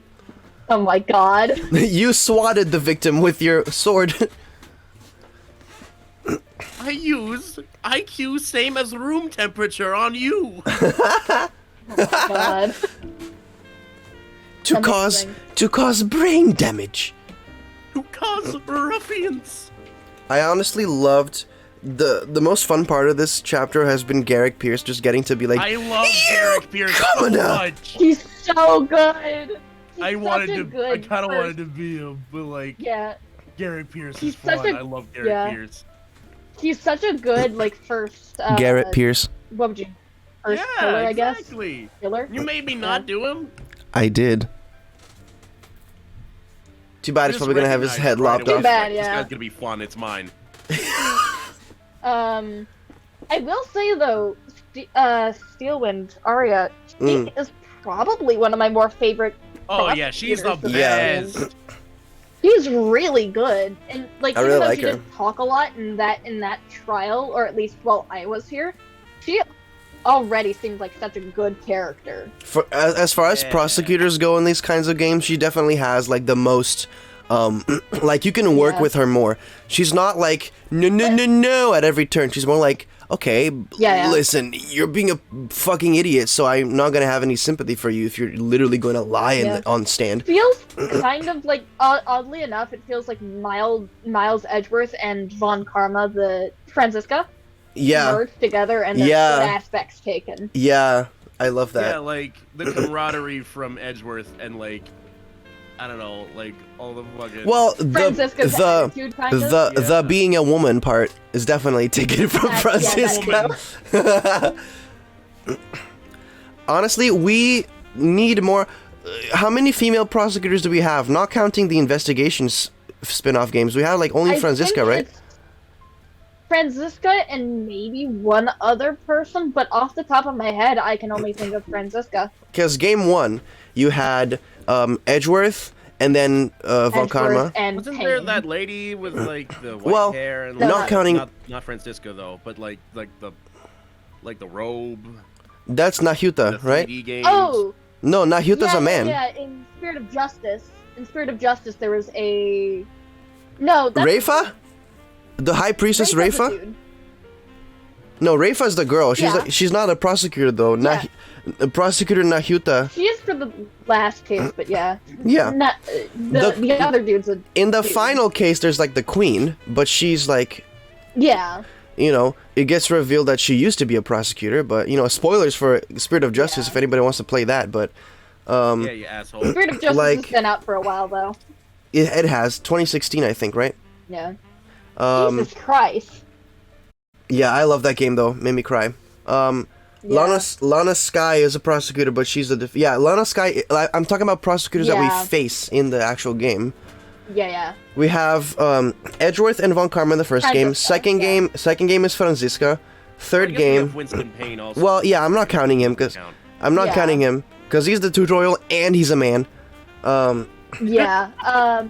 You have Third game What's is his who? name? Godot is the third game, Godot, yeah. and then fourth game is what game's the fourth game again?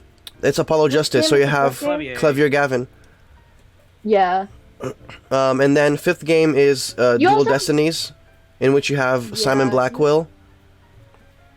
And then Yeah, sixth game is Blackwell. Spirit of Justice. We just discussed Spirit of Justice. Seventh game would be like the new Ace Attorney, fucking Attorney? the Greatest Attorney, Daigakuten Saiban, yeah, that one. Yeah. And then And in that one you just have, technically yeah. still Edgeworth. it's like it's technically still Edgeworth, but it's basically just Edgeworth. It's like Von Zeeks, and then you have Yeah. I'm not gonna give more spoilers for that one because it's a more recent game, but Prosecutor Von Zeeks. You don't Yeah, I you don't have haven't women actually- prosecutors. We should play that after this, maybe. Well, I haven't actually seen I'm already the Ace mostly Attorney done with sequel. that game. Well, nice. we redo it. I don't want to Yeah. redo it. That's fair. I feel like replaying. Besides, I play that on the Ace Switch. I Attorney can't games? play it on a computer. Yeah. Ace Yeah, Attorney fair. games are kind of not exactly games you can replay, in my opinion. Since Yeah. there's the whole idea of solving The mystery, crime. yeah. Yeah. the replayability is not there, but it doesn't matter. I think Ace Attorney is still really great. I think they're still great story games. I think replayability in games is overrated because Yeah. I'm perfectly happy playing a game through one time and being like, that was a great experience, and then I don't have to play it again. Like, replayability only matters if you want to have a game that you need to keep updating with features like MMOs and stuff, right? Yeah. But with visual enough, novels, obviously, you don't have to play it more than once. Yeah. A game like that for me is, funnily enough, Pokemon Mystery Dungeon. I know, fun. Yeah. Because, like, yeah, you can always go back through the game with different partner and main character, but you can only really experience the story fully once, I'd say. Replayability works better for roguelikes like Binding of Isaac. Yeah. And also, if you have, like, multiple endings in something, that's interesting, right?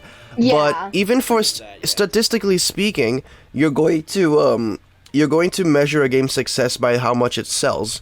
And replayability still means you sold the game to one person, even if they play it multiple times. Now, replayability in the sense that you buy the game again after a lot of years doesn't entirely matter, because you could play a visual novel. Like, you can play anything again after years because of nostalgia, right? So I don't think that's really a factor. Yeah. Literally Skyrim for me, actually. We should have a To me, podcast. that's like Obra Dinn. I play Obra Dinn a lot. Well, for how not at all replayable it is. Yeah. Actually, I love that game so much. Podcast would be actually kind of interesting, yeah. It'd be fun, just telling random stories and stuff and talking about random stuff. I mean, we'll see. I do want to have an Arceus' Wish related podcast at some point, where once we have enough material. Once we have enough material, we discuss the production process and the story and stuff like that. Yeah. Hey guys, we could always, like, did you know that Arceus' Wish, the Wish was actually made by Arceus? Oh my god. Wild. I wouldn't have. Hey, no spoilers. I'm sorry. Yo, I just leaked like the Oh my biggest God. spoiler. Yeah. We are 3 followers away from our 200 follower goal. Whee! And also, really fun. We were able to maintain a consistent, like, 15 viewers this whole stream. Yeah. Yeah, that's great. Like, sometimes it dropped to 8, but it didn't go below 8. That was fantastic. Yeah. Thank you so much for that's watching really us. Productive on Twitch and whatnot. Yeah. And remember, I'm gonna be back here in like 2.5 hours to play a Pokemon fan game. So I mean, I'm not done for today yet. I'll be busy playing a campaign, so I won't be back, but have Yeah. fun with that. I will. you know what, so, It's about how about we cultists. raid someone in the meantime, huh? I don't know Ooh, how yeah. to do that. Oh. It should be just something you can select and... Let me see. I don't know. It's I been a really while don't know since I how did, to like, do a that. solo stream. Yeah. It's been a while since I've Like, done, like, my own stream. I know so that I like don't some remember. people that I follow right now that are streaming are like Gianni Matragrano's streaming right now, actually. Mm. I don't know how to do that though, so it doesn't Joseph really. Anderson, SRB2 dude, Joseph David Anderson's Drummer, cool. I like RT Joseph Game. You just, like, mentioned 3 of, like, some of my favorite streamers, honestly. Yeah, I'm like Johnny Matragrano, RT Game, SRB2 dude, 8-Bit Drummer, Joseph I Anderson. love 8-Bit. Yeah, Yeah. he's fun. He's so wholesome. 8-Bit, RT, and Joseph Anderson are, like, 3 of my favorite streamers. I actually watched Joseph play the not Raincoat Killer, Deadly Premonition. I watched, like, Ooh. just lots of that. That was fun. It was a weird Fascinating. game. I haven't looked into Deadly Premonition now. I haven't watched like Joseph Yeah. Anderson in a long time. I got into him because of the Persona highlights. Yeah. Yeah. Great I vegetables. actually, my brother showed them to me for, it was either the Zero Escape or the Danganronpa. It was the Danganronpa games, and then I stopped watching them because I got tired of Danganronpa after something. But that's a whole different story. I actually do want to Does sound like play. a good idea. I want to play Danganronpa on stream. Yes, I was just God, about to Like, that's a I've never- story. I've never played Danganronpa before, so I do want to experience it. I feel It's like for interesting. like, yeah, it would be good. It would be good. I'd say Yeah. another good one to do. I'm just gonna shower you with visual novels. I've already like DM'd you stuff about the ideas, so you already know most of what I'm gonna be talking about, Yeah. like Coffee Talk, Of or course, like Valhalla. yeah. You know what games I would recommend, Deppy. I'm Limbus sure. Corporation? Lobotomy Corporation Library. Is Right, Limbus yeah. Company, Lobotomy Corporation. Yeah. It's the Pretty good. same West, thing. Like, the Loathing series would be really fun to do. Unadulterated. Ooh, yeah. Actually, that Um, image I sent is from one of the games. The character that looks kind of like Ruby to me. Oh yeah. And if you hate yourself enough, Lisa, I Oh like that gosh, game. I might hate myself enough to play that game. What? I love. I Lisa. actually don't know Big what game fan that of is. Lisa. Lisa I've the heard of it. Faithful. It's it's an RPG. It's basically like post-apocalyptic, and you're just like going around Interesting. trying to get your surrogate daughter back. Interesting. You know, RJ wants me to play Chillazart games, scary stuff. Ooh. Like there are definitely some like string of numbers. horror Thanks for games following. I've been looking at recently. Yeah. That I've looked at might like, be fun, but what is it? Like there's Faith. I've looked at World of Horror a little bit. Marty's. Milk inside Yeah. a bag of milk inside a bag of milk. Oh, I've heard of that. Outside a bag of milk, outside a bag of milk. I don't know what the hell that is, but God, I've heard of Insane it. in the Rain Music and Shady Cicada real quick while you're going through these Reddits. Mhm. They do such a good job with this music. Oh yeah. Big fan of Insane in the Rain. Yeah. Yeah, Stephen Charles. and Shady Cicada. Oh, we got another follower. 2 more to go. String of numbers. Flute and oboe by Whoa. Kristen Nagus. French horn by Alan Yee. Euphonium by Abby Lannon. Trombone by Alison Martin. Drum set by Dom Palombi. Violin by Yeah. Emily Gelino and Hannah Tan. Hannah Tan. I don't know. That name. Yeah. But yeah, so here's how the... I Everyone- think it's just Don yeah. Palombi. I think he's not Hispanic. Dom He Palombi? just happens to have the name. I think it's funny. Yeah.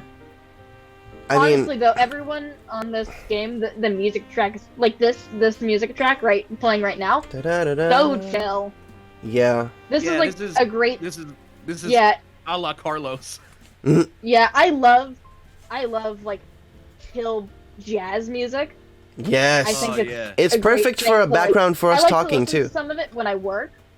Yeah. Oh, actually, speaking of that, there's like this music recommendation I've been wanting to share with a whole bunch of people recently, because I like. Well, you have 9 viewers on stream right now. Downloaded music. What is it? The album. Ooh, Pro Campy, thanks for Alcanza following. By Fabian Almazan and Rhizome. It's basically like. if What are you these had, names? Like a jazz combo of piano, like double bass and drum set. You put like a string quartet on top of that, and then put a solo alto vocalist on top of that. It's That's insane. cool. That's can you send me a link to that?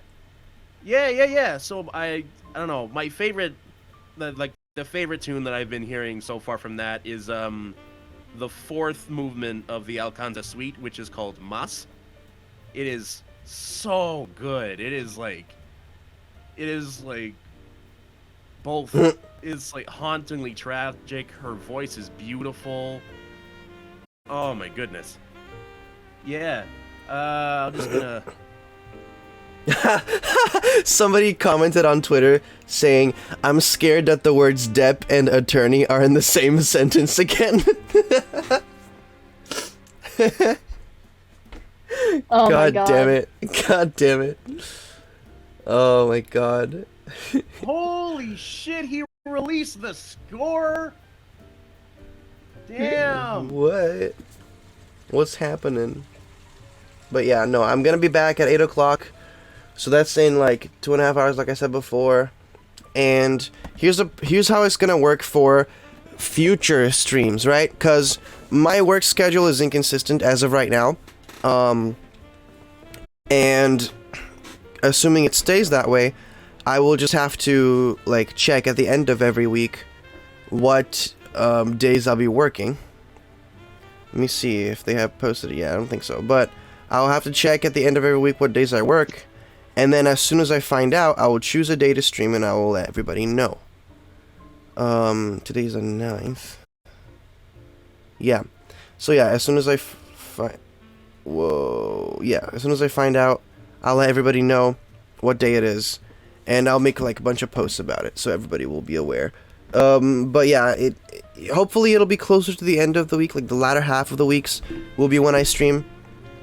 But who knows? Maybe I'll decide to stream more than one day a week, because honestly, I don't like having to wait a whole week to play the next episode.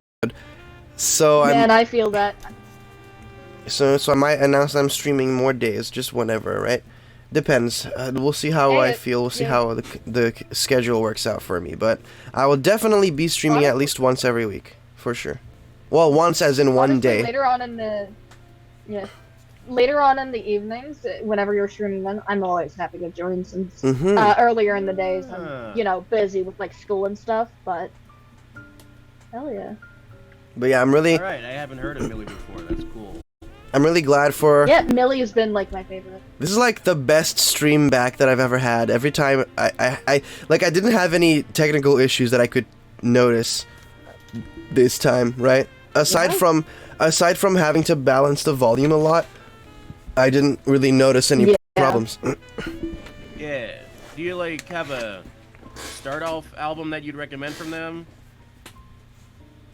Millennium Mother. Okay. Ooh. Good enough for me. Yeah.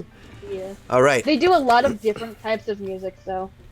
Yeah, I looked it up like on Google, and like electronic classical, contemporary classical, post-classical, not limited, like Japanese, English, Chinese, French vocals.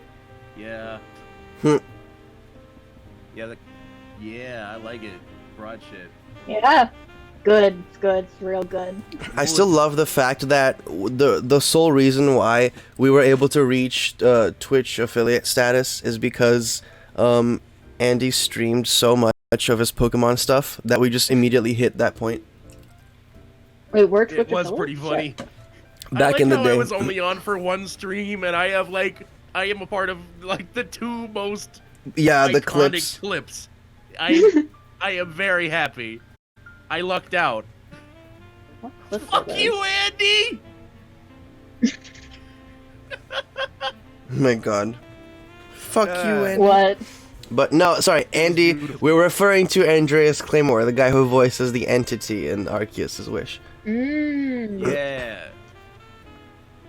Love that man. He's great. Honestly, I need to talk to more of the people on. He hasn't. I haven't spoken to him in a while, but yeah, I miss him.